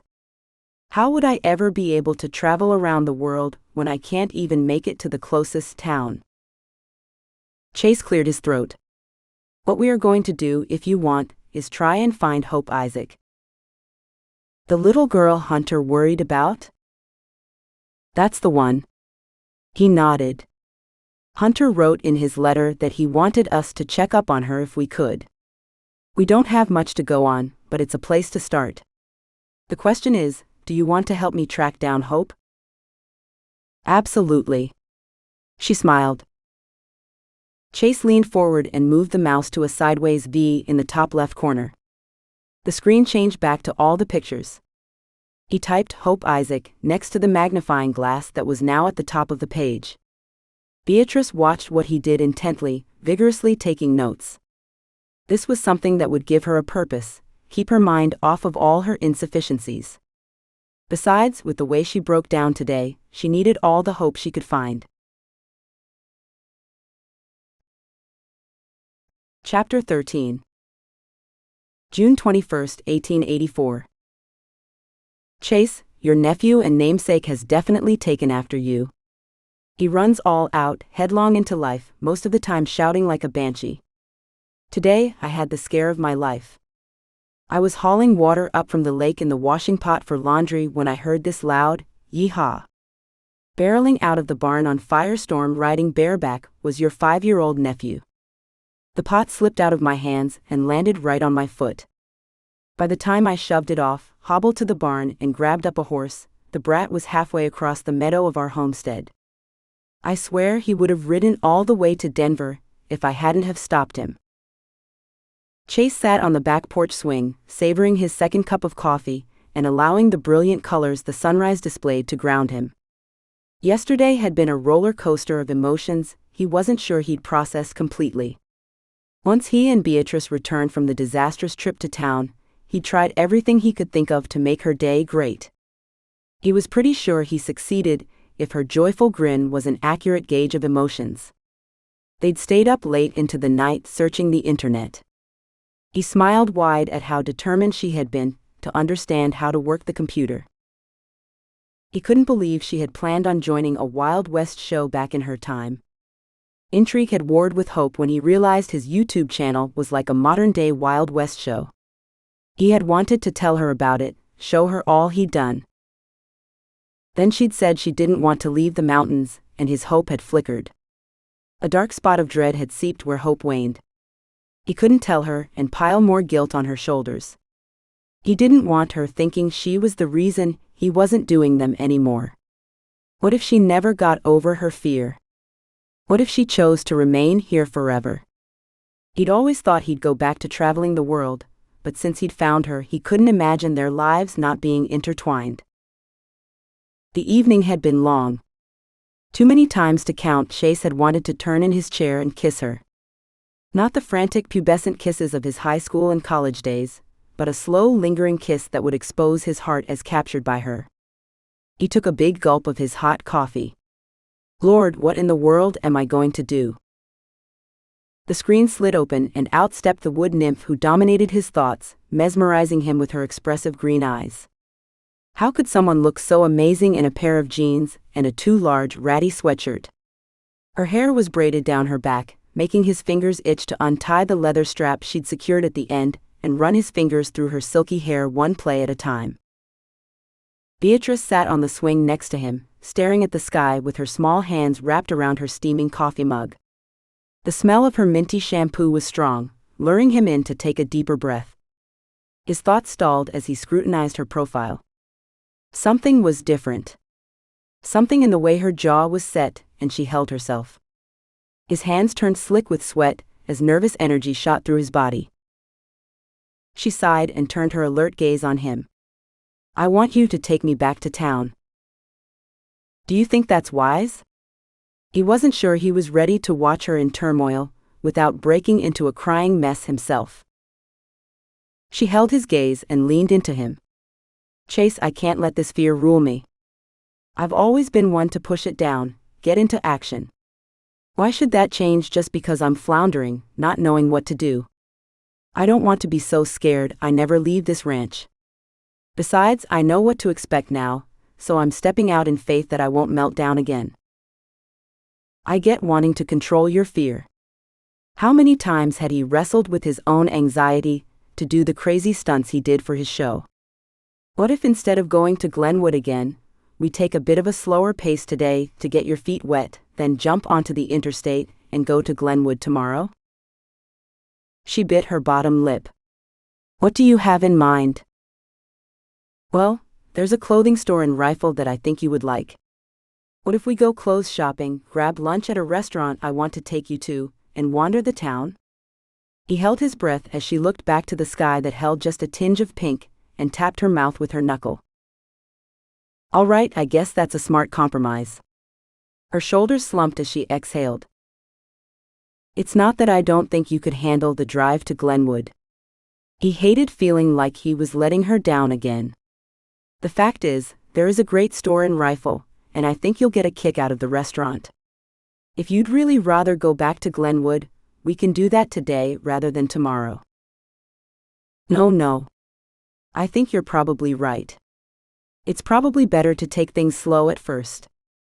She pulled her braid over her shoulder and started fiddling with it. Part of me wants to blaze forward, despite the boulder sitting in my stomach. Part of me is so relieved I want to cry. She turned to him. I'm sick of crying and being confused, Chase. I'm sick of not having the courage to head straight into my problems, of not acting. He squeezed his coffee mug to keep from stretching his hand across her shoulders and pulling her to him.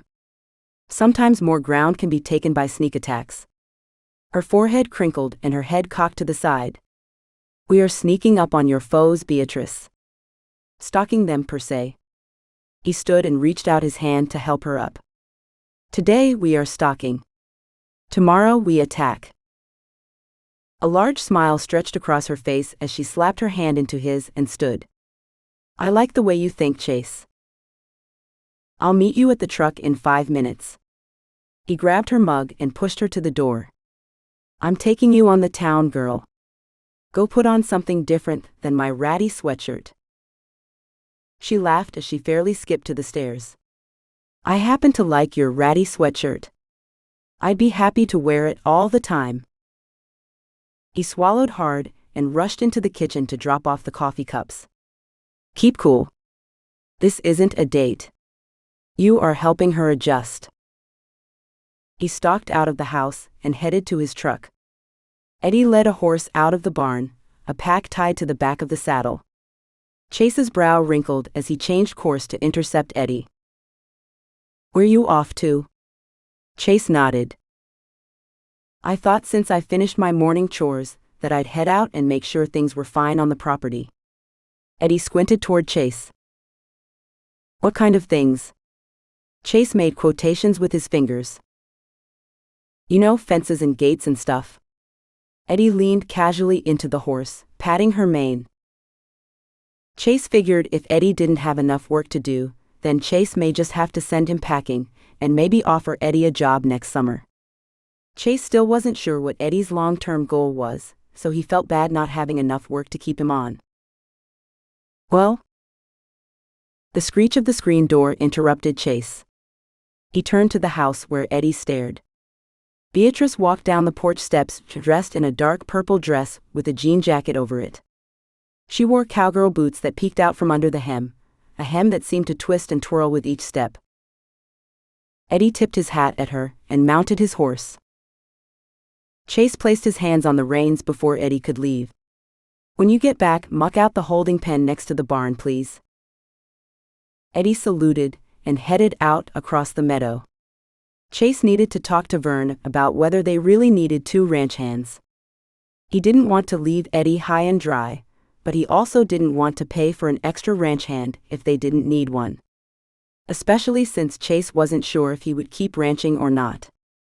If it was up to him, he'd sell all the sheep and be back traveling the world, making his mark one video at a time. He shook his head.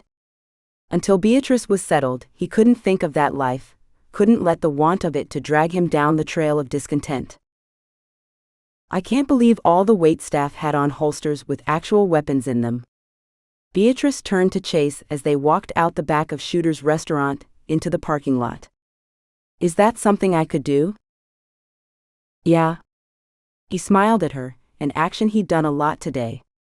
Colorado is an open carry state, so as long as you're 18 and don't have a criminal record, you can carry in a holster people can see. He paused, looking at her with one eye squinted. You aren't a criminal, are you? Chase. She rolled her eyes, causing him to throw his head back and laugh. You can't wear it certain places. We'll have to research it since I'm not sure where you can and can't have it, he continued as they walked through the parking lot to the truck. She liked the idea of wearing a holster, even if it wasn't hers from home. It gave her a sense that maybe things weren't so different, that she couldn't feel like she belonged.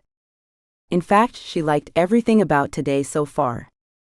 While the drive to Rifle had still given her butterflies in her belly, if she focused on how beautiful the trees were with their changing colors and the different houses they passed built back in the fields, the speed didn't upset her as much.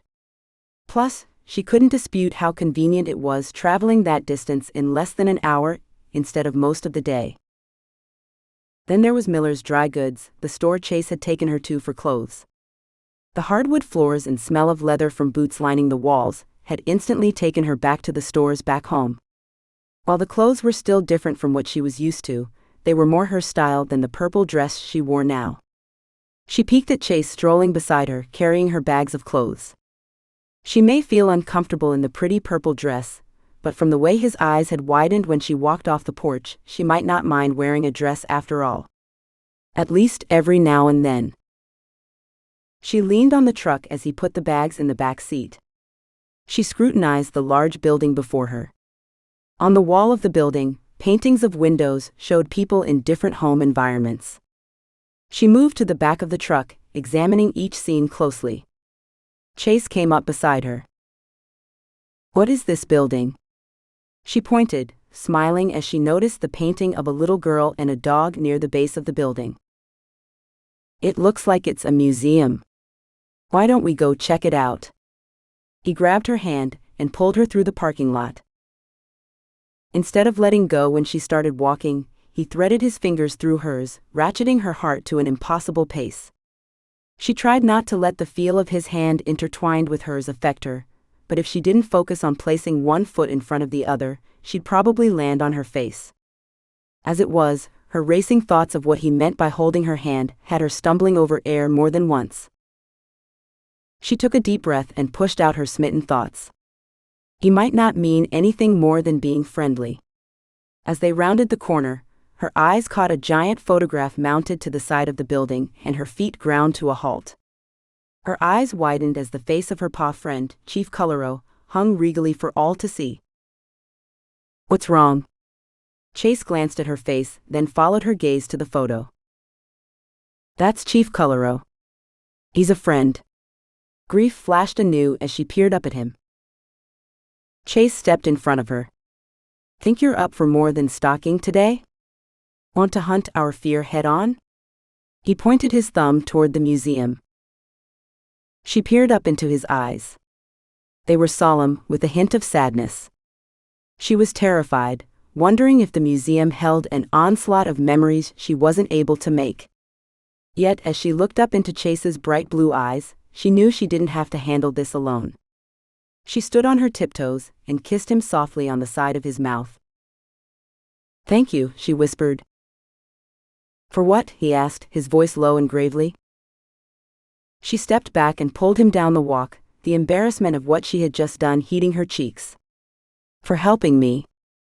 For being here so I don't have to figure this all out on my own. Trust me, Beatrice." He smiled as he stepped up next to her. "There's no place I'd rather be than right here with you."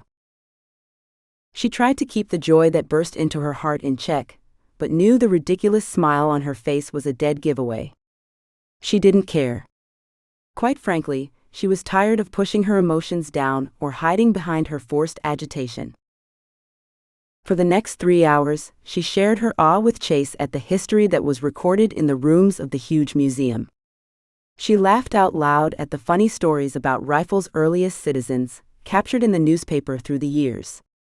When a photo on the wall proved to be of Viola and Hunter's family, they both had stood in weighted silence, the air thick with wonder and a bit of heartache.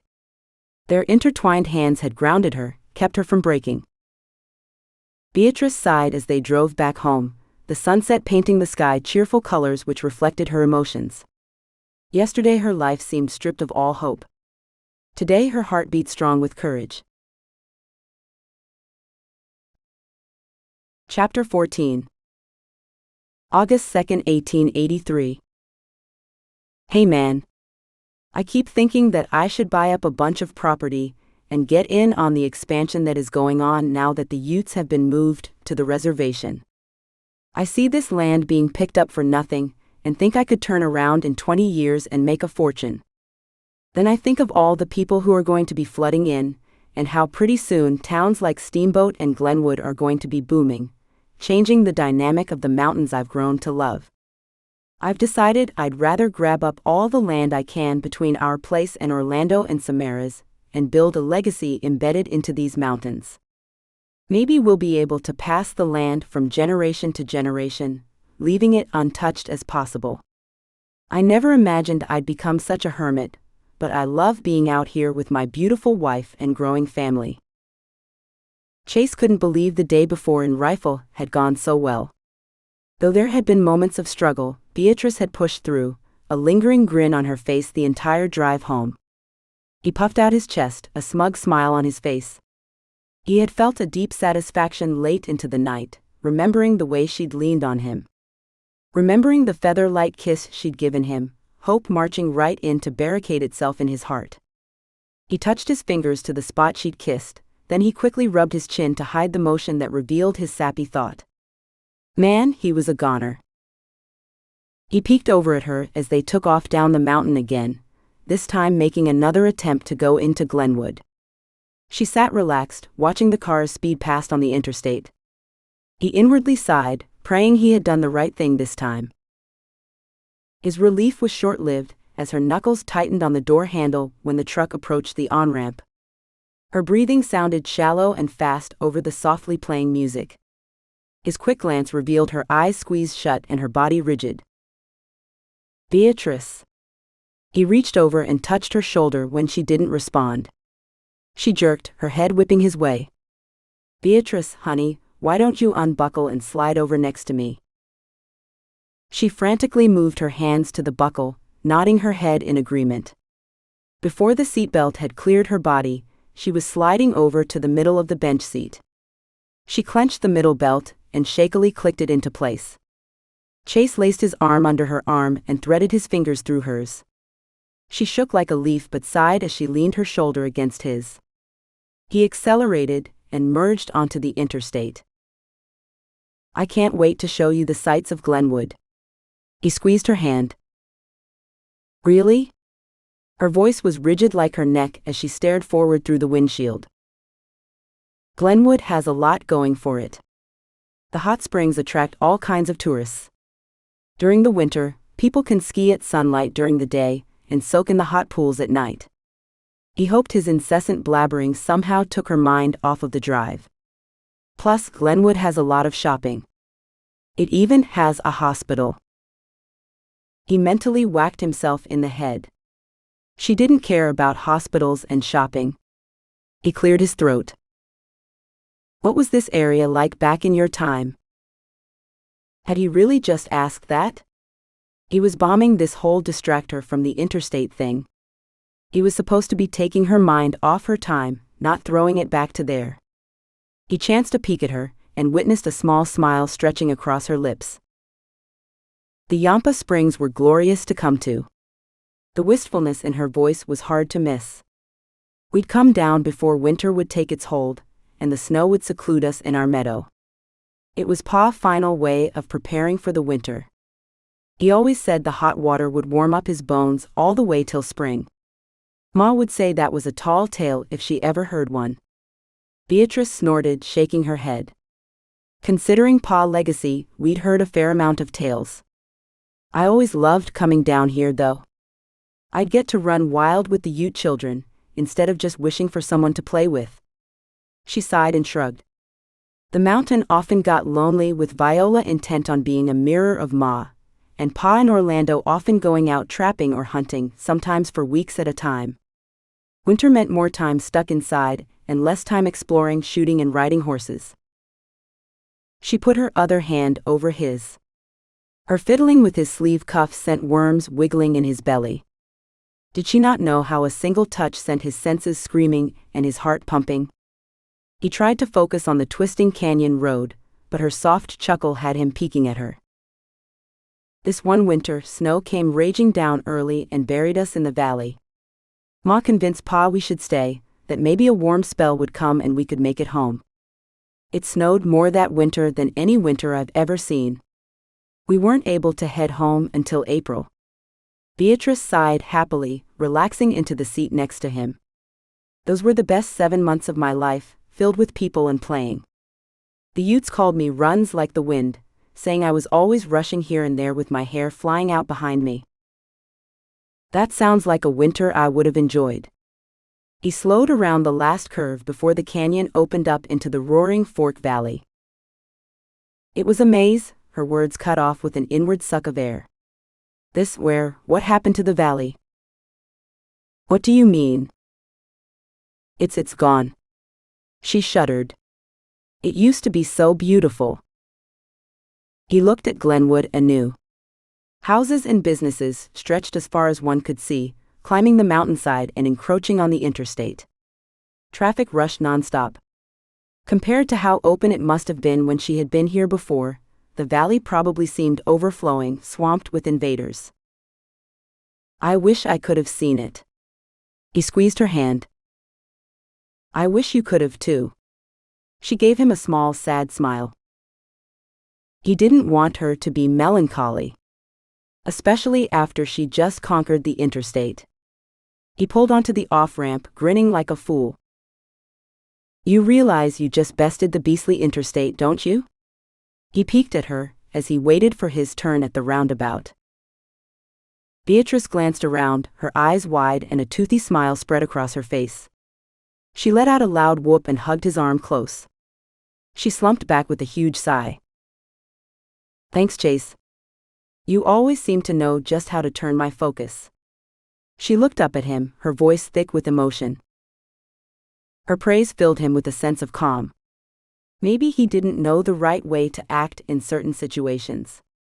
Maybe he would always feel like he fumbled with his words around her. Yet, he couldn't negate that he was helping her. Maybe he'd be able to keep his promise to Hunter after all. "Do you believe in fairies?" He pulled into the roundabout. She snorted incredulously. "Fairies? No, I don't." "Well, sweetheart, what you are about to experience might just change your mind." He smugly grinned at her. "Plus, you are in for the ride of your life." "I don't know if I should ask what you are up to or not." She shook her head and settled closer to his side. Beatrice didn't know it, but Chase just decided she was right where she was meant to be. He would do everything possible to keep her there by his side. He wondered if Zeke was in the market for a Shelby, because the pickup truck was his new favorite mode of transportation. Beatrice barely registered her surroundings as she and Chase entered the next destination on his list of places he wanted to show her. How could she when her mind was busy replaying the morning? How she'd soared out over the canyon like an eagle on huge swings and rushed down the mountain on a ride called a coaster at the Glenwood Caverns, or the Fairy Caves as Chase called them. She covered her mouth to keep from laughing at how she'd told him she'd already explored the caverns with nothing but a torch and some friends when she was younger. His pout was so silly, she had half-heartedly agreed the caves were impressive with the lighting the owners had put in. She may have left out that they were much more thrilling to explore the way she had. She wandered the store as Chase marched up to the counter. The sulfur smell that hung thick in the air flooded her mind with memories of swimming in the Yampa with her family. She thanked God that the memories didn't pinch as horribly as they had before. She prayed that he would continue to turn the pain of the past into sweetness. She shook off the reflection and focused again on the morning. She remembered getting her first look at the valley from the box that transported them up the mountainside. It was amazing how the valley had transformed. As far as she could see out the window, the roaring fork that once lay empty except for the teepees of the Utes now was so full of people, she could hardly see bare ground. Noise of the vehicles, so deafening and never-ending, had her wondering if people ever wished for silence. Did the vast city ever quiet? When she had questioned Chase, he'd laughed at her, saying Glenwood wasn't really a city. That made her start to wonder what Denver and Chicago, and all the cities she'd visited with her family, would be like now. Part of her itched to go find out. Most of her feared what she'd find. She figured she'd take Chase's advice and stalk this time period and smaller locations a bit more, before braving the larger cities. "Here. The locker room is just down that hallway." Chase pointed as he handed her a stack of clothes. "I'll meet you right out these doors. This won't be as thrilling as the haunted mine drop, but I hope you'll like it." She swatted him before heading down the hall, walking backwards. "I hope it's nothing like the mine drop." He wiggled his eyebrows before heading the opposite direction. She had hated that ride, with its 110-foot drop into the belly of the mountain. Her stomach sank again, just remembering the free-falling sensation. She wasn't normally a screamer, but she sure had let one loose on that ride. She turned the corner into the locker room, her stomach dropping for an entirely different reason. Before her were women and children in different states of undress. She quickly lowered her eyes and dawdled forward. With her head down, she tried to figure out what they were doing. Her breathing quickened as the echo of the room magnified the laughter and loud voices. She continued further into the space and turned another corner. The lack of clothing got worse the farther in she ventured. She quickly jumped into an empty alcove and pulled the curtain closed that draped over the opening. Beatrice stood, staring at the fabric, wondering at what she had just witnessed. She'd never seen anyone like that, even when she shared a room with her sister. What made her heart pick up even more speed was the lack of clothing the women were wearing as they passed her heading out to the doors. With dread, she dropped the stack Chase had handed her on the bench. She took a deep breath and, acting as if the pile hid a rattler, pulled the items aside to investigate. The towel on top was plush and soft. In between the folds of the towel was a small, smooth fabric bundle. She picked it up with the tips of her fingers and held it straight out in front of her. While there was more fabric than some of the women she'd passed had worn, what she held would barely cover her trunk, leaving her legs completely exposed.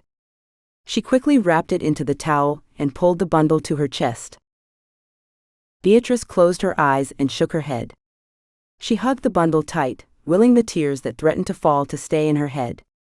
"I can do this." Her breath shuddered out of her. She couldn't do this. She pushed out of the alcove, bumping into a lady. With a whispered apology, she rushed down the hall, holding her speed to a quick walk, her head lowered, hoping others wouldn't see her panic. The instant she hit open air, Beatrice sprinted for the truck, praying Chase wouldn't be too disappointed in her. Chapter 15. September 30th, 1883. Dear Beatrice, we took our boys and baby Beatrice to the Yampa Springs area to prepare for winter like we used to with Pa and Ma. I couldn't believe how much it has changed. It's as if the minute the Utes were pushed out, the prospectors started slapping up buildings. They've named the town Defiance. Can you believe that? It's full of defiance, all right, defiance against God. We pitched our tent a ways from the awful place and planned to only stay a few nights before heading back to the homestead. I'm worried if Colorado keeps growing like it is with as many ruffians as we get, Hunter will never come off the mountain, especially since I'm pregnant again. Chase paced in front of the door, whirling as it opened. His shoulders slumped when two teenage girls walked out, giggling when they noticed him. Beatrice should have been out by now.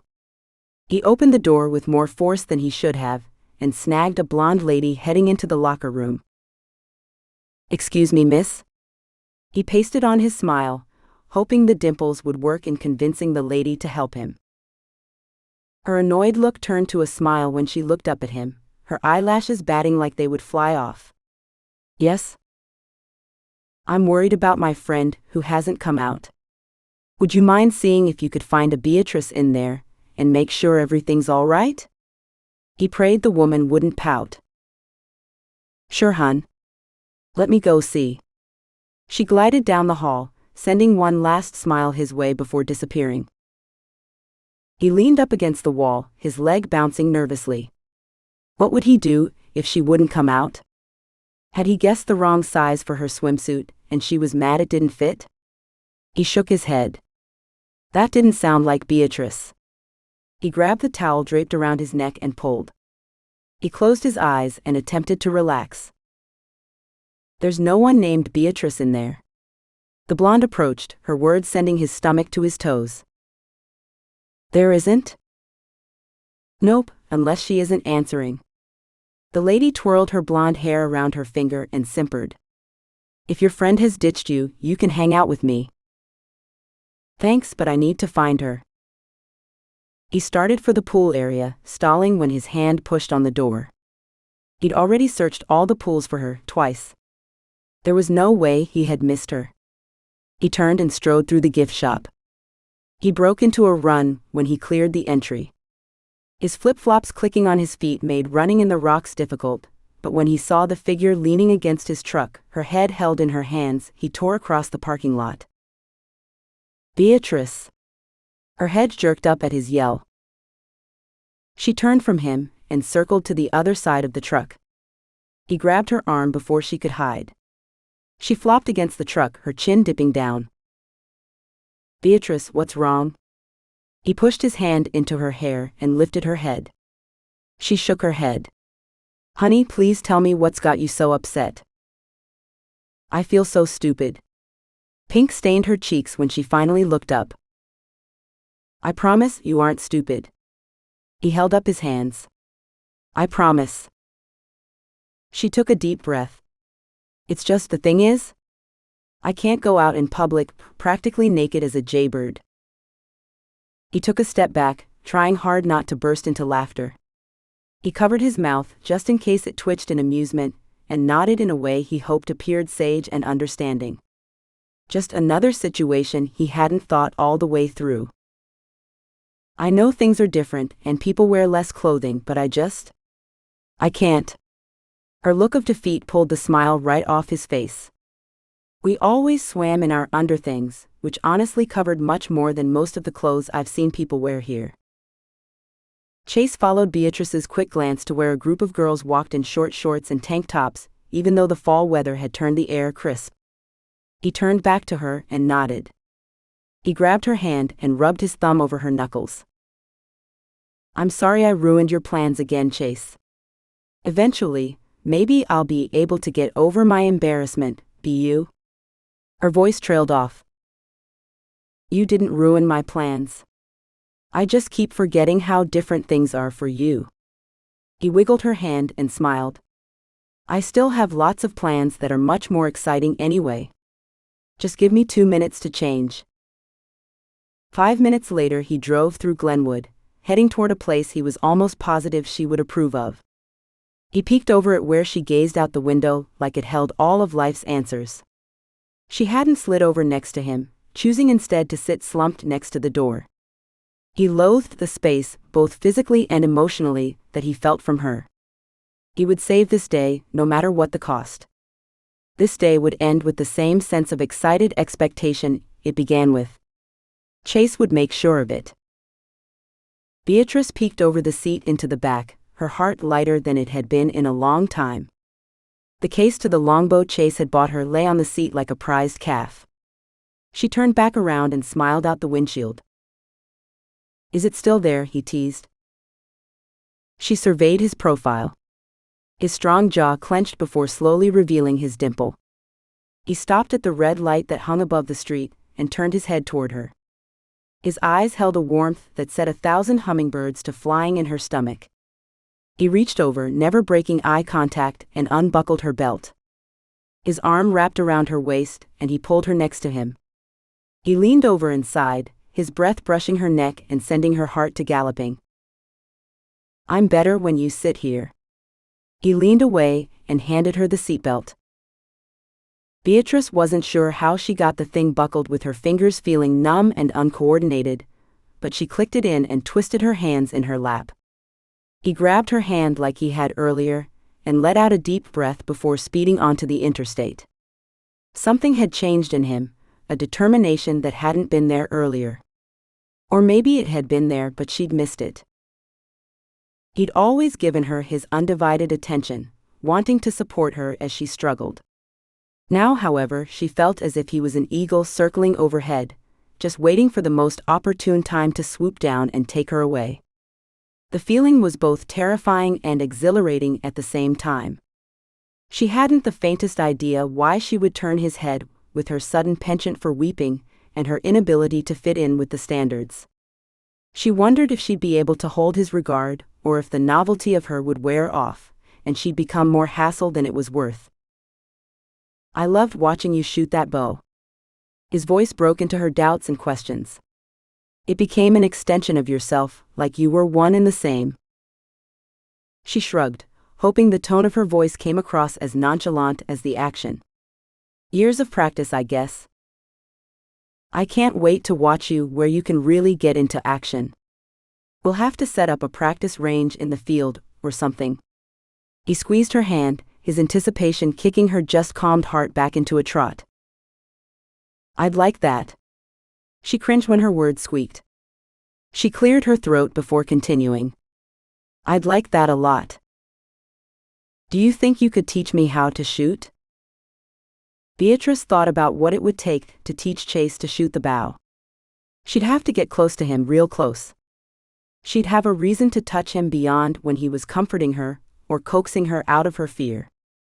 Though they were touching right now, and it had nothing to do with her insecurities. Yeah, she wouldn't mind teaching him, not in the least. I wouldn't mind teaching you.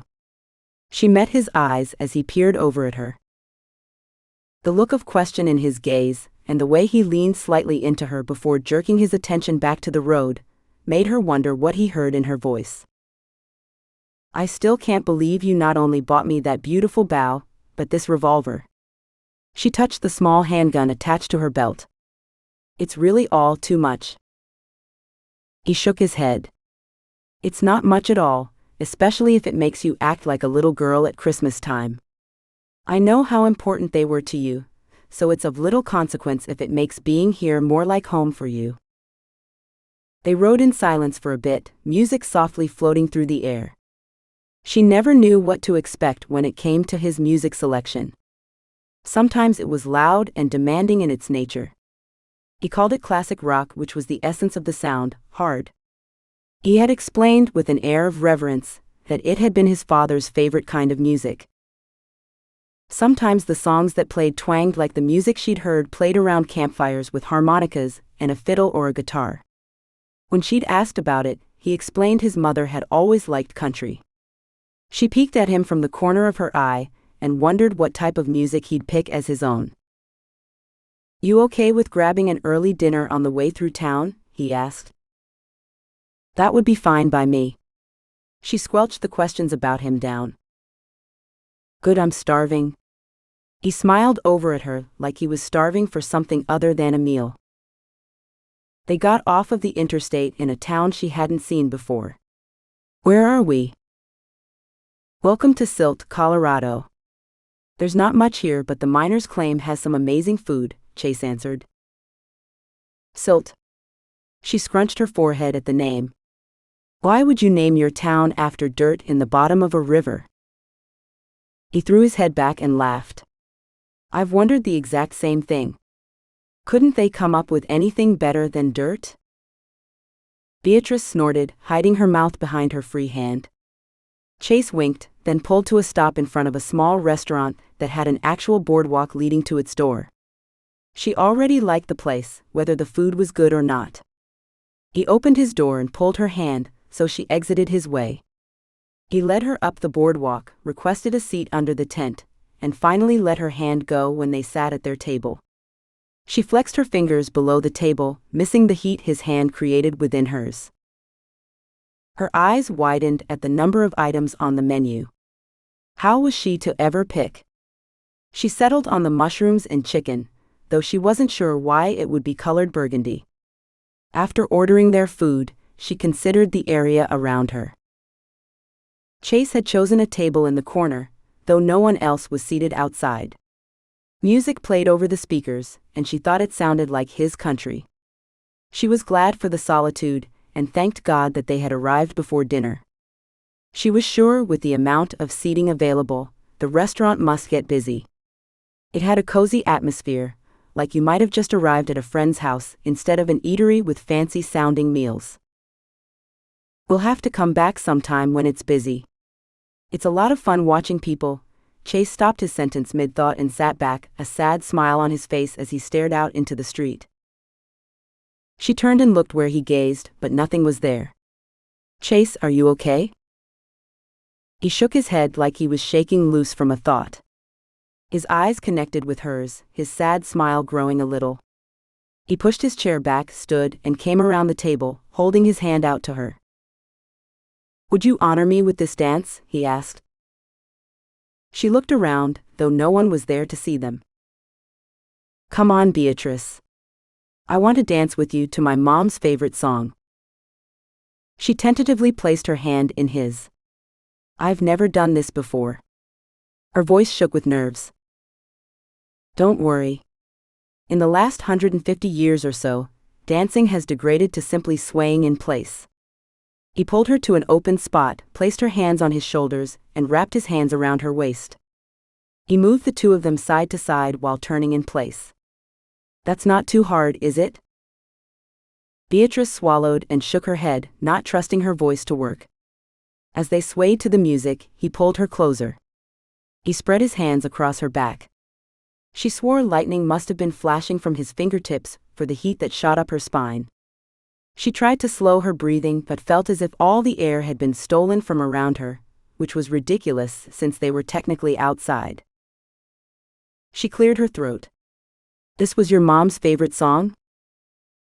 "MMHMM.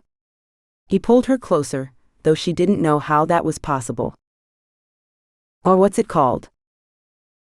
His intense stare made talking difficult. "When You Say Nothing at All," by Alison Krauss. He pushed her hair behind her ear, his hand burning a trail down her neck and over her shoulder before settling on her lower back. "I used to catch my parents dancing in the kitchen to this song."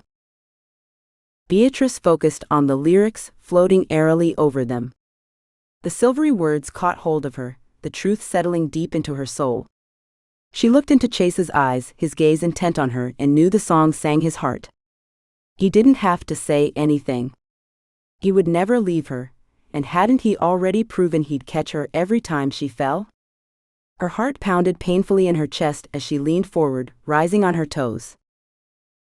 "Beatrice." She stopped his husky whisper with a soft kiss, her first kiss. Chase moaned and pulled her closer, angling his head to deepen the kiss.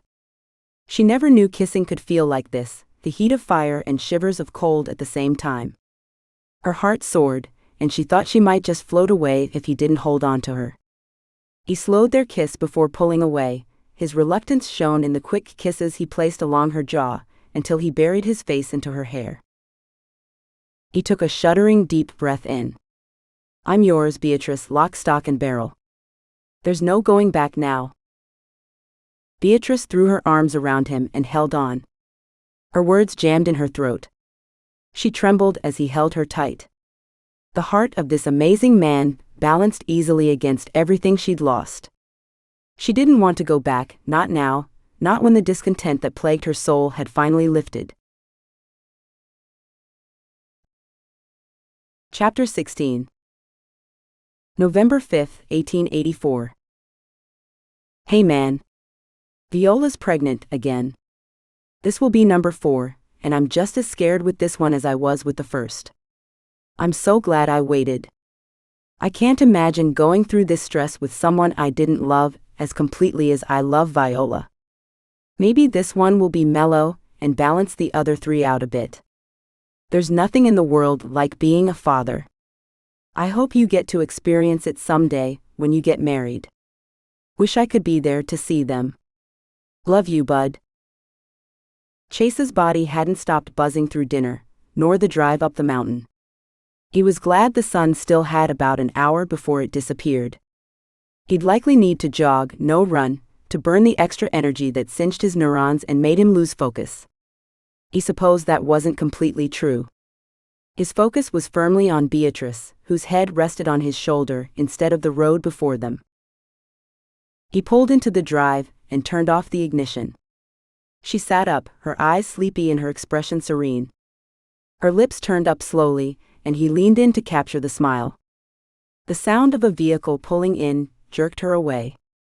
She ducked her head and pink bloomed up her cheeks. Man, he loved how pure she was. He had never been comfortable with how flirtatious some women were, well, most of the women he'd spent time with back when he dabbled in relationships. It had always seemed fake or forced. There was nothing fake about Beatrice. He just wished he had followed his father's advice and came to her as innocent as she was. He got out of the truck, pulling her with him. She glanced over to the car, where someone was turned in the driver's seat, searching for something in the back. She touched the gun holstered at her hip, and he hid his smile by rubbing his mouth. "You expecting someone?" she asked. He couldn't stop the chuckle her cautious tone caused. "It's all right, B. People visit people all the time now. No need to call in the cavalry just yet." He brought her hand up and kissed it, then headed toward the beat-up sedan. The car was old. The paint faded to a nondescript red, or maybe a dark orange. It rattled as it idled, and he wondered if he'd find dropped parts when the visitor left. The driver's head whipped forward, and after several seconds the car clunked to silence. The driver's door screeched open. Long lean legs appeared, followed by a figure he could never forget, even though he had tried. His stomach rolled, and he thought he might just lose the expensive dinner he just ate. Samantha Jones stood in all her glory before them. Her flirty sundress and heeled sandals fit the ranch like a diamond necklace strung around one of his sheep's necks. Her always confident smile wavered as she looked between him and Beatrice, causing the elephant that had lodged into his gut to explode into a million butterflies. He hadn't talked to Samantha since that fateful night 4 years ago, when their easy friendship had been destroyed. He couldn't imagine why she would track him down now, after all these years. Lord, please. I don't. Please help me. The closer they drew to her, the faster Chase's heart pounded in his chest. He hoped Beatrice didn't notice his slick hands, though with how observant she was, she probably noticed everything. When Samantha opened the back door and bent into the car, he peeked at Beatrice. Her face was a mask, void of any emotion. Samantha led a child out of the car. Not just any child, but a beautiful little girl with skin lighter than Samantha's rich brown skin and dark thick curls. Chase could see a smattering of freckles dancing across her nose and cheeks. He noticed the girl's bright blue eyes and froze. Hey Chase. Samantha's greeting pulled his attention, his eyes narrowing. Samantha, what are you doing here? He knew his tone wasn't very welcoming, but he couldn't seem to care. Well, Samantha's voice wavered. She glanced down at the girl who was peering around happily, her eyes widening as a horse's neigh sounded from the barn. I thought you might want to meet your daughter, Evangeline. His fingers chilled to ice, and his heart beat heavy in his chest. Beatrice drew in a quick inhale of air, and tried to pull her hand free. He didn't let it go. He couldn't, not when it anchored him. He swallowed the ache in the back of his throat. She can't be. Samantha straightened her lithe frame and lifted her chin, the strong woman he'd admired so much in college emerging. Look at her, Chase. Look at her eyes.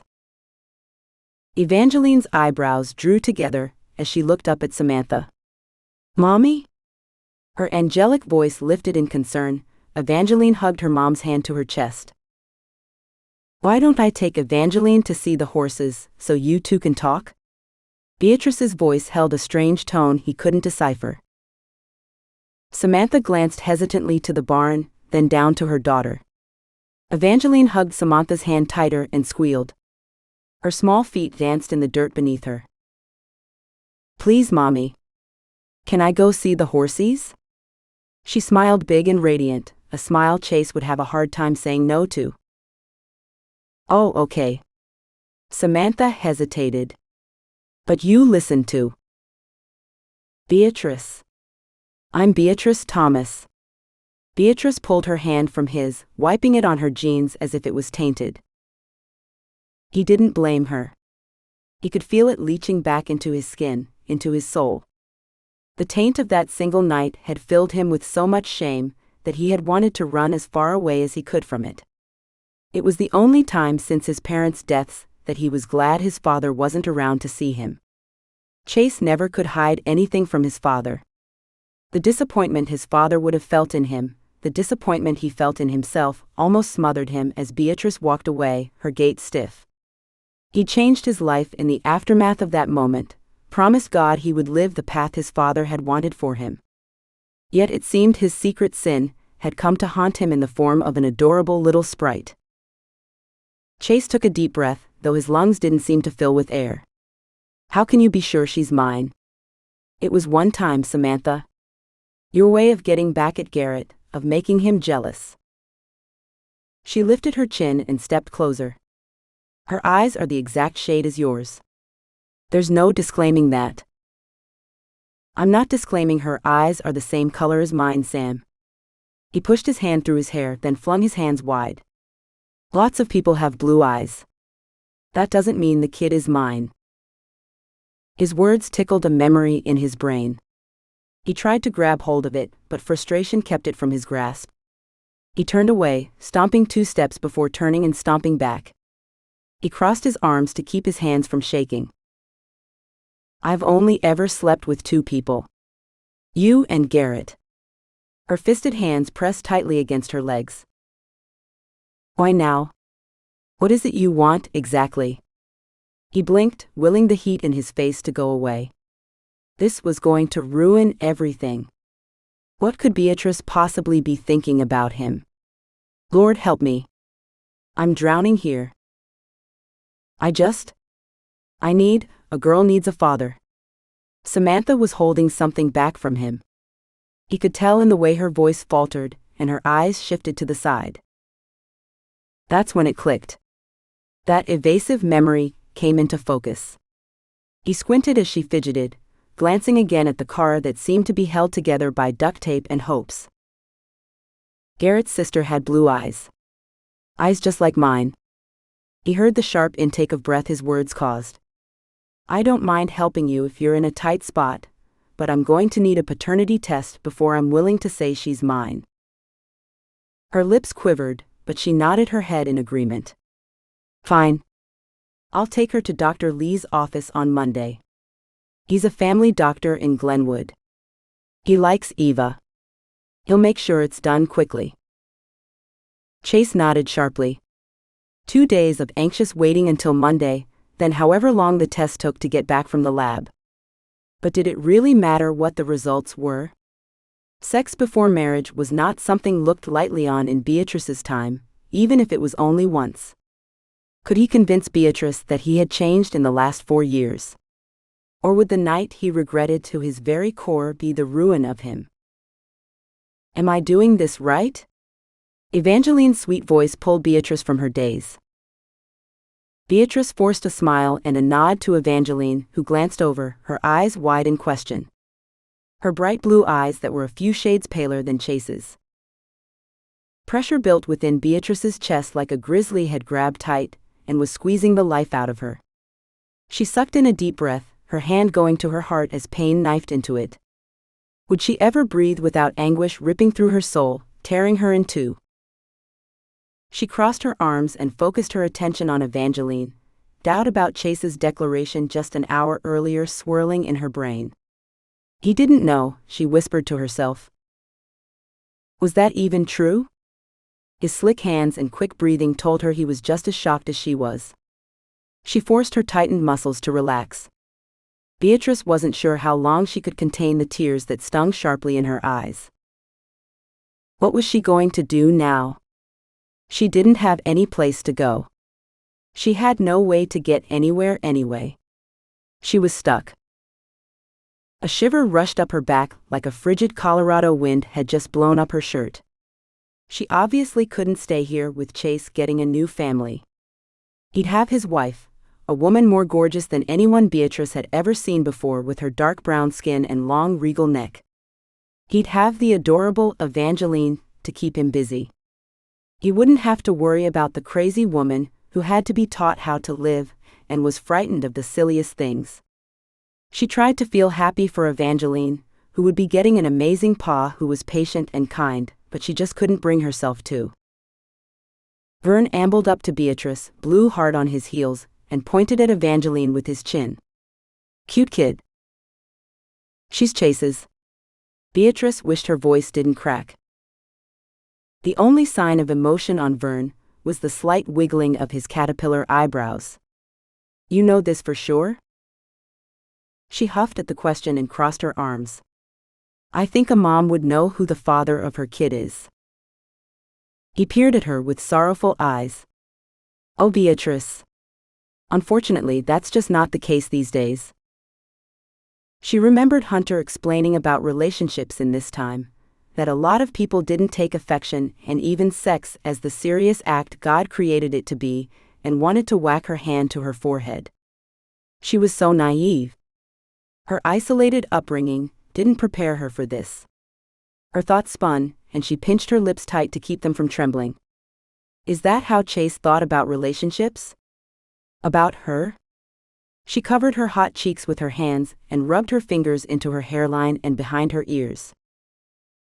Now the God of hope fill you with all joy and peace in believing, that ye may abound in hope through the power of the Holy Ghost.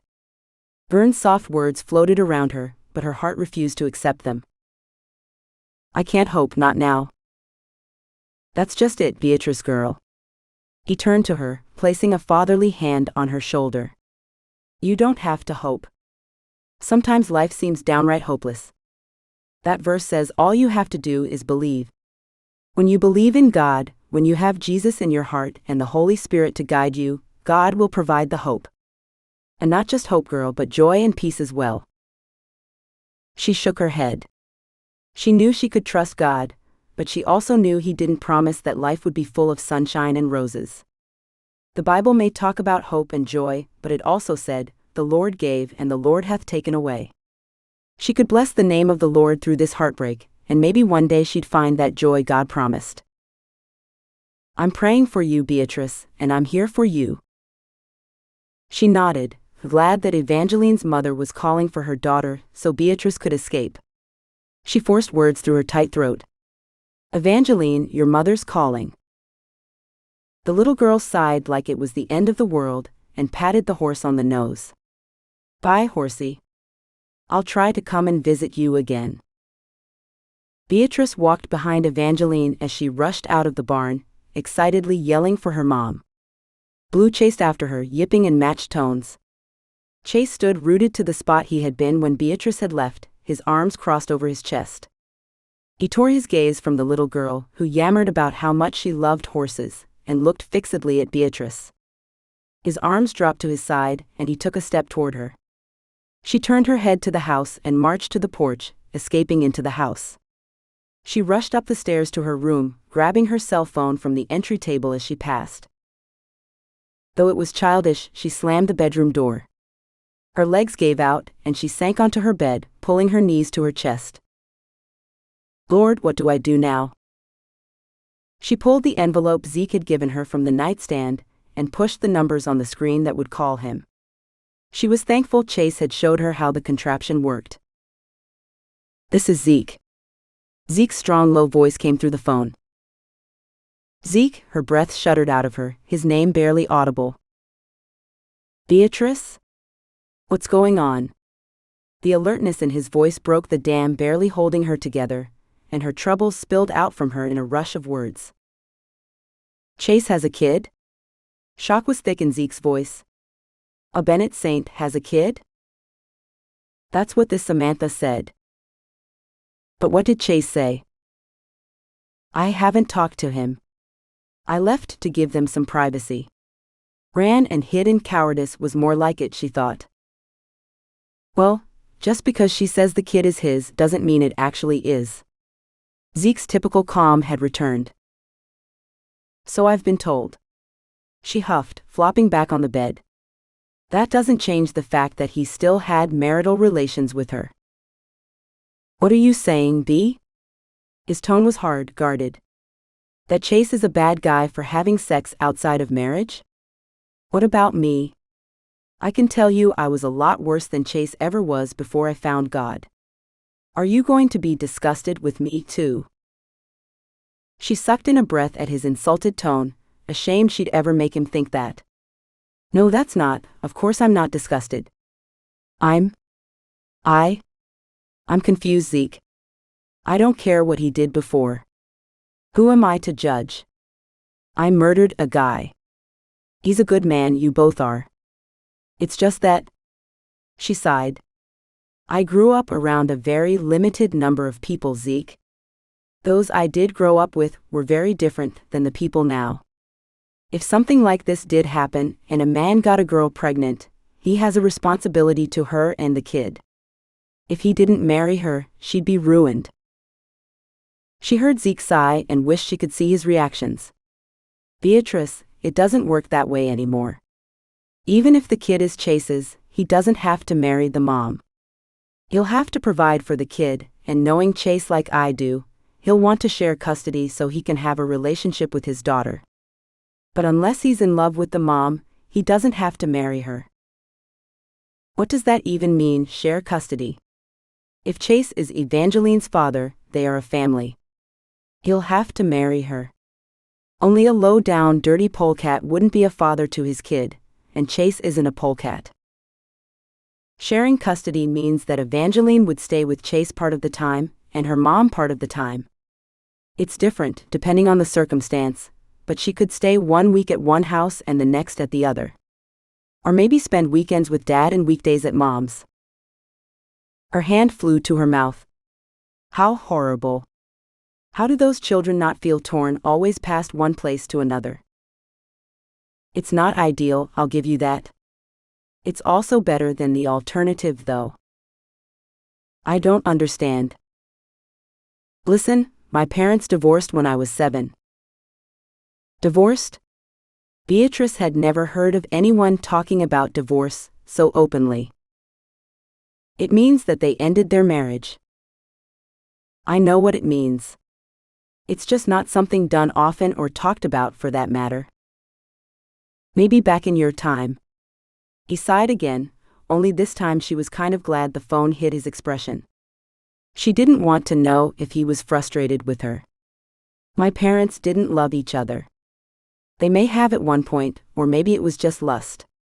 Whatever the case, they were both miserable, often arguing. It wasn't a pleasant household.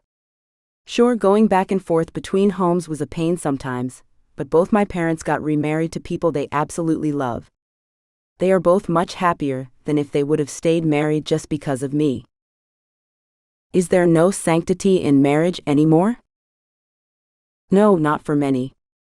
I understand now that if more lived for God and followed where He guided instead of blazing their own trail, there'd definitely be fewer broken homes and children with only one parent. But I also know that God is full of mercy, forgiving us even when we don't deserve it. He brings beauty out of heartache, transforms sorrow into joy. There are a lot of amazing kids out there that never would have been if the parents had waited. Not that I'm condoning that, but even in our mistakes, God is there. While his words were nice and filled with hope, it did nothing to ease her doubt. She squeezed her eyes shut as a weight settled in her chest. I kissed him today. Her heartbreak overrode her embarrassment at telling Zeke. He told me he was mine. How can I know he didn't say the same to Samantha? That he won't change his mind and discard me in the future? I'm stuck, Zeke. I have nothing. I don't have a home. I don't have a family. I don't. She sighed deeply. I don't know what to do. Beatrice, listen to me very closely. You are not stuck. If you decide you don't want to stay up at the ranch, I have an apartment above my garage that isn't being used right now. It's all yours for as long as you need it. But I think you should talk to Chase before you make any decisions. She groaned as she rolled over and pushed herself to a sitting position. She scooched herself so she leaned against the headboard. Knocking a rhythm with her head against the iron frame, she wished she could knock some sense into her world. It's not just that, Zeke. Back home, I did what needed to be done to survive. Hunting, tracking, butchering, and gardening aren't really skills used today, but it's all I know how to do. I don't even know how to start the stove for Pete's sake. I'm not worried about that, Beatrice. God wouldn't have brought you here if He didn't have purpose for you. You just have to give it time. Talk to Chase. Sleep on it, read the Bible, and pray. If you want me to come pick you up tomorrow, or any time really, I can. However, I'm just going to say this, and then I'm going to let you go. Running is the easy fix, Beatrice. I believe you have the strength and courage to face this. I don't think it's in your nature to hide. Think about that, and call me if you need to. The phone went silent, so Beatrice pressed the off button. Did she have the courage to stay on this mountain, alone in this house with Chase? She shook her head and pushed the heel of her hands into her eyes. She didn't think so. Yet if she forced her fear and hurt down, stuffing them below the surface, she might just be able to find the strength to talk to him. Then she'd do as Zeke advised and search out help from God, because she'd never figure this out on her own. Chapter 17. December 15, 1884. Dear Beatrice, I lost the baby a few days ago. I know that it happens, but I'm heartbroken just the same. I keep wondering if I did something to cause it. Hunter insists that I didn't, that even in his time women still miscarry for no known reason. He's devastated, though no one but me could tell. I know I shouldn't be, that I should trust in God's plan, but I'm afraid be. I'm terrified I'll get pregnant and have to feel this heartbreak all over again. I wish you were here with me right now. I miss you terribly. Chase spun as Samantha drove out of the yard. He wished she hadn't driven up to begin with. No, that wasn't the truth entirely. If the cute little girl ended up his, he wanted to know, wanted to take care of her and watch her grow. His heart ached at not seeing her as a baby, watching her take her first steps and having her reach out to him when she cried. He rubbed his hand across his eyes and pinched the bridge of his nose. What a mess. He couldn't help but hope in a small way that Evangeline was his, but he feared that if that proved true, he'd lose Beatrice forever. Could she forgive him of a past he regretted, more than he thought possible? He stared at the house where he saw movement in Beatrice's window. Everything in him wanted to rush in, charge up the stairs and beg her to understand. Yet, the way she had barely looked at him before she stomped into the house held him back. Hopefully he'd get a chance to explain to her. He slapped his leg and stomped toward the corral. He grabbed the top rail and squeezed the wood tight. He'd ruined everything. He bent down, putting his head on his hands and squeezing his eyes shut. Would this pain ever release his chest so he could breathe fully again? He let out a low growl that built to a roar and shook the rail in frustration. Well, this really mucks things up, don't it? Vern's calm, gravelly voice filled the air. Cute kid, though. Won't be bad having her around if she ends up yours. Yeah, she's beautiful. Chase smiled at her chipper, jabbering about the nice horsies and how she wanted to ride one. I told her she could come back and ride a horse. Chase moaned low. One night, Vern. One night I let grief and alcohol override my values, and I might lose everything. Yep, you're right. Vern's matter-of-fact tone hit Chase hard in the gut. Geez, Vern, don't sugarcoat it or anything. He stood and took a deep breath. I'm not about to coddle you, Chase. You know the good book says our sin doesn't come without consequence. Vern crossed his arms on the rail of the corral and relaxed without a care in the world. Chase stifled the urge to push him just to get him riled up. The thing is, you might just lose everything, but you might also gain so much more than you ever imagined possible. Beatrice may just decide to leave. I'm assuming by everything, you mean her. Chase nodded. I don't get it, Vern. I just met her, but I feel as if I was always meant for her. My heart is ripping from my chest. Sometimes love is like that. I knew the instant I saw my Martha that she'd be mine. Didn't matter that she was already engaged. Vern sniffed, his hand rubbing his chest. He cleared his throat. My point is, this life's full of heartache, but it's also full of the promises of God. You may just lose Beatrice, heck, you may not even get that sweet little girl as a daughter in the process, but you always have God. He's in the business of redeeming our mistakes.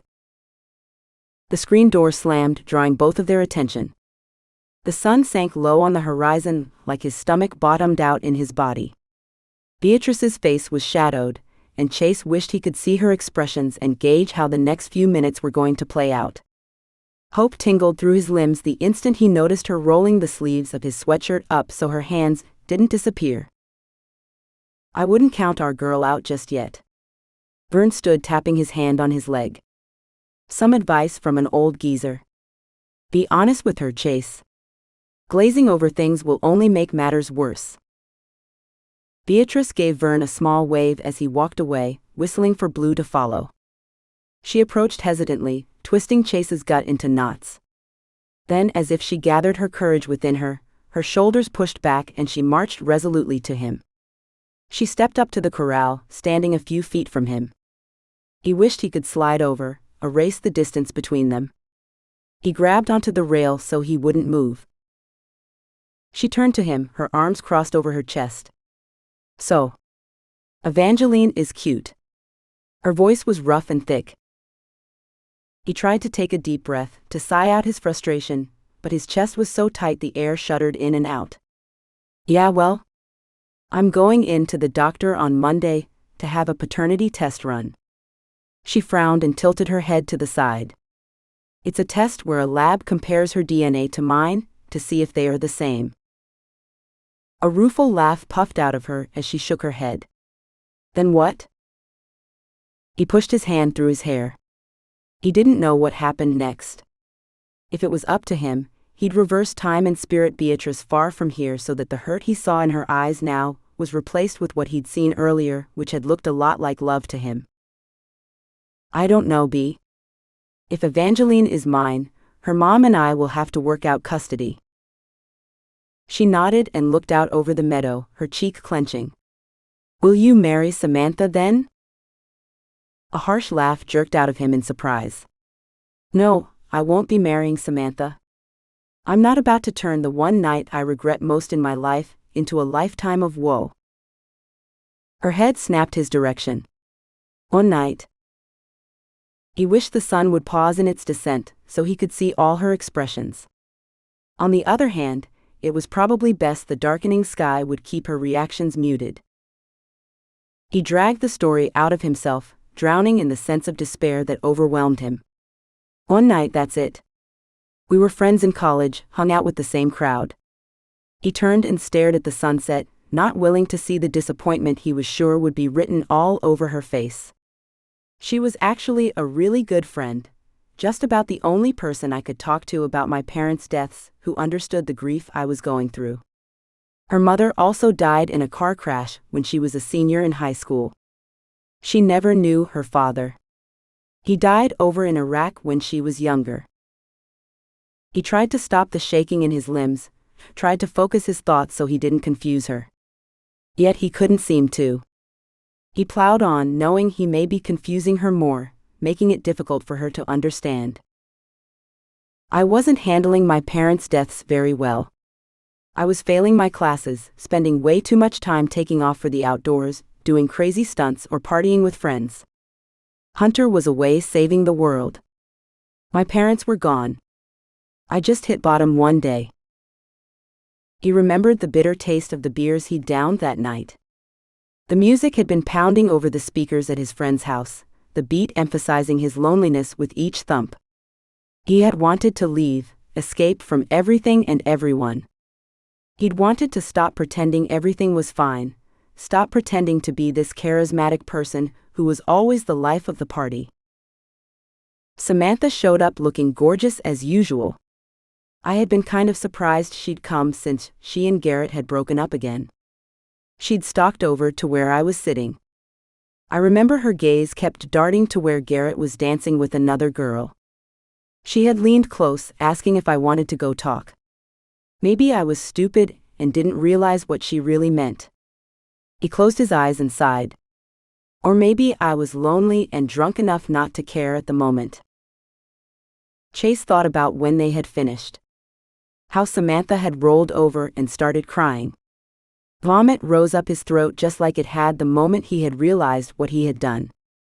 He cleared his throat. Afterward, I ran. Ran from the room. Ran from school. I never saw Samantha again. I was so ashamed of who I had become, knew my father would be broken-hearted. Dad had told Hunter and me in high school that we shouldn't flirt with the temptation of a woman who wasn't our wife, that we should save ourselves for the one God had destined to be ours. Hunter took Dad's advice to heart, didn't even go out on a single date. He told us about that. Her soft whisper caused his neck to turn hot. Of course, Hunter would have told Beatrice and her family how he had followed Dad's advice. Somehow, knowing she knew just how far Chase had fallen from the family tree made the guilt lay thicker upon him. I wasn't as strict as Hunter.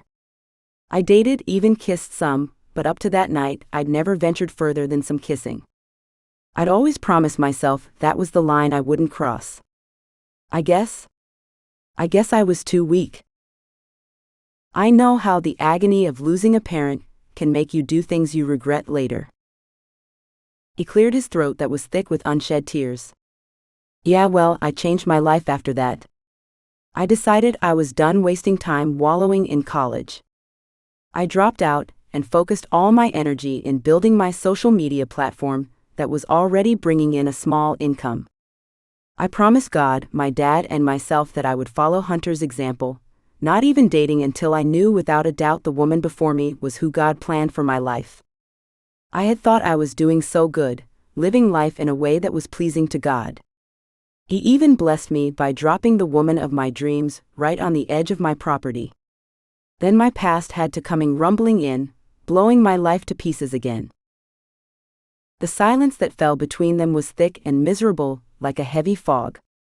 As the sky lost its last remaining color to the darkness of night, Beatrice gazed up at the stars.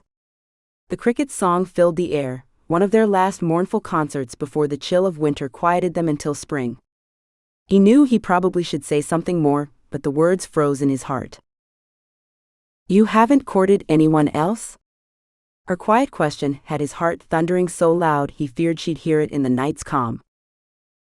"I haven't even noticed a woman since that night. That is, until you." He cringed at his awkwardness. She sighed and wrapped her arms around herself. "Thank you for being honest with me, Chase." "I don't." She inhaled deeply. "I honestly am just confused right now. I know what I would do if I was back home, but here? I'm lost." "What would you do if you were back home?" Maybe he could work with what she said to understand how he might save him and her. "You'd marry Samantha and I'd move on. I'd be all fired as a hornet in a honey jar, but I'd move on."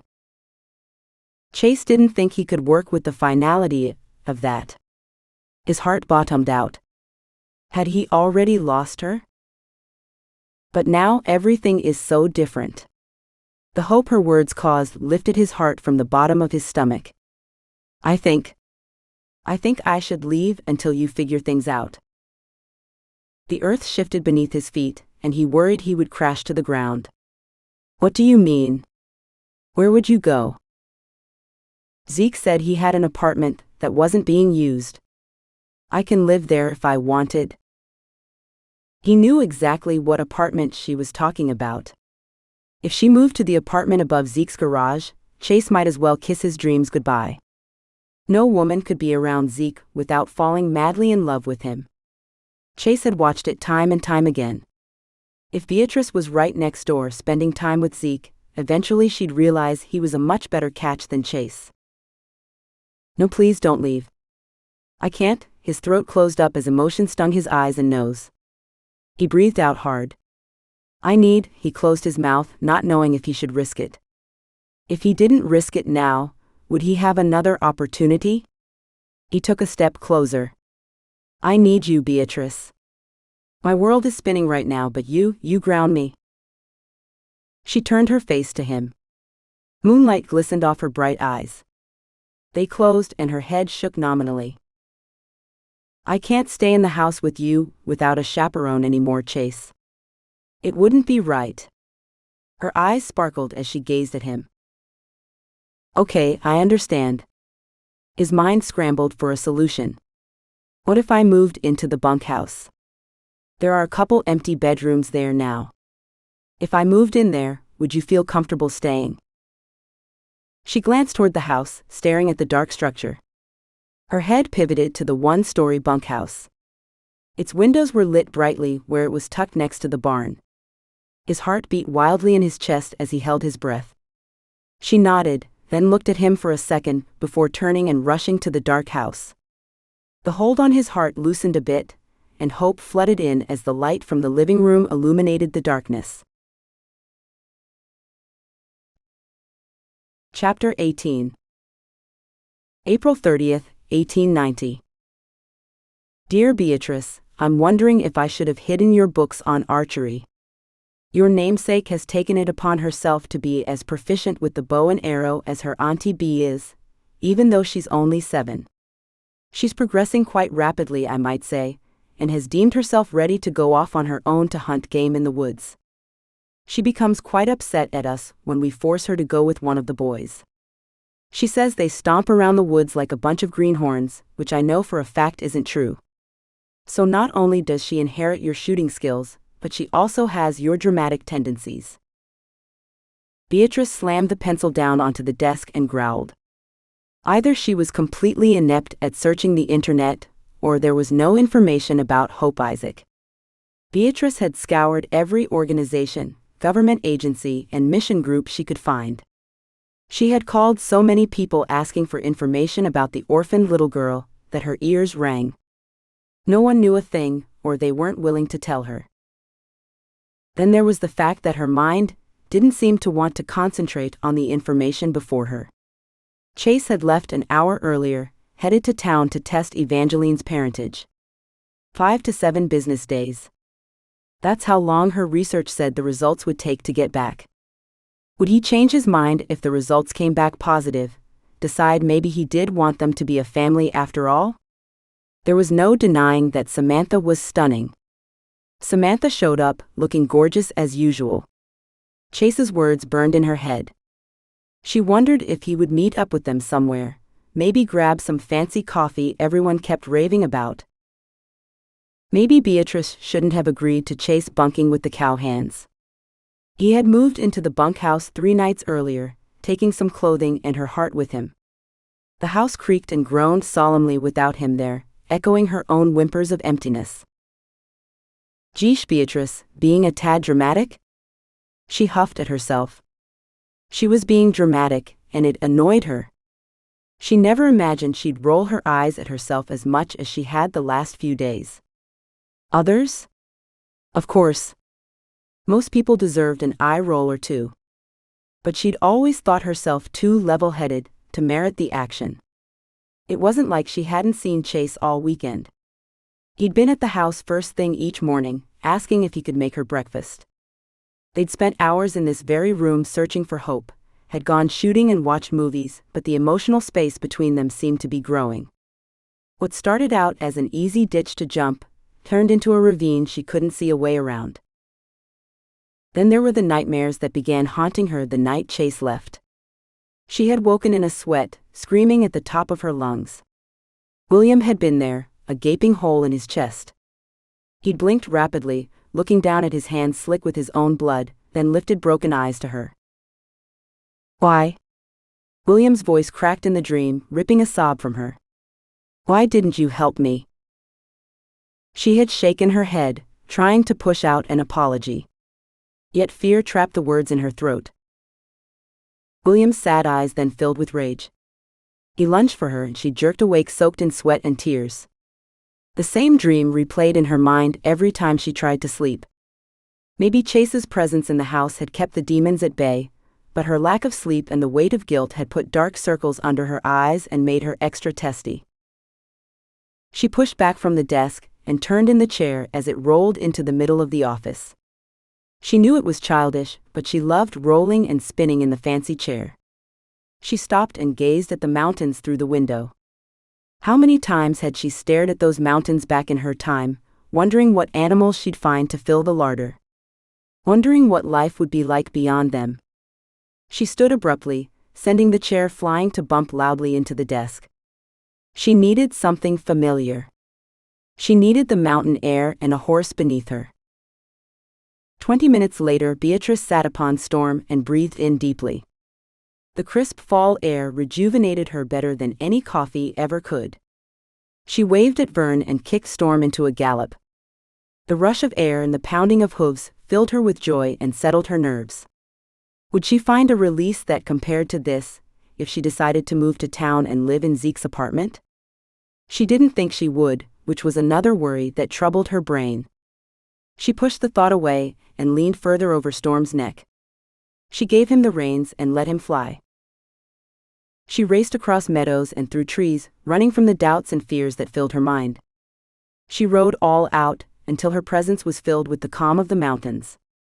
Storm slowed to a walk, and Beatrice leaned her head back, allowing the sun to warm her face. A slight breeze blew the rich scent of dried grass and fallen leaves past her. She breathed deeply, letting the familiar scent ground her. Lord, I'm anxious as all get out here, acting like a bunch of chickens with a fox in the coop. I'm having a hard time focusing on my faith in you, having trust that what Vern said is true. Please help me in my unbelief." A strong breeze filled with warmth the autumn weather didn't permit blew through her hair. It swirled around her, warming her muscles which the ride through the woods had chilled. An inaudible voice whispered deep in her heart, promising joy and calming her with a peace she didn't understand. She closed her eyes and sighed deeply, exhaling thanks to God, provider of hope. A turkey gobbled in the aspen trees ahead, causing Beatrice to smile. "You sure do know my heart, Lord. Thank you." She dismounted and quietly led Storm to a tree where she could tie him.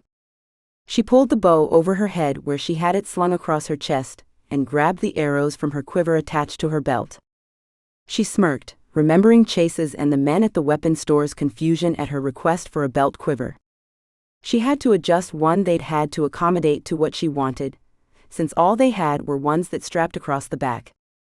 They hadn't believed her when she explained she actually wouldn't need it, since she preferred to carry the arrows in her drawing hand. Their laughter had quickly dried up when she'd sauntered calmly to the shooting range, set up in the back of the store, and fired 4 arrows rapidly into the center of the target. It had taken her years of countless hours of practice to master the ancient way of shooting she'd read about in the books titled Toxophilus and Arab Archery her pa had brought back for her from one of his trips. Though she hadn't been able to read the beautiful Arabic print, the pictures had been eye-opening.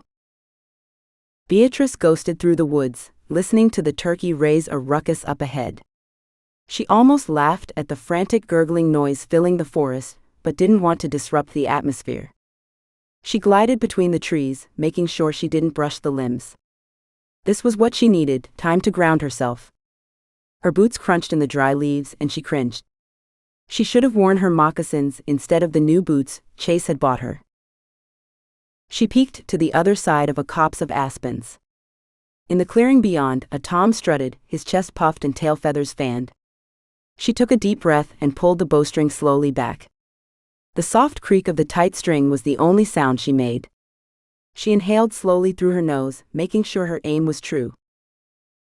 "I wouldn't do that, if I were you." Beatrice whirled, her arrow pointing at Eddie standing 15 feet away. A frigid chill slid down her spine, and goosebumps erupted across her skin. She'd almost just killed him. Almost just shot an innocent man. She lowered her bow, keeping the arrow nocked. How had he snuck up on her so close? The chill raced back up her spine. Beatrice narrowed her eyes. "Why? If you don't have a hunting license, you'd be poaching." Eddie took a step closer, a look of doubt on his face. "Did you pick up a license last time you were in town?" She shook her head, her shoulders slumping. "What are you doing out here?" He shrugged casually. "Not much. Just checking things, you know. Making sure fence lines and gates are still up." She hadn't seen any fences when she rode up. "Does Chase know you're out here?" "Sure. Chase told me before he headed into town." He scratched his head, pushing his hat back. "I've been wondering something. How did you meet Chase?" "I thought he just came up here a little over a year ago to look for his brother." Beatrice bristled. Her senses fired that something was off about the question. She was probably just overreacting, her nerves still on alert from her nightmares. She rolled her shoulders to release her tension. She should have talked this through with Chase after she'd told Eddie the lie about her picture being her great-grandma. Now she'd have to tell another lie. What a slippery slope this was turning into. "I'd come out to visit Vicky and met Chase." She hoped being vague would stop any more questions. "Vicky was your aunt," he pushed. "Great aunt." Beatrice placed her arrow in the quiver and backed up. "Listen, Eddie. I hate to be rude, but since I can't hunt, I might as well go back." "No worries. I have more land to cover." He smiled broadly. "Enjoy your ride back." She turned toward where she left Storm. She hoped he didn't clue into the fact that she should already know not to hunt without a license. She glanced back. He stood in the same spot, his feet wide and his hand rubbing his chin thoughtfully. He raised his hand, and headed in the opposite direction. She needed to figure out what she could and couldn't do in this new time, before she gave herself away. Chase pulled into the yard and parked his truck. Relief whooshed from him as he exhaled. He was glad to be home. He had missed Beatrice sitting next to him on the ride down, their hands intertwined as she tapped her thumb against the back of his hand to the beat of the music. His eyes were dry and his muscles felt heavy as he climbed from the truck. He slammed the door and leaned his head on the window. The last few nights had dragged long, as he lay in bed, with every possible outcome of this dilemma playing out in his head. His gut rolled with the fact that most of them left him with a sense of desperation that haunted him throughout the day. The doctor had promised to rush the results, so by the end of the week he would know his fate. He lifted his head at the sound of pounding horse feet. The tightness in his chest loosened at the sight of Beatrice leaning over the cranky horse, their two bodies moving as one across the mountain meadow. She pulled back on the reins, slowing Storm to a walk, and turned in the saddle, surveying the area from where she'd just come. His muscles tensed as he pushed from the truck and moved to intercept her. She wasn't one to be jumpy, at least not out here on the ranch. Beatrice's gaze jerked to Chase as he moved toward the corral. Her shoulders relaxed, and he breathed a sigh of relief. At least his presence eased her tension some. That was knowledge he'd store for the times his doubt about what she felt for him roared. As she trotted closer, he could see her expression more clearly. His heart rate kicked up at the tightness in her eyes, and the way her lips pressed flat against each other. She pulled Storm to a stop in front of him, and he grabbed the reins, eliciting a snap at his sleeve from Storm. What happened? He was impressed with the way she lithely swung from the horse, patting the beast on the neck. Nothing I couldn't take care of. She yanked the reins from his hands and led the horse to the barn. Beatrice, come on. He rushed after her, upset that she wasn't willing to talk to him. Something got you all wound up while you were out there. She whirled on him. You want to know what's got me wound up? It's this time and its stupid rules. It's my freedom stripped from me. He lifted his hand to stop her rant. What happened? I ran into Eddie, and he kindly let me know I'd be thrown in jail for hunting turkey. Beatrice's tone was sarcastic as she turned and stomped off. I hate it here. There are so many rules, so many can'ts. I just wish I could go home.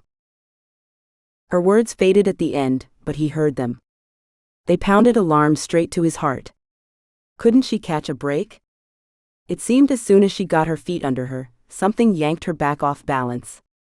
His throat ached at knowing his past had tugged harder than most. He jogged up next to her and cleared his throat. Listen, Beatrice. I'll fix this. We'll get you a hunting license, permits, everything you need to hunt. I'll post on the wall in the office what's legal and when. Shoot, I'll take you all over the world to hunt, if that's what you want to do. I know this is just one more thing that's different, something else you've lost, but it doesn't have to be lost, just adjusted. She stopped and sighed. I'm just tuckered out, Chase. She peered up at him. The dark circles under her eyes told that her exhaustion went beyond an interrupted hunting trip. I wasn't born in the woods to be scared of an owl, but I feel skittish. I'm jumping at shadows, and I can't make heads or tails of them. Storm nuzzled Beatrice's neck, eliciting a small smile from her. She hugged the horse's head and whispered something softly to him. Chase stood there, grasping for anything to say that would make things better. Come on, Storm. Let's go get you settled, she said, her voice scratchy and monotone. She plodded into the barn. The horse's low-hanging head mirrored her own as if her emotions ran up the reins and into Storm. How could Chase lift her spirits when they spent their time walking on eggshells? It wasn't like he had the skills necessary to create hunting licenses out of thin air like Zeke. He was nothing more than a social media darling, not some top-secret hero. He pulled out his phone and headed to the house, kicking a rock hard across the driveway. Chase grabbed his phone and pulled up Zeke's number to give him a call, the action amplifying the hardness lodged in his gut. He had to find a way to stop running to Zeke every time Beatrice hit a wall. While Zeke was his best friend, Chase couldn't help but think Beatrice would eventually see what Chase already knew, that Zeke was better suited for her. He could help her in ways Chase never could.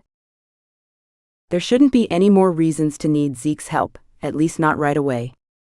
Yet, if Chase kept turning to Zeke, pretty soon Beatrice would go straight to the source, eliminating any need for the middleman. Whatever the cost, Chase couldn't let that happen. Chapter 19. June 2, 1891. Dear Beatrice, Orlando brought over a puppy from the litter one of their sheepdogs just had. It's the cutest thing, all white and fluffy like a hairy snowball. The rowdy thing hadn't been here 2 days when I came into the front room to find it pulling on the bag of flour stored on a lower shelf. I thought since we hadn't had any babies in the house, it would be safe to store things on the lower shelves again. Before I could make it to the naughty thing, he'd pulled the bag on top of him. It wouldn't have been so bad if the bag of flour hadn't knocked over the crock of honey in the process. Just like Chase had when he was a baby, but now fur was involved. I made the children take him out to the lake, until all the honey and flour was out of his long coat. While I was cleaning the sticky mess on my kitchen floor, I found Ma's brooch I thought I had lost under the shelf. I'm not sure how it got there, but without the disaster the puppy created, I may never have found it. Just goes to show that out of bad, good can be found. Beatrice rocked in the chair on the front porch, sipping her coffee, and wondering why she hadn't agreed to go into town with Chase. He'd come in that morning saying he had a lunch meeting with other area ranchers and farmers, and the local soil conservation district. They were discussing the recent tour de farms they'd held, and how to make it better next year. He'd asked if she'd come and go to a movie with him when the meeting was done. The way his shoulders had slumped when she told him she would rather not still twisted her gut. She was plumb loco. All week, Chase had gone out of his way to make her more comfortable. He'd posted the list of hunting regulations. He'd even pinned up a map of the area that showed not just the different mountain ridges and valleys, but he'd also drawn in the different areas where certain animals could be hunted. He'd obtained a license for her, she assumed, through Zeke. Tuesday, she and Chase had driven into Rifle to get the documents she needed for certain species that were legal right now. She hadn't actually gone out hunting yet, but the fact that she could released some pressure from her lungs. Beatrice growled and rocked a little harder. She'd wanted to go with Chase, had longed to see what it was that the area ranch owners did. His explanation of the theater had intrigued her. She could imagine sitting in the big dark room he described. He promised they'd share popcorn and candy as they watched a movie on a screen so big it was as tall as the house. But the fear of how the other ranchers would view her and Chase's relationship had kept her home. She wondered if she hadn't grown up in the middle of the mountains, far from most people, would she know how to act better? Would she more clearly understand relationships and what others expected? A loud clunking sounded through the trees. She stopped her rocking and cocked her head to the side. She sucked in a breath through clenched teeth as Samantha's rattling vehicle came into view. What is she doing here? Beatrice strode from the porch, and with the manners her ma had drilled into her, forced a smile to her face. The vigilance her pa had demanded had her examining the threat. How a too scrawny woman and a cute little girl could be threatening baffled Beatrice, but the two were. She snorted at herself. Of course she knew why Samantha was threatening.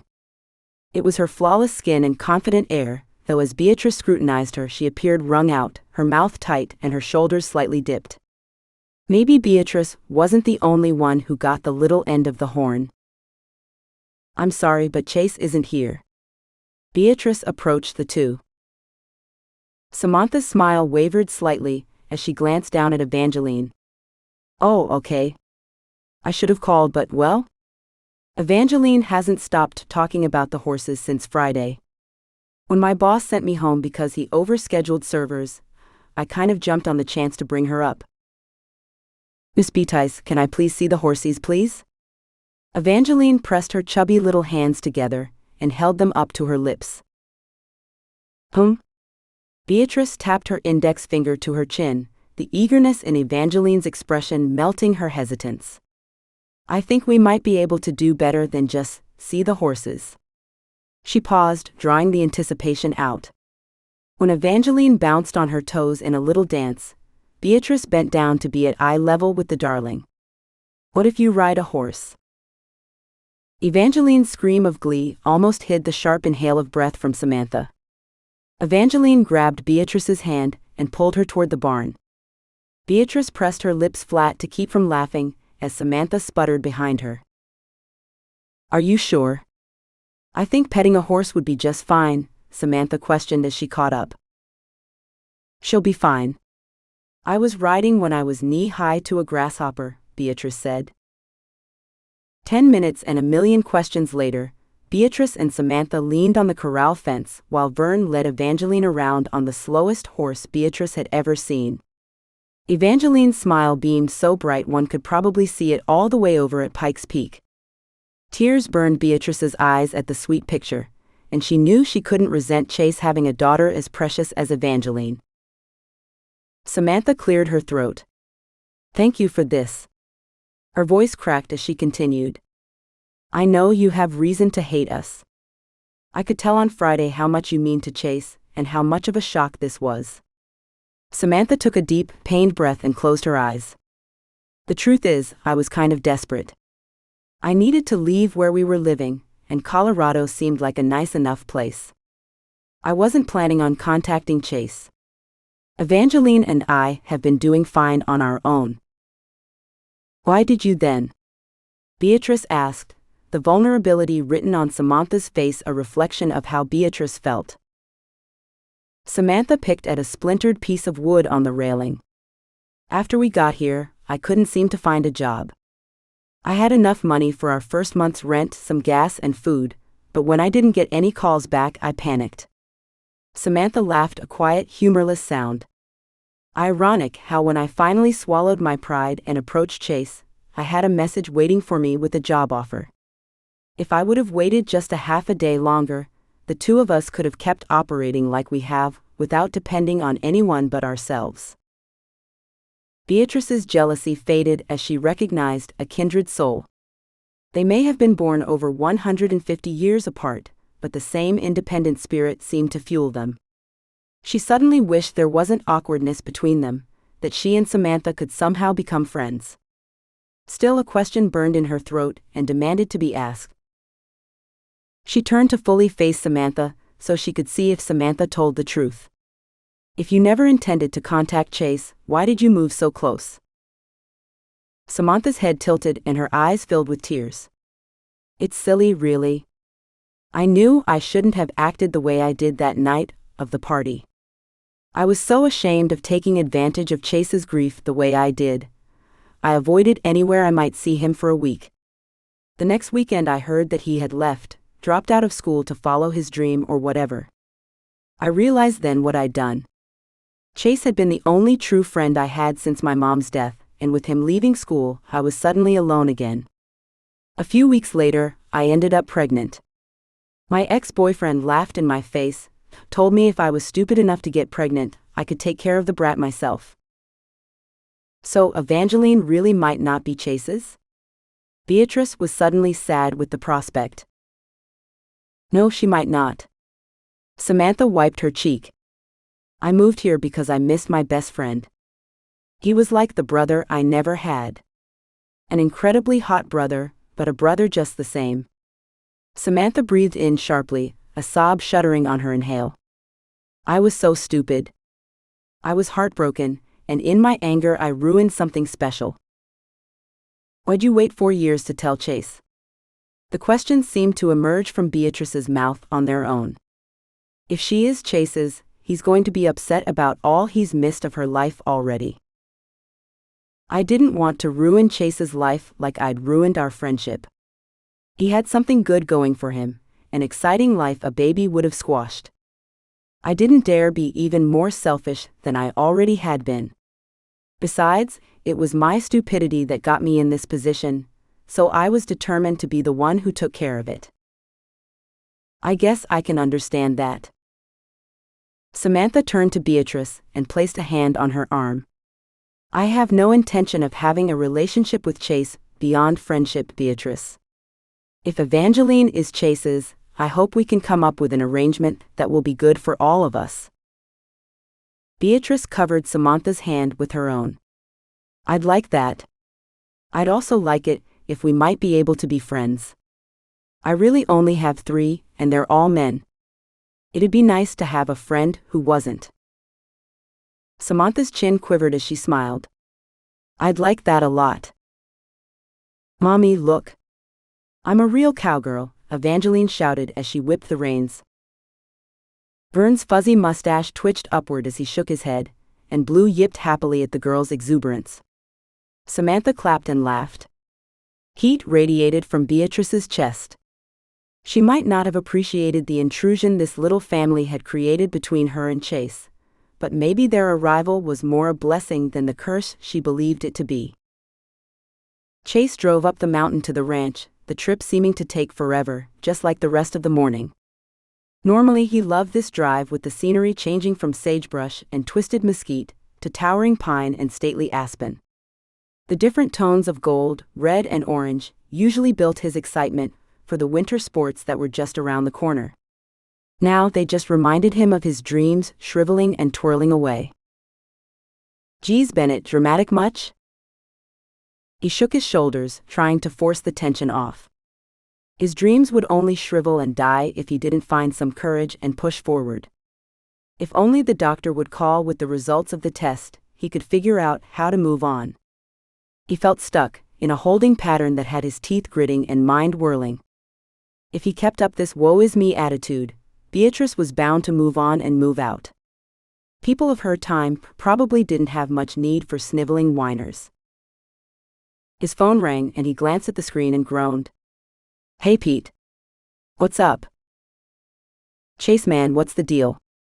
When are you coming off that mountain so we can start filming again? Pete's hopeful tone had Chase grinding his teeth. Pete, Chase's cameraman and good friend, had been patient so far with Chase's break in filming. He'd understood Chase needed time to look for Hunter. It wasn't like the money had stopped flowing from YouTube. They both were still making bank every month, but Pete and Chase were cut from the same cloth. They craved adventure and loved the philanthropy work they'd been able to do because of the channel. It wasn't fair for Chase to keep Pete hanging on, but he wasn't ready to let go of the dream just yet. I don't know, man. Things are a little crazy here at the moment. Chase knew Pete deserved a better answer than that. Listen, give me another month. Another month, then I'll know what I want to do. All right, Chase, but if we don't get busy organizing the schedule we came up with before Hunter disappeared, we won't be able to start shooting until July, maybe August. Pete's reminder prodded Chase's sense of adventure, his desire to engage in a world larger than the ranch. He sighed out his frustration.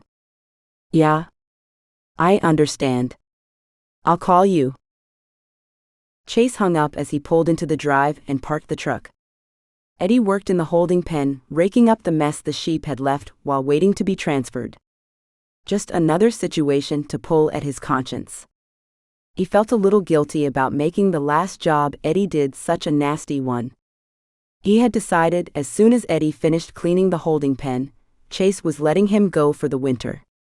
If he kept ranching, he'd offer Eddie another job next spring. Eddie nodded his head at Chase before bending back to work.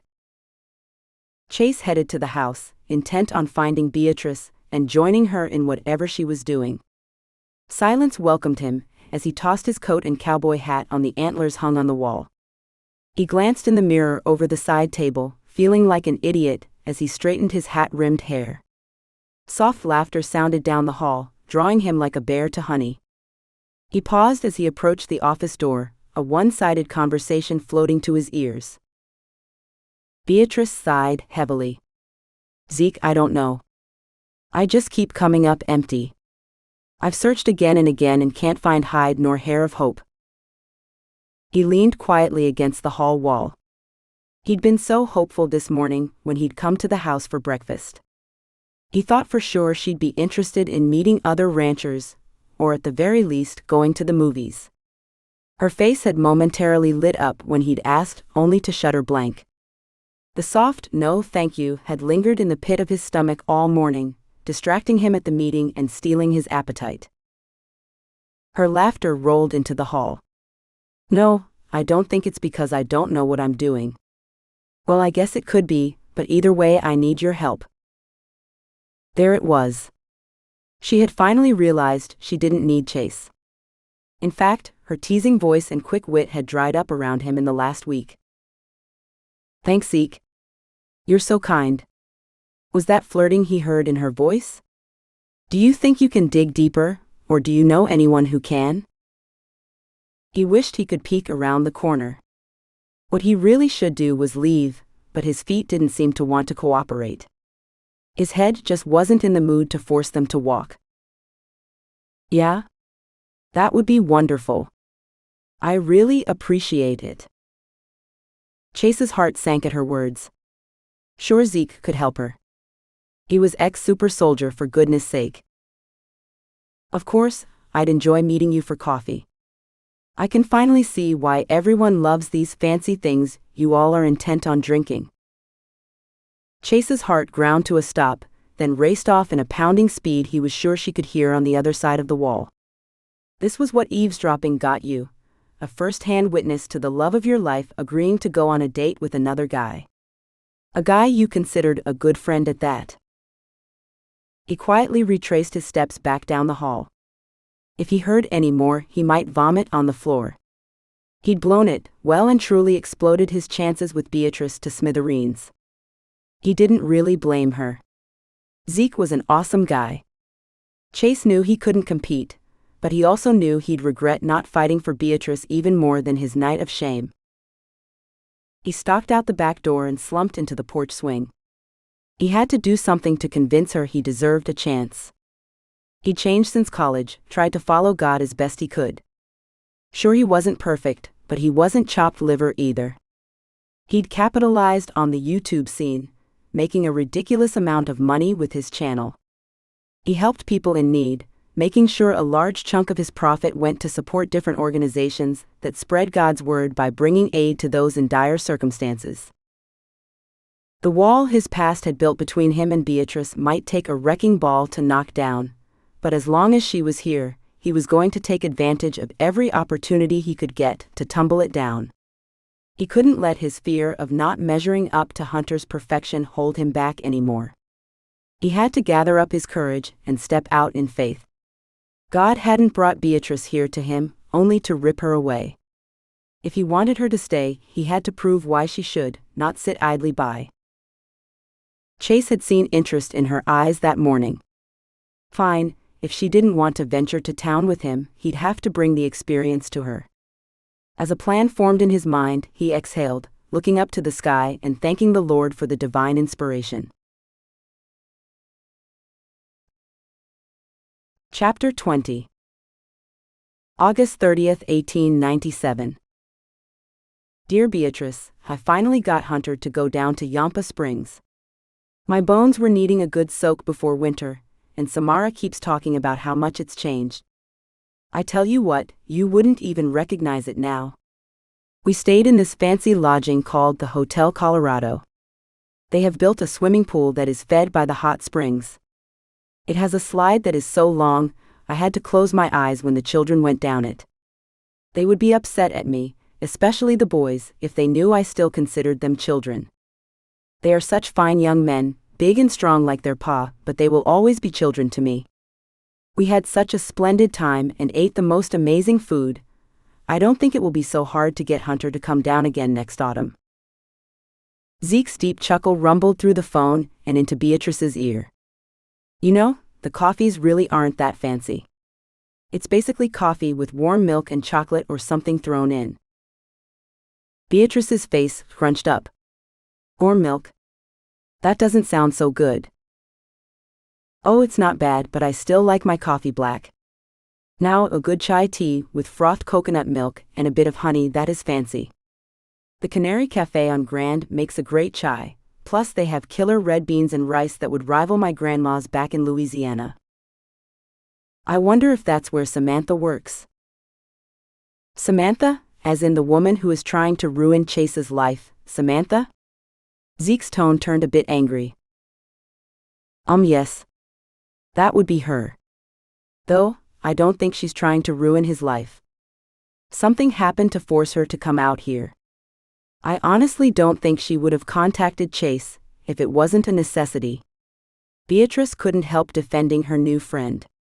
The more she'd gotten to know Samantha over the 2 hours she and Evangeline had spent at the house, the more she liked Samantha's grit. And that makes it better how, exactly?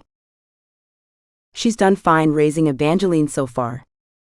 She said she messed up Chase's life enough that night. She didn't want to saddle him with a kid. She already took advantage of their friendship once. She slumped back into the office chair. I don't know, Zeke. As much as I don't understand about this time, I do understand how she's feeling. See, that's the problem. If this kid is Chase's, then he deserves to know about it. She could hear rapid tapping through the phone, like something was hitting wood over and over again. Zeke sighed and the tapping stopped. I'm not perfect, Beatrice. I sowed some wild oats in my days before Hunter led me to the Lord. I believe Chase and I think enough the same, and I'm telling you, if I have a kid out there somewhere, I sure as shooting want to know. Well, either way, it doesn't matter to me anymore. Why? We all have situations in our past that we'd rather not have. Shoot, I grew up in the middle of the mountains, far away from most people, and I still have sins I'd rather forget. Beatrice's chest tightened. Should she talk to Zeke about her dreams? Could she be brave enough to be vulnerable? She closed her eyes and silently prayed. Zeke, could I ask you something? Sure, B, you know I'm here to help. She hoped her shaking voice wouldn't expose her emotions too much. Does it ever get easier? I mean, the remembering of taking a life? I can't sleep without William haunting me. I close my eyes and he's there asking me why I did it, why I didn't help him. I can't, her voice cracked. What if I could have helped him? I should have tried harder. Abby. His voice was soft. I know it's hard. It will get better, I promise, but it'll take some time. I still feel guilty about what I've done for my country. It should have been me. I shouldn't have fought. She lowered her head onto the desk. No, Beatrice, don't you dare think like that. William attacked you. You had every right to defend yourself. But Zeke, I know the Lord. If I wouldn't have fought back, William might still have had a chance at heaven. Oh, honey. You can't think like that. You know William could have chosen a different path. He's the one who chose darkness, not you, Beatrice. We can't hold ourselves accountable for others' actions. There's just no way our shoulders are big enough for that heavy load. What Zeke said made sense, but it still didn't lessen the guilt.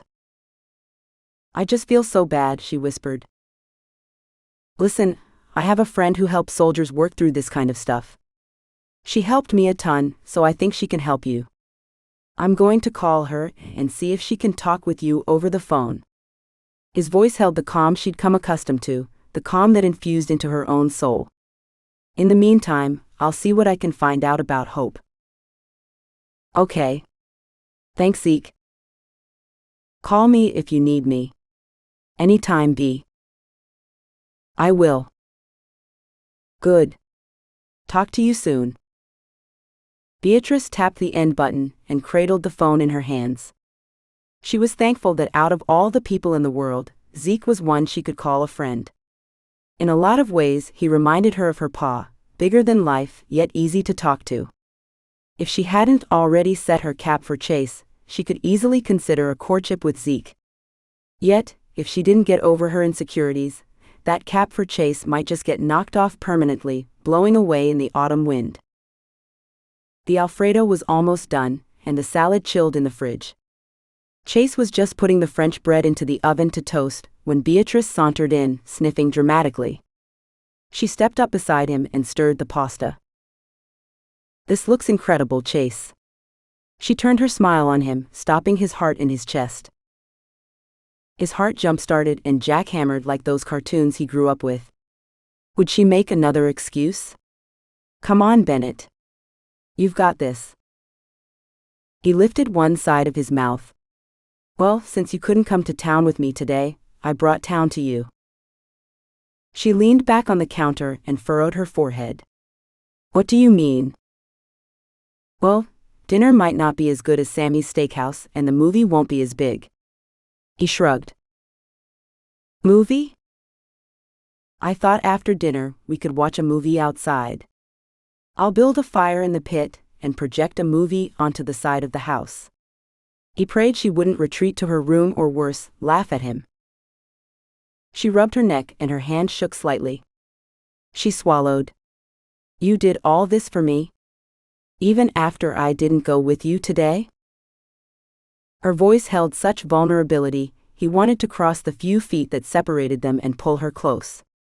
Instead, he leaned back against the opposite counter, crossing his feet in a way he hoped looked relaxed. Her conversation with Zeke played through his head, making him hesitant. Beatrice, I don't care where we are or what we do. I just want to spend time with you, that's all. He attempted to breathe normally, though his lungs screamed for a deep breath. She glanced around the room. She closed her eyes and smiled wistfully. He took the opportunity to wipe his sweaty hands on his pants. She stared at him, her eye contact never wavering. Thank you, Chase. I wanted to go today, but I think this might be even better. Why didn't you? He prepared his heart for what she would say. A flush crept up her face, and she looked down at her feet as she scuffed one across the floor. I guess I was worried. I didn't know what the other people would think about us. His neck and face became impossibly hot as he realized that his past didn't just bring him shame, but also embarrassed her. Beatrice, I would never say anything to anyone that would compromise your reputation. Ever. I'm sorry that I've caused you so much discomfort. No, it's not you. You've been a gentleman through all of this, Chase. I guess I'm still trying to figure everything out, how to blend my upbringing with this time. I regretted not going with you the instant you drove away. The smell of toasted bread brought him quickly to the oven. He grabbed the oven mitts and pulled the bread out. It was a bit darker than he liked, but thankfully it wasn't burnt. He turned to her and winked. Phew, I thought I'd made toast like you do. Her mouth dropped open and she smacked his arm. He tipped back his head, the laughter coming from deep in his belly. It weaved through him, loosening the knots that had tied tight within his stomach and muscles. She snorted, crossing her arms in a pout. The way her lips pressed tight together, and the twinkle in her eye told him she wasn't as offended as she put on. I only burnt the toast once. You act like it's a recurring event. She shook her head, her smile escaping her hold. Well, I guess since you've only made toast once that would be true. He scooted out of her arm's length and placed the bread on the cutting board. If you don't mind helping, could you please grab the salad out of the fridge? That should be safe enough, no burners that could catch fire. He ducked, barely dodging the hand towel she tossed at him. You better watch it, partner. She threw him a saucy smile as she crossed the kitchen to the fridge. Next time I might try the microwave. His eyes widened as his imagination raced with everything that could happen with her in the kitchen. You know what, Beatrice? I don't mind cooking really, especially if it's for you. If you never wanted to cook another day in your life, I wouldn't complain. She turned, the salad bowl hugged against her and the light from the refrigerator haloing her like an angel. She blinked her eyes rapidly, then her expression softened. Chase realized what he had just promised, but he wasn't going to take it back.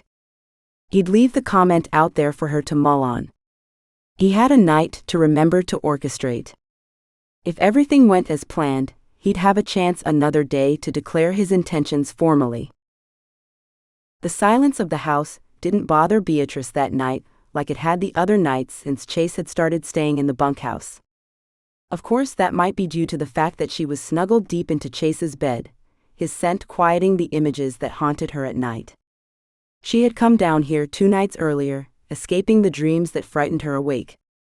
Escaping the guilt that pressed on her.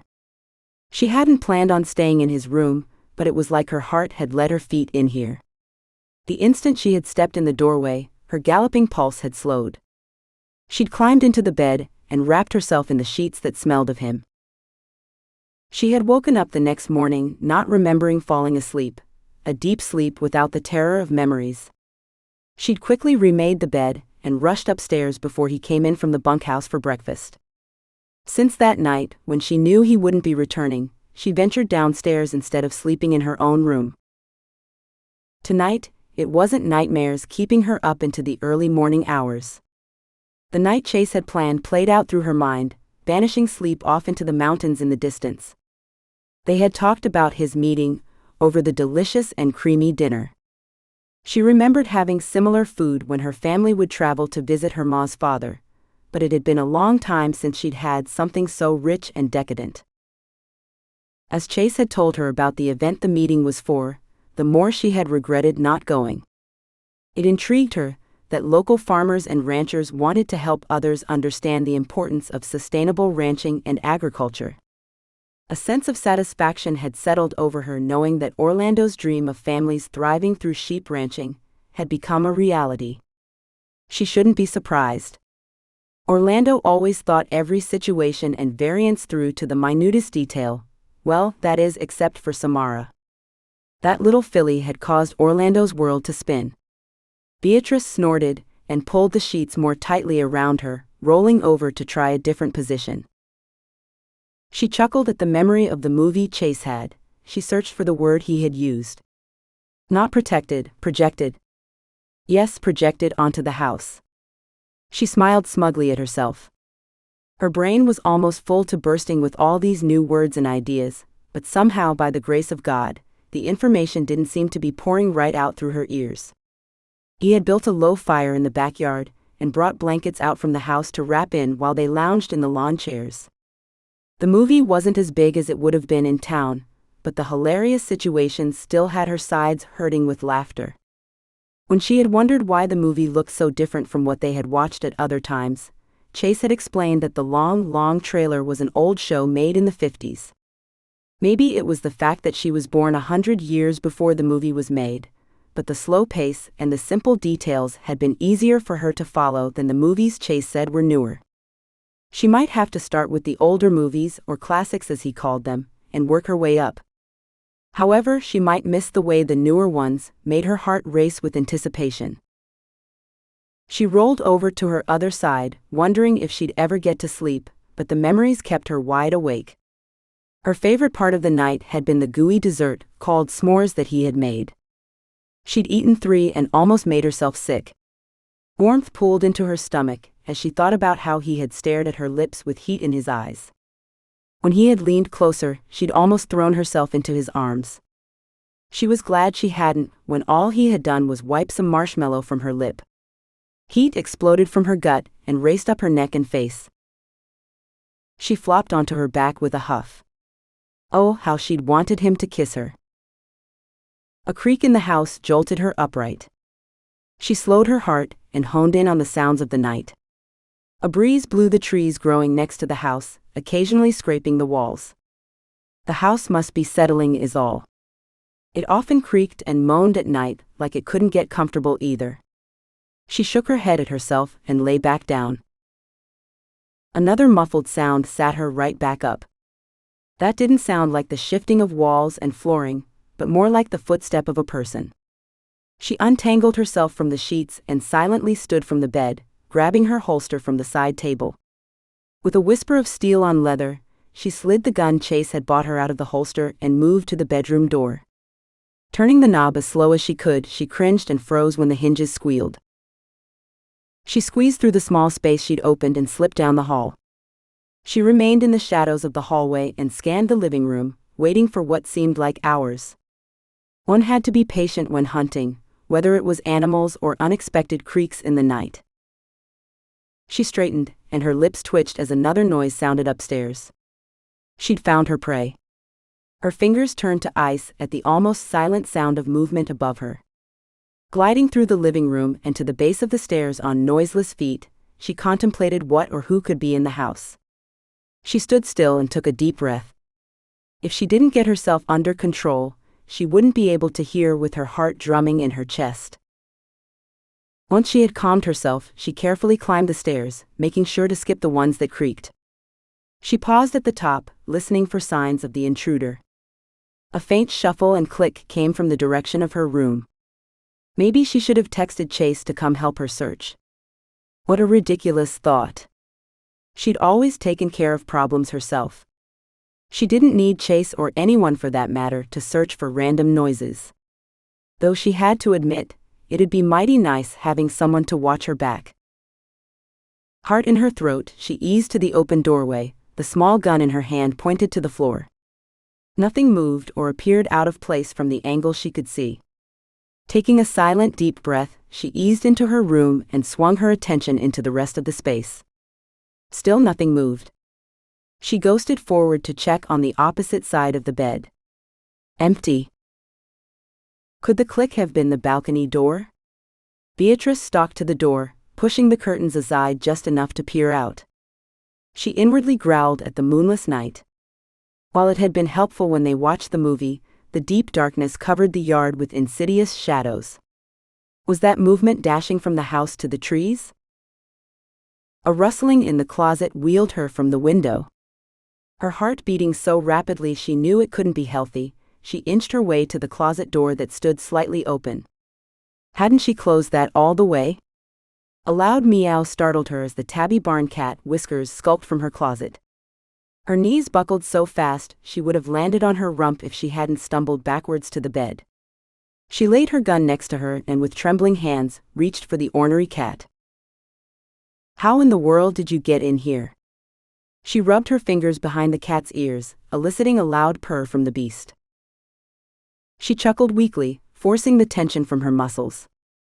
She couldn't believe she let a silly little critter cause such distress. The shadow she thought she'd seen in the yard rushed to her thoughts. She must have imagined it. She shook her head, remembering how her pa had warned her not to chase ghosts through the woods without tracks to follow. Sometimes our fanciful minds can create some mighty big beasts. Unless there's an equally big sign to trail, you'd be better leaving imagined phantoms to their haunts. Pa had winked at 11-year-old Beatrice, rubbing her head in affection after she'd told him of the giant she'd seen in the woods. The memory loosened her limbs with the lightness of peace. It had been years since she had thought of that moment. She'd been so afraid when she had thought she'd seen the monster that was bigger than a bear yet walked like a man. The mountain men had told stories of the beast the last time they'd been through. She'd been filled with equal measure of fascination and horror, and spent the next week working up her nerve to go hunting for it. The deeper in the woods she'd traveled, the darker the shadows became, until the monster lurked behind every stump and boulder. She'd hightailed it out of the forest so fast, her pa claimed he could see a dust trail. Beatrice stood up and walked to the balcony door. With a last scratch under the cat's chin, she set Whiskers outside and shut the door. She slid the lock into place and made her way back downstairs. She supposed her pa's advice still rang true. If Beatrice just focused on the trail and signs God laid out for her instead of worrying so much about shadows, she wouldn't spend her time afraid and uncertain. After walking through the house and locking all the doors, she dragged herself into Chase's room, falling asleep almost instantly. Chapter 21. June 5, 1899. Dear Beatrice, it's funny how the desire to talk to you sneaks up at the most odd times. I pray for you every day, so you're never far from my thoughts, but sometimes the loss of you hits me so hard I'm overwhelmed by it. I sat down to write a letter to my Chase, who is off on an expedition to explore the Alaskan coast with a man named Harriman.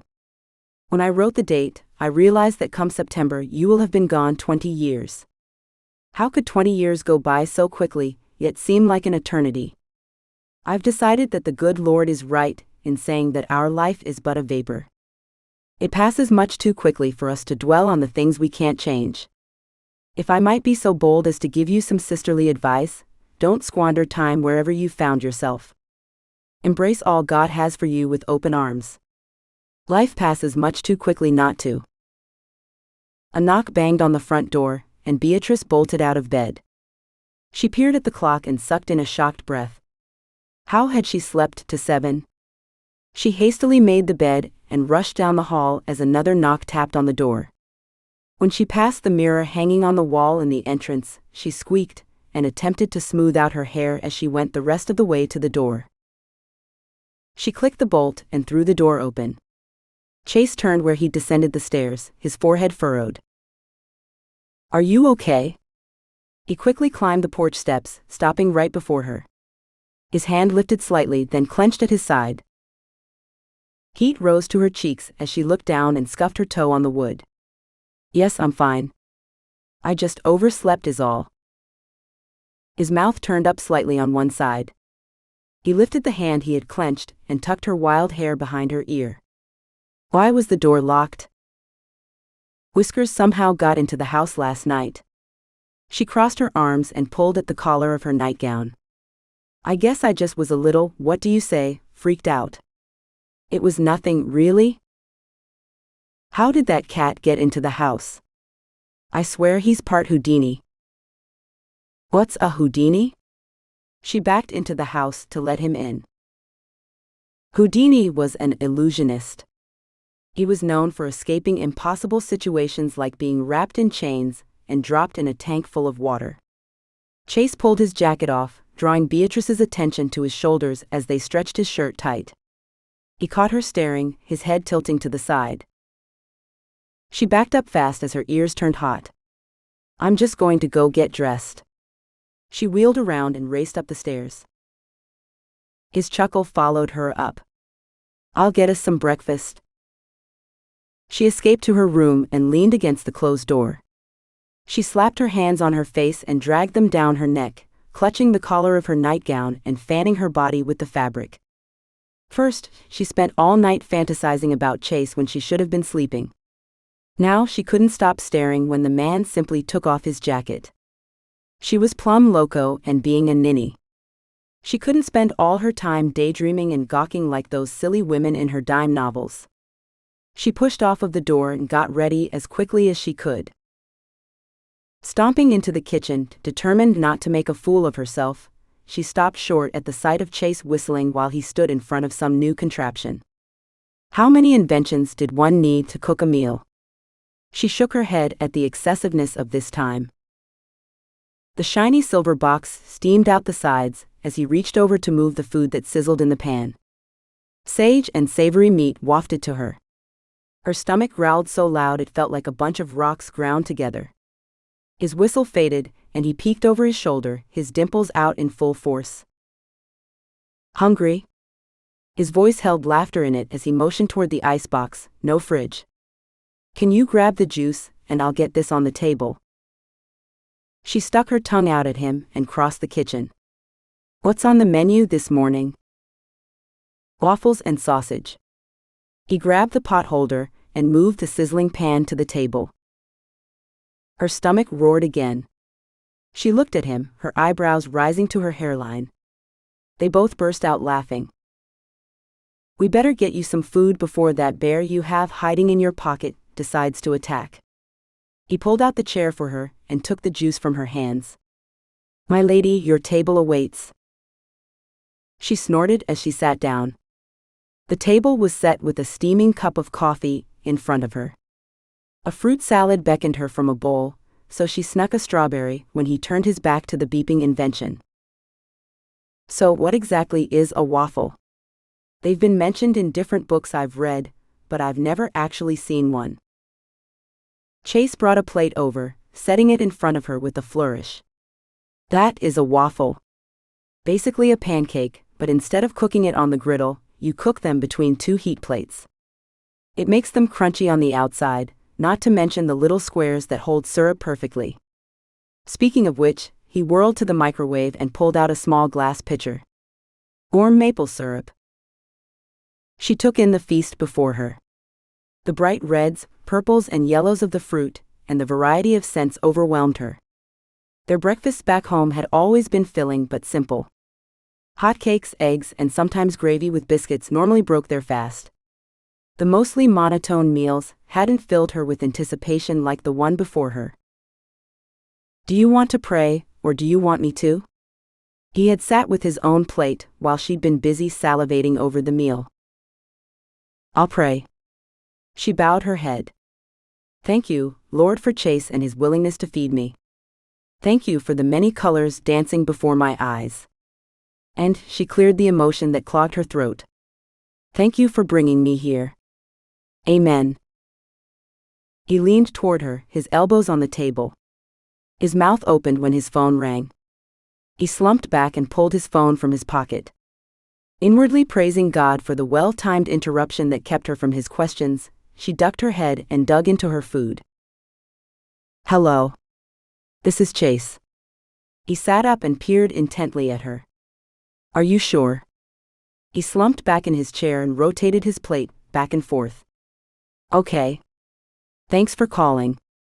Bye." He stared at his phone long after he hung it up. She wondered at the distant look on his face. "Who was that?" she asked when the suspense threatened to kill her. That was the doctor's office. Chase placed his hand on the table next to his plate and met Beatrice's gaze. Her breath stalled in her chest. "Evangeline isn't mine." "Oh." She pushed her fruit salad around on her plate while she tried to blink back the sting in her eyes. She cleared her throat. "How do you feel about that?" He raked his hand through his hair, and his eyebrows came low over his eyes. "I don't know. I guess I'm relieved, but I'm also disappointed as well." "Silly, I know." "It's not silly. Not at all. I'm disappointed too." She placed her fork next to her plate and leaned her arms on the table. "Samantha came by yesterday while you were gone." "Oh no." He rubbed his hand over his face. "What did she do now?" "Nothing. Evangeline had been begging to come back to see the horses, and Samantha happened to get the morning off. I really like her." "Yeah, she's a cute kid, that's for sure." "No, Chase. I really like Sam." She sighed and took a drink of her coffee. "We talked for a long time while Eva rode a horse around the corral." "You let her ride a horse?" She laughed. Vern led the horse around. It never went faster than a plod. Though with the way Eva was whooping, you'd think she was galloping. She shook her head and gazed at him. "I know. I know what Sam did was wrong. She feels horrible about it. But I also know she's lonely and struggling. She and I are a lot the same." "No, you're nothing like Sam." He stabbed a bite of waffle and shoved it into his mouth.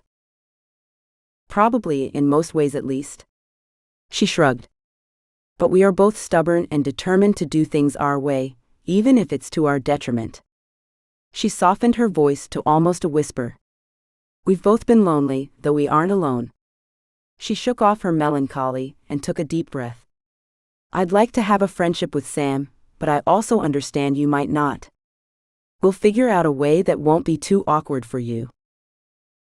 He turned his gaze from her and stared absently out the window. He closed his eyes and pulled on his earlobe. Had she gone too far too soon? He cleared his throat and looked at her. "I wouldn't mind. That is, if Sam doesn't." Beatrice licked her lips and blinked rapidly. "I think you and Samantha should talk, Chase. Enough years have passed that maybe you both could find your way to forgiveness." He swallowed hard and lowered his eyes to his plate. "I hope you know there wasn't ever anything more than friendship between us, at least on my side." She told me the same thing. His head snapped up.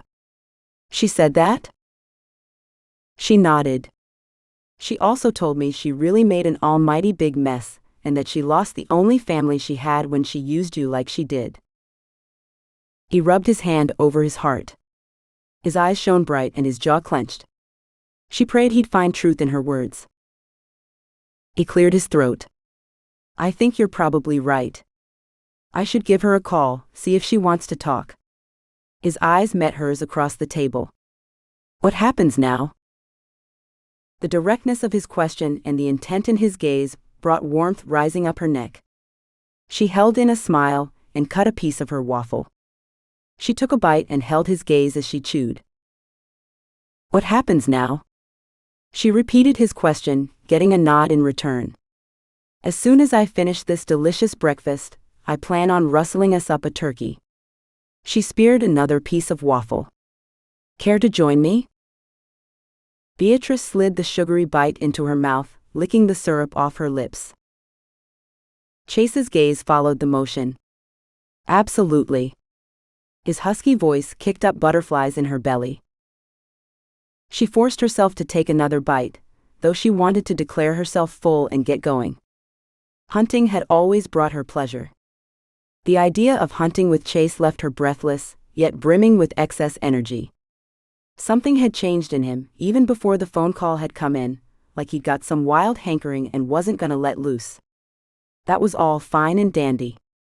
She'd got a hankering of her own, a thoughtful, blue-eyed and handsome as all get out one at that. A soft breeze blew a promise of winter down Chase's neck. He pulled his jacket a little closer. The crispness focused his senses that had been overwhelmed with Beatrice since he went in his room to get some socks. Her faint scent of peppermint had lingered in his room, drawing him up short. He had then noticed the bed was a bit mussed. Pleasure and worry had warred within him, wondering why the independent Beatrice had slept in his room. He stared at her ahead of him. The breeze teased the hair of her ponytail. He had never been envious of wind before. He scoffed at himself. There was no helping it. She lured all of him to her. He was well and truly caught. Chase wasn't really sure how to take Beatrice's reaction to the doctor's phone call. Shoot, he didn't know what to make of his reaction either. All week he'd been hoping and praying for a negative result.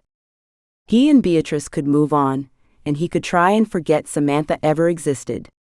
Yet when the call came through, he'd balked at the emptiness that not being Evangeline's father brought. He thought about Beatrice's desire to be Samantha's friend. As much as he wanted to protest and hold on to the hurt and shame he'd been so accustomed to, they simply weren't there.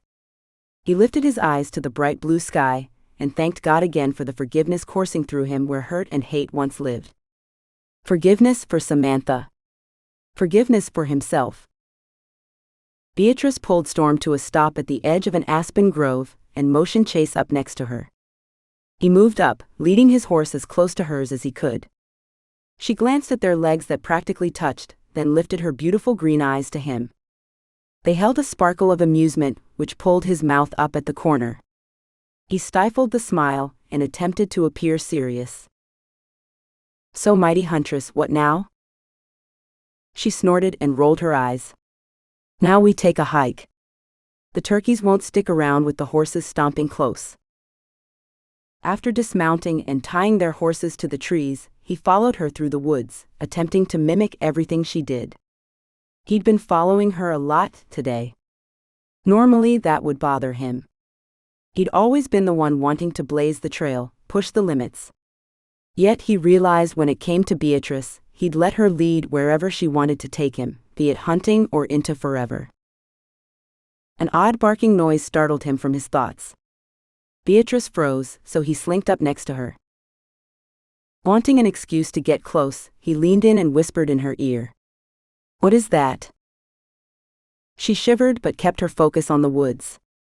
Turkey. Her short answer was almost inaudible. He inhaled, breathing in the mix of her peppermint shampoo and fallen leaves. Is it close? She turned her head, one adorable eyebrow quirked upward. Too close. Her restrained smile begged him to kiss it. Is that a bad thing? It is if you keep yammering. She peeked at his lips, then turned toward the ruckus up ahead. Chase chuckled as Beatrice eased forward. He quickly covered his mouth when she threw a glare over her shoulder. Hunting proved more entertaining than he thought it would be. She crouched behind a copse of aspen. He knelt next to her, searching for the turkey gobbling somewhere ahead. He turned slightly so he could watch her while pretending to find the animal. She peered through the bright orange bushes clumped under the golden aspen, her gaze focused. The way her head tilted slightly to the side and her nostrils flared, Chase wondered if all her senses were engaged in tracking her prey. Incredible. He remembered hunting as a teen with his dad, and those trips were nothing like this. He, his dad, and Hunter would find a high spot to sit overlooking a mountain meadow and wait for what seemed like hours for the deer or elk to meander in. While Hunter and his dad had loved it, talking throughout the year about how to make the hunt better the next fall, Chase had found it agonizingly boring. The long stretch of hours sitting and waiting had made his skin itch and his mind numb. Beatrice's type of hunting was different. She didn't just wait on the hill, an outsider intruding on the wilderness. She became one with her surroundings, fully embracing the forest around her. She pivoted a couple of inches to her right, and her scrunched forehead smoothed. Her arm slowly raised, bringing her bow up to point through the trees. He couldn't remember when she'd knocked the arrow, but there it sat, resting on her hand. Chase leaned closer, wanting to see what she had found. He placed his hand on the fallen leaves, squinting through the leaves and finding nothing. He slanted nearer, his knee crunching on a twig with a snap.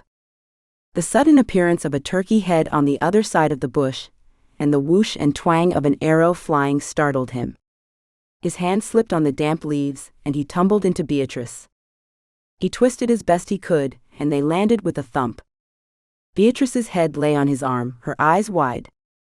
At least he hadn't landed on her. Beatrice snorted a stifled laugh. They both burst out laughing so hard his side hurt. She flopped onto her back and stared up through the trees, her head resting on his forearm. She wiped the tears tracing down her pink cheeks and into her hair as she chuckled. His pulse pounded in his throat. "I'm sorry I ruined your shot." His voice came out a husky whisper. She turned her head, a soft expression on her face. "You didn't." He propped himself up on his elbow and skimmed his fingertips over her jawline. "No?" She licked her lips and minutely shook her head. Her hand came up and palmed his chest. He braced himself for the disappointment of being pushed away, wondering if he had the strength to let her be.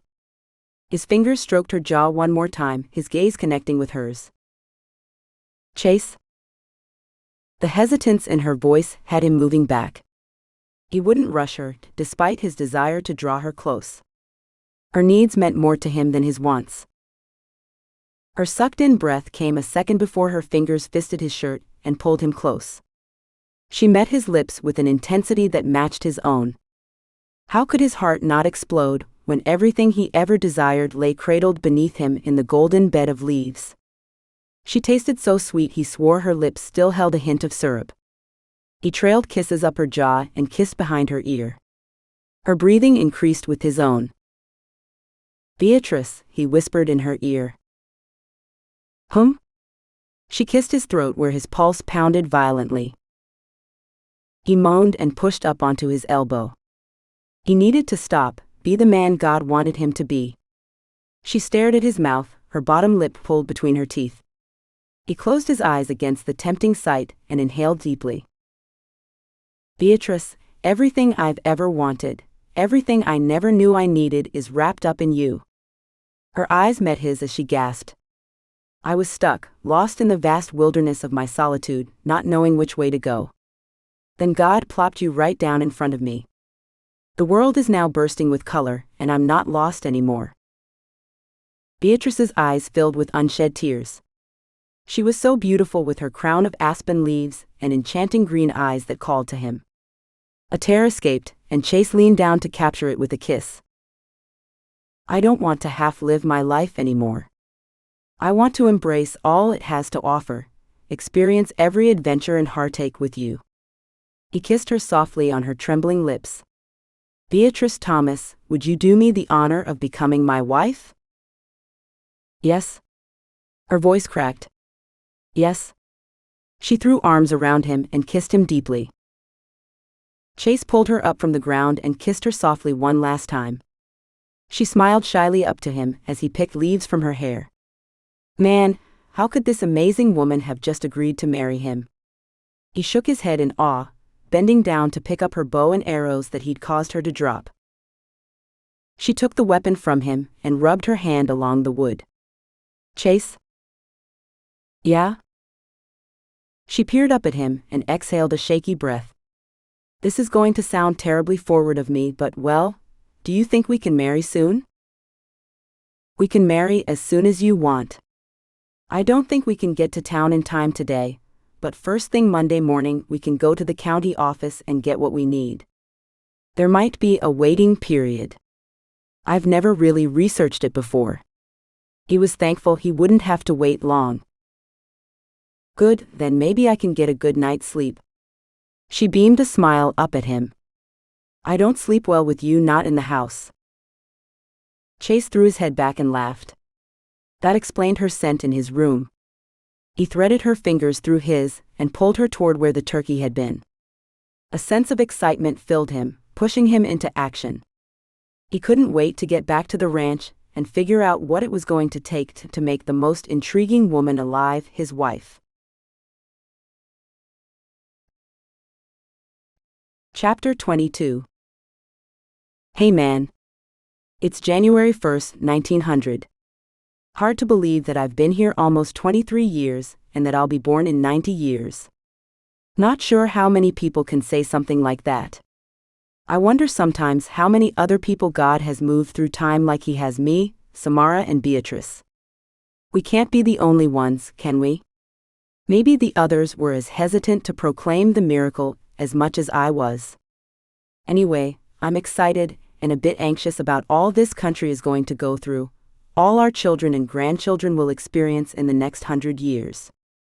There's so much violence and famine about to happen that I often wonder if I might convince them to sequester themselves up on the mountain with me and Viola.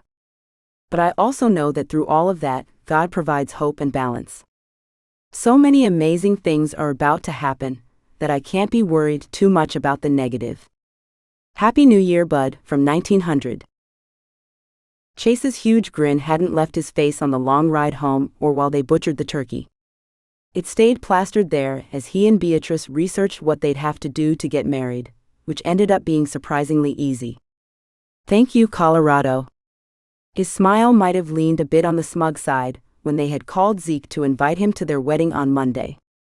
His cheeks had hurt when they found out Vern was a bona fide pastor and could marry them. He fell asleep with his mouth turned up and woke up with it so. Thank you, Lord. He had probably prayed that 1,000 times since Beatrice had said yes. He buttoned his sleeve cuff as he left his room in the bunkhouse, his mouth pulling down for the first time since yesterday morning. He glanced at Eddie's closed bedroom door, his stomach turning sour. Chase couldn't put off letting Eddie go any longer. Chase marched to Eddie's door intent on getting this chore done. He'd never laid off anyone before but figured getting it over fast, like ripping off a Band-Aid, was better than stewing over it all day. Besides, Eddie needed time to figure out what he would do next. He could stay on the ranch for a couple of weeks, but then he'd have to move on. When Chase knocked on Eddie's bedroom door, it swung open. Eddie? You in here? Chase stepped in and glanced around. The room was tidy, with nothing personal but a notebook or journal sitting on the desk, pushed under the window. Chase heard a screen door snap, and he crossed the room to peek out the window. Beatrice stood in a t-shirt and sweats at the railing of her bedroom balcony, and shook out a rug before turning back inside. Though her curtains were drawn, the thin fabric hid nothing as she moved around her bedroom. He didn't like the fact that someone could sit here and watch everything she did. She pulled her top off, and he averted his eyes quickly. He'd be buying new curtains for all the bedroom windows next time he went to town. His gaze landed on a picture poking out of a journal that bulged with papers. He pulled the picture out, and his gut tightened as all the air rushed out of his lungs. Beatrice laughed up at him from the paper, her eyes twinkling in mischief. He flipped the journal open. His mouth went dry as he flipped backwards through photo after photo of Beatrice.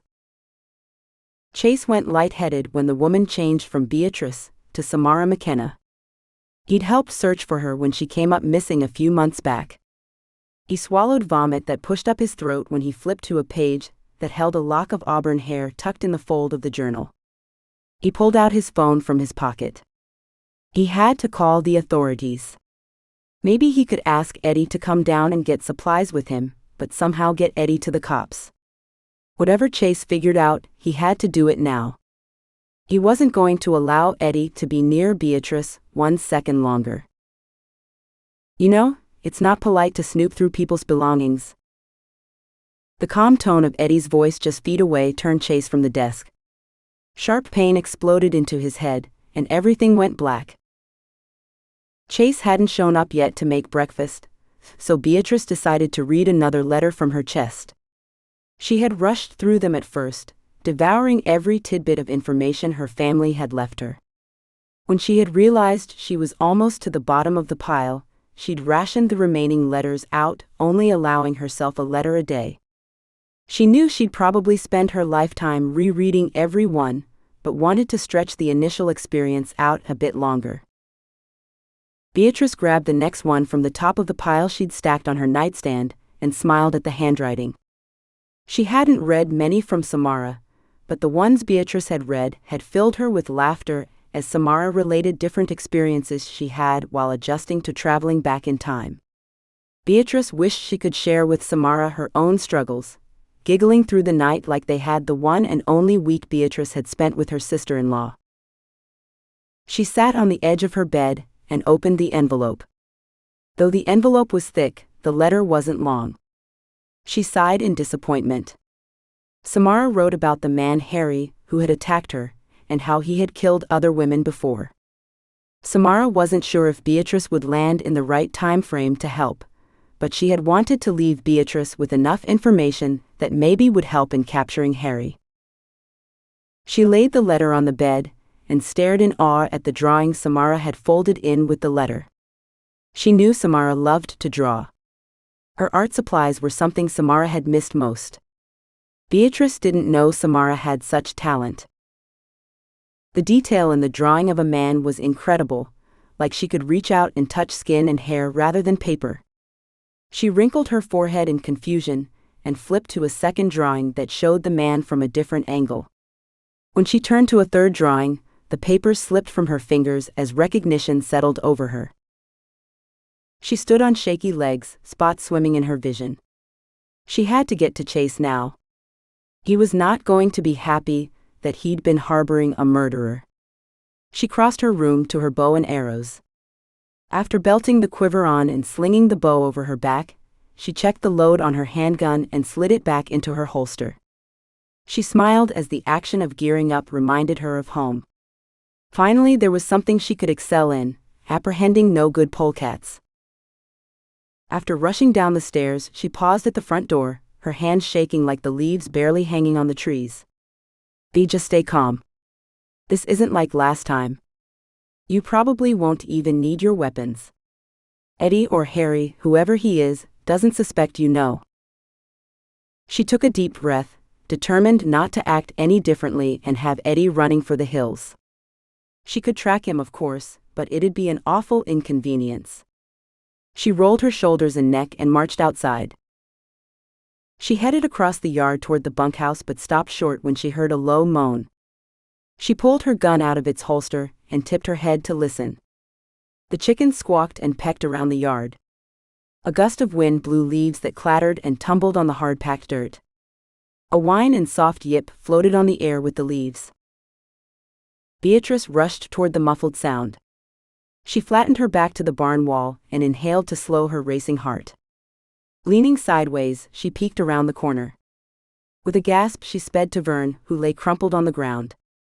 Blue lay beside him, whining. "Vern, you okay?" She knelt beside him, scanning the area. Vern rolled onto his side with a groan. Blood and dirt were smeared across his face and caked into his gray mustache. He lifted his hand to his temple and flinched. Blue crawled forward and licked the old man's hand. "I'm all right, buddy." Vern petted Blue on the head. "What happened?" She bent to examine the gash. It was deep with a large bump forming, but didn't look serious. That sidewinder got the drop on me. He swatted her hand away and pushed to sit up. What? She helped him scoot up against the side of the barn. Eddie. He was strapping Chase down to the back of the four-wheeler when I came around the corner. Eddie rounded on me with something. Vern gingerly touched his head and huffed. Cleaned my plow good. I have to go after Eddie. He's the one who attacked Samara. All right. Let's go saddle up. He pushed against the barn wall to stand up, only to slide back down. Vern, you're not riding in your condition. Let's get you to the house, and you can call the marshals. He waved her off. Girl, I can get myself to the house. You need to go after them. Take the other wheeler. She shook her head. I don't know how to drive that contraption, and even if I did, Eddie would hear me coming for miles. I'm taking Storm. She helped Vern stand. Is there anything I can use to mark my trail, so you can send the cavalry my way? Yeah, I have a couple of cans of spray paint we use for surveying that will work perfectly. He pushed off of the wall, weaved a bit, then sauntered around the front of the barn. Beatrice shook her head and smiled. Vern was just like his great-grandfather, a man one could depend on. Her father would say Vern had the hair of the bear. He would know who to call to get help. She slowed. Maybe she should wait. Maybe she shouldn't rush off like she always did. Lord knew she was often too quick at jumping into action, pushing when she should hold. The guilt of William's death pressed heavy on her, stifling her breath. What if she couldn't do what needed done? Trust in God and trust in yourself, my little bumblebee. Her father's words, whispered so many times through her childhood, seemed so real. She glanced around. She marched into the barn to saddle Storm. Maybe God did have a purpose for bringing her here beyond just saving her. No one but Beatrice could help Chase right now, so she was going to trust God would lead her and that her skills would not fail her. Vern showed her how the paint can worked, telling her the best way to mark so she didn't have to dismount was a long line with a dot in the direction she went. She finished saddling Storm and led him outside. She scanned the ground until she found the fresh four-wheeler tracks that headed north across the mountain meadow. She turned to Vern, whose face was scrunched in concern. Vern, tell whoever comes to approach quietly. I don't want to risk Eddie getting wind of their approach and fording up. He nodded. It don't sit right to have you going off on your own. I'm never on my own, Vern. You of all people should know that. She laid a hand on his shoulder. God's gonna be right there with me. He's the best protection I could have.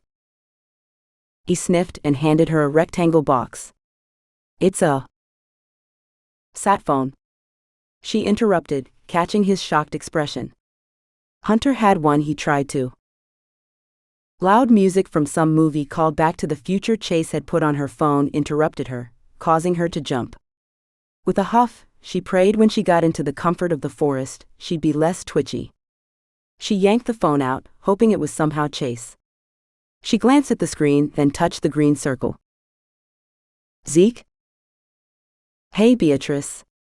I'm heading up to see you. I wanted to show you something, and didn't want. Good. We got trouble, and I could use your help. She smirked as Zeke sighed deeply. What kind of trouble are you into now? Beatrice explained what was going on, and how she was heading out. She was pleased he only argued minimally with her, before she ended the call. She stared at the phone in her hand, turning it over as a plan formed in her head. She nodded, silenced the phone and set her jaw, shoving the phone back into her pocket. She'd make sure this varmint never hurt anyone again. Besides, she wasn't about to let Eddie ruin her wedding by kidnapping the groom. She had plans of a long future with Chase, and no madman was going to turn her off course. Chapter 23. October 15, 1901. Hey man. I had another life-changing experience this past week. I was out hunting with Joseph at one of our hunting cabins, when a freak blizzard came through and buried us in. The way the snow had blown created a wall of ice and snow over 5 feet thick in front of the door. We spent an entire week attempting to dig out, but gained only inches each day. Praise the Lord, the cabin is stocked with canned goods and firewood, and the chimney didn't get plugged up, otherwise we wouldn't have survived. As it was, we only burned enough wood each day to keep the chill off and keep from freezing to death. We probably would have died buried in that cabin, but a warm spell blew in and melted the snow enough for us to hack our way out. As I lay next to that piddly fire, curled close to my boy for warmth, I realized that whether I live or whether I die is inconsequential. I've had a life more abundant than I ever imagined I would. But watching Joseph die was something I wasn't willing to do. Thank God he sends his hope when it's most needed. Chase moaned, the sound sending shards through his head. He stilled. Why did his head feel like a jackhammer drilled into it? He attempted to roll his head to the side, and pain exploded down his cheek and into his neck. He lifted his arm only to find he couldn't. Lurching in panic, his head spun for a completely different reason. Pictures of Beatrice rolled through his brain, making him nauseous. Eddie. Chase had to get to Beatrice. He cracked his eyes open, squinting in the bright sun that threatened to burn his retinas. Eddie sat on a downed tree across the small clearing. He hummed while he whittled on a stick with a large fillet knife. The pile of shavings at his feet was a testament to how long Chase had been unconscious. You know, Chase, I kind of figured you'd understand the necessity for privacy. Eddie's words came out slow and even. I never figured, with you being a Christian and all, that you'd go snooping through people's things like some kind of thief. Chase glanced down. A ratchet strap tied his arms tight to his body. He jerked, testing the hold. The strap dug tight into his arms and cut off the circulation to his hands. He could feel the metal ratchet, but couldn't get his hands positioned right to release the tension. If he could just get the handle open somehow, he could probably get free. Chase stared at Eddie, the knife he held glinting in the sun. Movement in the bushes behind Eddie caught Chase's attention. He swallowed the burn of bile in the back of his throat at what he swore was a glimpse of Beatrice. He prayed he was imagining her ghosting through the woods, but knew she wouldn't sit at home and wait for the cavalry either. He had to keep Eddie talking, keep him focused just in case his crazy beautiful fiancée was coming to save the day. Routine room check, Eddie. You know, make sure you're not destroying the place. He tried to regulate his breathing so he wouldn't pass out and be even more useless to her. Think you went a little overboard on the tie down here, man. A simple rope would have done the trick. He moved around, attempting to look like he was trying to get comfortable. He rubbed the handle against the tree, trying to catch it on a branch or rough spot to flip it open. He feared if he didn't get the latch open and loosen the straps soon, his arms would be so numb he wouldn't be able to help Beatrice anyway. I've looked into you, Bennett. Saw those YouTube videos of yours. You're not some weakling I'm going to underestimate. Eddie twirled the knife in his hand and tossed the stick he was whittling into the woods. I don't get you. Your channel has over 1 million subscribers, and each video has millions of clicks. You have to be raking in the dough, yet you're up here hiding out at a stinking sheep ranch. Chase shrugged nonchalantly and tried to look bored. Rustling sounded in the leaves off to his right. Eddie turned his head that direction, a satisfied smirk upon his face. You have a nice collection of pictures in that book of yours. Chase's voice went hard as he attempted to distract Eddie from what stalked in the brush. He knew Samara had escaped into the past, but Eddie didn't. What did you do to Samara McKenna? Samara McKenna. Eddie closed his eyes as if in rapture, rubbing the side of the knife up and down his arm. Not what I intended to do, that's for sure. Eddie stared at Chase, and the frigid coldness of his stare froze Chase's core in dread. The little wildcat got away from me, but that just increases the thrill. You know all about thrills, don't you, Chase? You're all about adventure on that channel of yours. You've been missing out, man. There's no better buzz than a good hunt. It's especially rewarding when the prey is unique, like auburn hair that shines copper in the sun, or say green eyes the color of the meadow I played in as a kid. Chase couldn't breathe no matter how hard he tried. Eddie smiled, raising the knife in front of his face. An expression of glee morphed his features like some psycho in a thriller movie, as his eyes roamed up and down the blade. He was a sociopath. There was no doubt about it. Chase's body went cold with the realization that Eddie had just lured the love of Chase's life to her death. Beatrice's blood ran hot.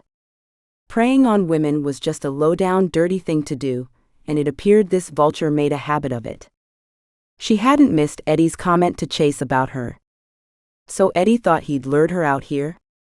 He figured that she was the prey, and he the hunter? She smiled darkly. Little did he know she'd been hunting since before she could talk, and vulture season had just opened. Just how many women have you hurt? Chase's voice was strained, and the sound of him struggling against his bonds pushed through the leaves. Hurt or killed? Eddie's amused tone made bile rise up her throat. Let's just say I have several more books like the one you saw.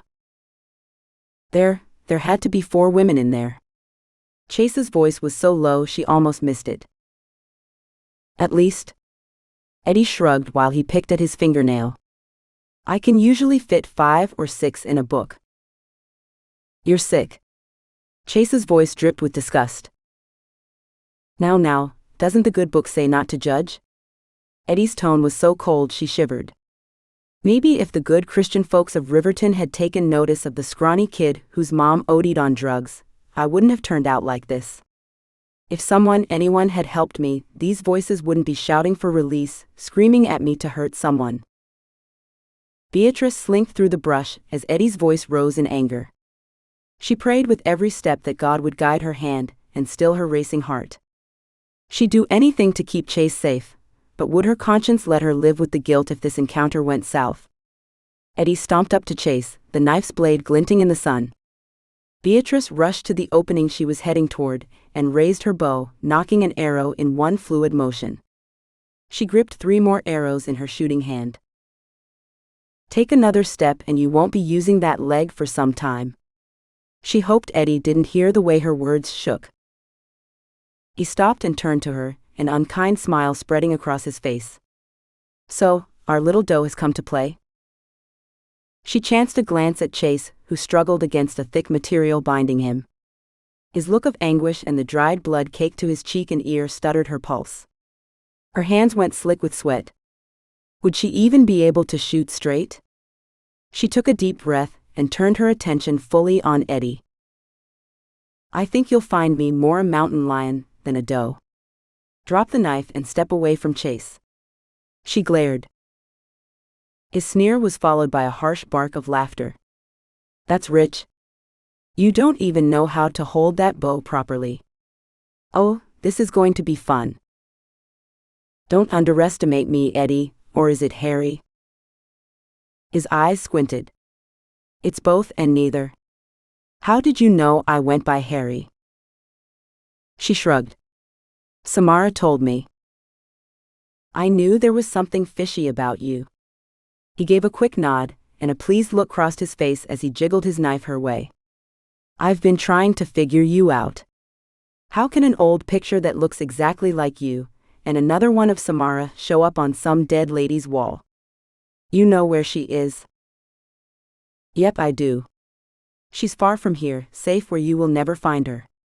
She smirked. He clenched and unclenched his fist, and his neck corded. She mentally braced herself as he looked about to break down. He threw his head back and released a guttural roar that made her flinch and take a step back. Out of the corner of her eye, she saw Chase struggling to get to his knees. Eddie jabbed the knife in her direction. You're going to tell me where she is before I'm through with you. You could search every inch of the earth and never find her. Beatrice questioned the logic of poking someone who was madder than a peeled rattler. Now drop the knife or I will shoot you. I doubt it. He took a step closer. Beatrice aimed and shot. The knife flew from Eddie's hand and his eyes widened in shock. She had another arrow knocked before the first had hit its mark. "Are you fond of your kneecap?" She lowered her aim to his leg. "You'll pay for that." He took another step forward. She released the arrow and winced when it embedded into his knee. He howled and barreled toward her. Before she could release her next arrow into Eddie's heart, Chase exploded from the ground and slammed into Eddie. Her breath whooshed out as Eddie punched Chase in the head. With Chase's arms tied tightly to his side, he couldn't fight back. Chase grunted and jerked to the side. Eddie punched Chase again and forced him onto his back. Eddie grabbed a rock lying on the ground, clenched his hands around it, and lifted it over his head. She released the bowstring and planted an arrow into Eddie's shoulder. He screamed loud and long and wheeled on her. Her heart beat in her throat as she knocked another arrow. A growl sounded from the bushes a second before Zeke burst through, taking Eddie to the ground and pinning him there. She sagged in relief, a suppressed sob wrenching from her chest. Zeke glanced up at her and nodded before pulling some kind of pigging string from his pocket and securing Eddie's wrists behind his back with a clicking noise. She slid her arrows in the quiver and rushed to Chase. "Beatrice," Chase whispered as she leaned over him. She touched his wound with a feathery softness, pulling her hand back when he sucked in a breath. Pain burned in the back of her throat, and she gritted her teeth to keep her tears from falling. She helped him sit up and moved around to his back to untie him. Her hands shook uncontrollably as she fumbled with the metal contraption holding the binding tight. "I don't know how to open this stupid thing." The words ended on a sob as she tugged on the metal that held the bond around him. "Here, let me." Zeke clicked another string around Eddie's ankles and came over to help. She moved around to Chase's side to give Zeke room. She kept her eyes on Eddie, who shivered and moaned while he thumped his head on the ground. He sobbed words of apology about failing that didn't make sense. Tears welled up behind her eyes with the thought that another second and she would have had to shoot Eddie in the heart. God had heard her plea and sent Zeke at just the right time.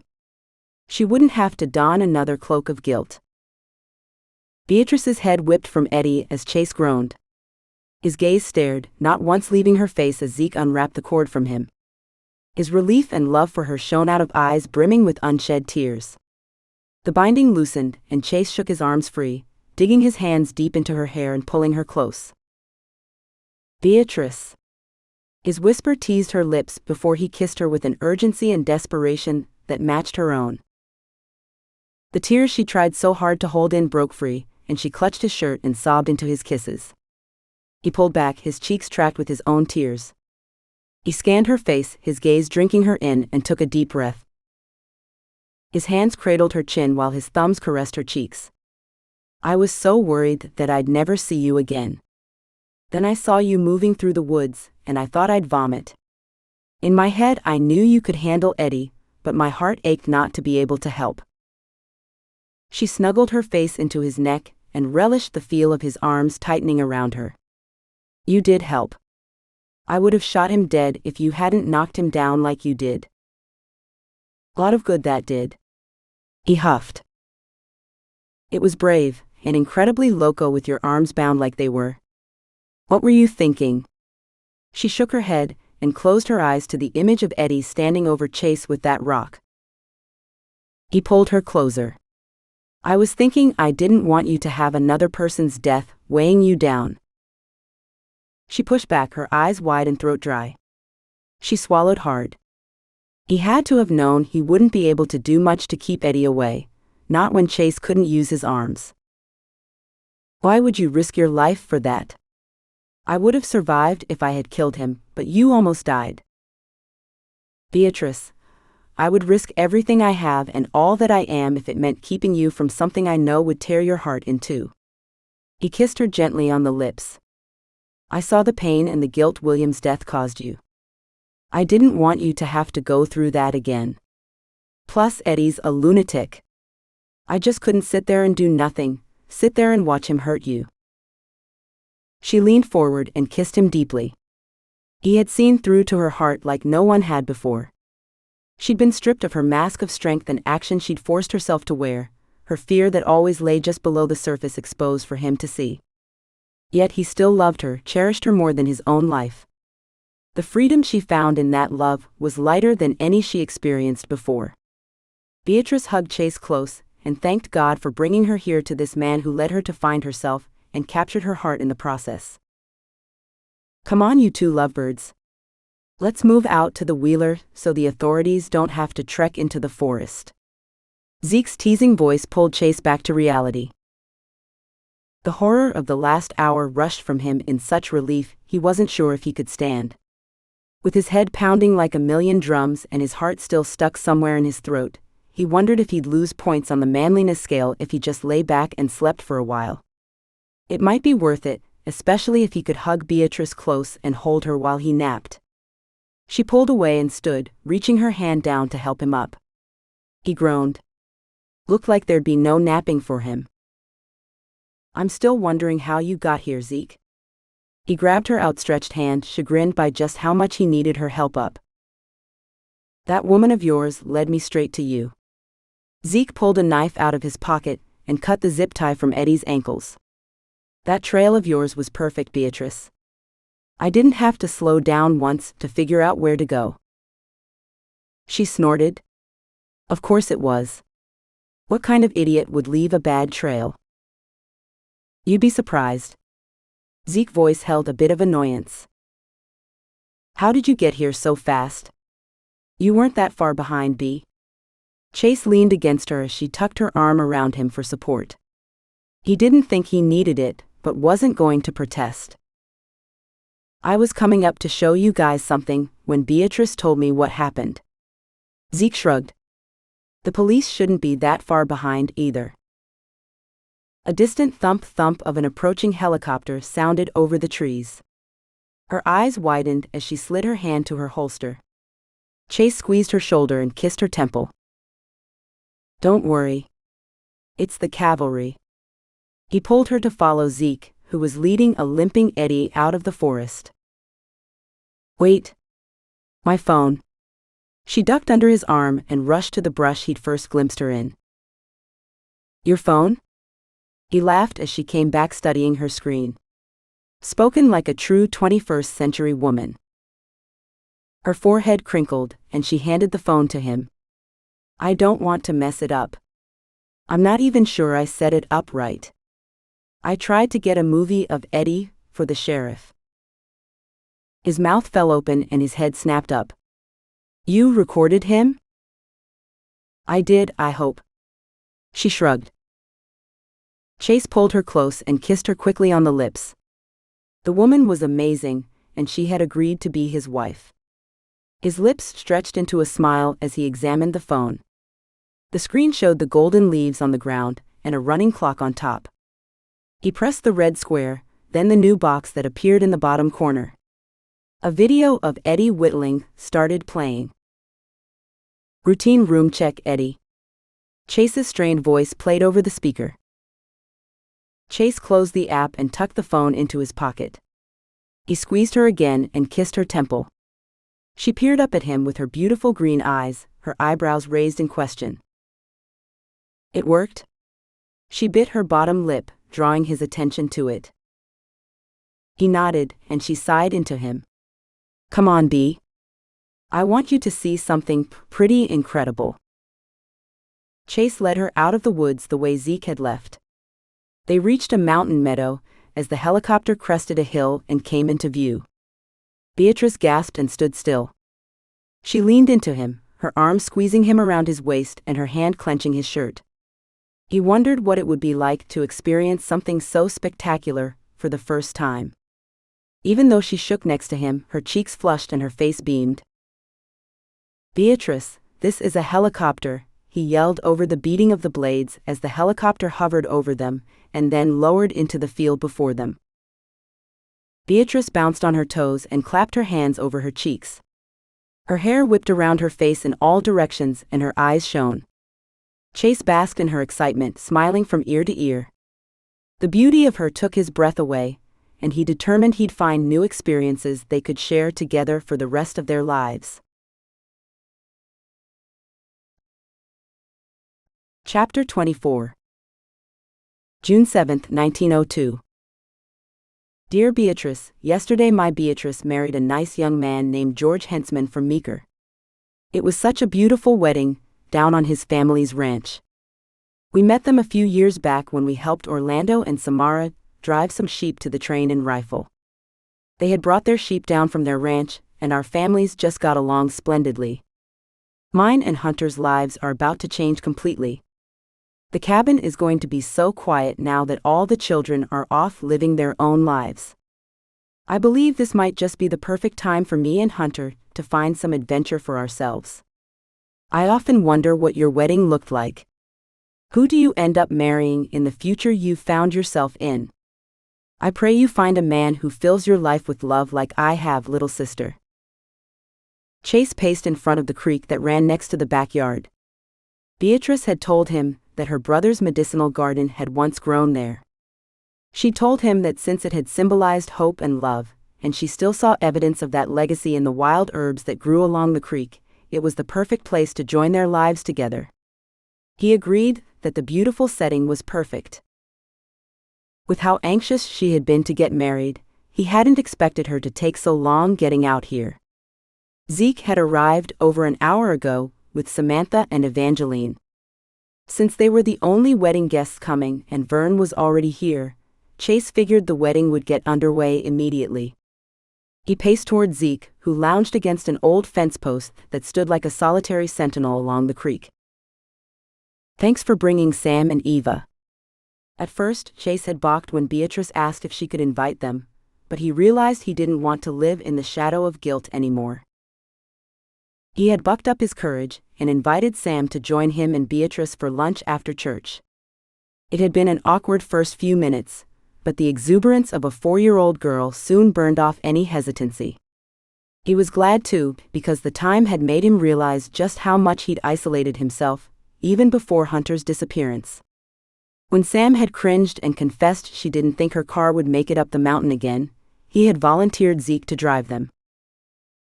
Dude, if you thank me one more time, I'm gonna knock you upside the head. Zeke cocked his eyebrow up. Then Beatrice will get mad, and I don't want her going all Katniss on me. Chase snorted as he tried to hold the laughter in. I didn't take you for a Katniss fan. Zeke's arms dropped to his side. He stood up from his lounge against the post and took a menacing step toward Chase. Maybe he should just keep his mouth shut. Leave him be, Zeke.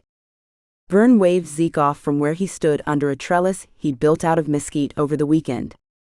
The poor boy probably doesn't know what he's saying, due to the butterflies attempting to take off in his gut. Zeke leaned back against the post and scowled. Chase didn't have butterflies. In fact, this was the most certain he'd ever been of any decision in his entire life. He opened his mouth to tell Vern that when the screen door slid open, and Evangeline tore out of the house with Blue on her heels. She's coming. She's coming. She's coming. The excited yells of the sprite and yips of the dog caused the men to chuckle. Samantha stepped out next. Her eyes quickly darted to Zeke, who had straightened when she appeared, before she turned to Chase and smiled. She crossed the yard and grabbed Evangeline's hand, whispering something in her ear that calmed the child to just bouncing in place instead of dancing around. At the sound of the screen door sliding back into place, Chase's gaze sprang from Eva and landed on Beatrice. His breath caught in his lungs. Those pesky butterflies Vern had spoken about took off as one and threatened to lift him clear off the ground. Beatrice glided toward him in a simple white dress that covered her arms in lace. He saw the cowboy boots he'd bought her in rifle, peeking out from beneath the hem with each step. Samantha must have done something to Beatrice's hair, because it curled and twisted upon her head. He couldn't wait to pull it down and bury his fingers into it. She was stunning, and she was about to be his. He was sure Vern's words were fitting and lovely. Chase's subconscious must have been listening, since he answered when he was supposed to. The only thing he truly heard was, "You may kiss the bride," which he wholeheartedly answered with a deep kiss. Beatrice slumped into him. A deep pink tinted her cheeks as she blinked up at him in wonder. He suddenly wished their guests weren't staying for cake. Beatrice leaned against the kitchen cabinet with a sigh. The day had been perfect, with just enough friends and food to make one full and happy. The afternoon had been packed with Evangeline's antics, juicy barbecue, and stolen kisses. She smiled as the sound of Zeke's vehicle vanished, and Chase put the last of the food into the fridge. He stood and regarded her with that promising gaze he'd captured her with all afternoon. Without breaking eye contact, he crossed the kitchen to stand in front of her. He placed his hands on the counter, on either side of her. Her face warmed and her pulse thumped in her neck. "You're beautiful." Chase's breath caressed her neck a second before his lips followed. She leaned her head back, her chest rising and falling rapidly. "So you've said." He chuckled against her neck and moved up to kiss her cheek, inching little by little toward her mouth. It was a good thing she leaned against the cabinet, since her knees were as unsteady as a newborn calf's. Her breath stalled as he hovered over her mouth and then continued to her other cheek. She stuttered her exhale in frustration. If he was going to tease, she could play his game. "You know, I was going over that information Zeke gave us about Hope. Can you believe she was adopted by that nice couple from her parents' church?" She hoped her voice sounded as nonchalant as she played at. "That was good news," he whispered in her ear before kissing underneath it. She inwardly humphed, restraining herself from forcing his lips to hers. "While I was researching the place she's living, I decided to click over to YouTube. I found something incredibly fascinating." He pulled back, clearing his throat as he plucked the pins from her hair. "Really?" His hands shook a bit as he placed a pin on the counter. "Did you know chickens could play the piano?" She barely suppressed the giggle that bubbled in her mouth. His shoulders slumped. "Yeah, pretty crazy, huh?" She laughed at his downtrodden expression and pushed him playfully on the shoulder. "When were you going to tell me about your videos?" "I don't know." He continued to search her hair, one curl falling to tickle her shoulder after another. "I guess most of that was before Hunter disappeared. I guess that part of my life was over the day he never showed up again. I also didn't want you thinking you were keeping me from it." She sighed and closed her eyes. He combed his fingers through her hair, cupping her face. "What is it, Beatrice?" "It's just that." She cleared the disappointment from her throat. "I thought it looked like it'd be fun." "Really?" He held his breath. She nodded. "Remember I told you I was going to search out a Wild West show and travel the world, meeting new people and performing exciting stunts? After staying up late into the night watching your videos, I realized that doing the things you were doing with you would be an adventure worth traveling through time for." He leaned down and kissed her, her name whispered in the air before he claimed her lips. "Let's go start those adventures." He lifted her to his arms, a shriek escaping her mouth before she snorted in laughter. He kissed her again as he carried her to their room. Her heart warmed with more joy than she ever imagined possible. While her last few years had been shadowed in fear and loneliness, God had shown her the courage needed to grasp the life of love He wanted for her. Epilogue. December 20th, 2019. Dear Viola, it's hard to believe it, but I'm writing you from Cologne, Germany. Chase and I have spent the last 3 weeks touring different European cities and festivals. We've been to Prague, Vienna, Paris, and Wrocław, Poland, but my favorite has been Cologne. There is a magnificent cathedral that takes my breath away. Our hotel room overlooks the Rhine, where the Christmas lights sparkle in the reflection. Even though I was ready to find a trip jumping off cliffs or something, Chase had insisted we spend time exploring the romance of Europe at Christmas. He was right. The atmosphere we've found has definitely been something I'll never forget. I know it's silly to keep writing letters to you. I probably should just get one of those journals people keep talking about. However, writing to you is healing in a way writing to myself wouldn't be. I cherish time spent writing to you. I find myself telling you things I wouldn't bother recording in a journal. Maybe that's why you wrote all your letters to me. So I'll keep penning letters until I don't anymore. I'll place this one in the chest with all your letters. Though I wish you could receive it. The stationery would have you oohing and ahhing for hours. Chase surprised me with the set in Vienna. We leave for home tomorrow. I had tried to convince myself I wanted to be somewhere spectacular for Christmas like New York City, but Chase saw my heart and insisted that we go home. It amazes me, Viola. I always thought if I feared something, like being away from the mountains for my first Christmas here, if it got under my hide, that I should attack it head on. I forced myself to always be strong, to always be ready for trouble and never show weakness. However, God is showing me there's courage in being vulnerable, in letting people see my insecurities as well as my strengths. It took me being completely stripped to truly trust in the courage found in God's love. Thank goodness, He sent Chase to find me in the wilderness and guide me out. Merry Christmas, dear Viola. Beatrice. Want to know what's next? Don't miss Zeke's story. Grab Falling for Zeke today.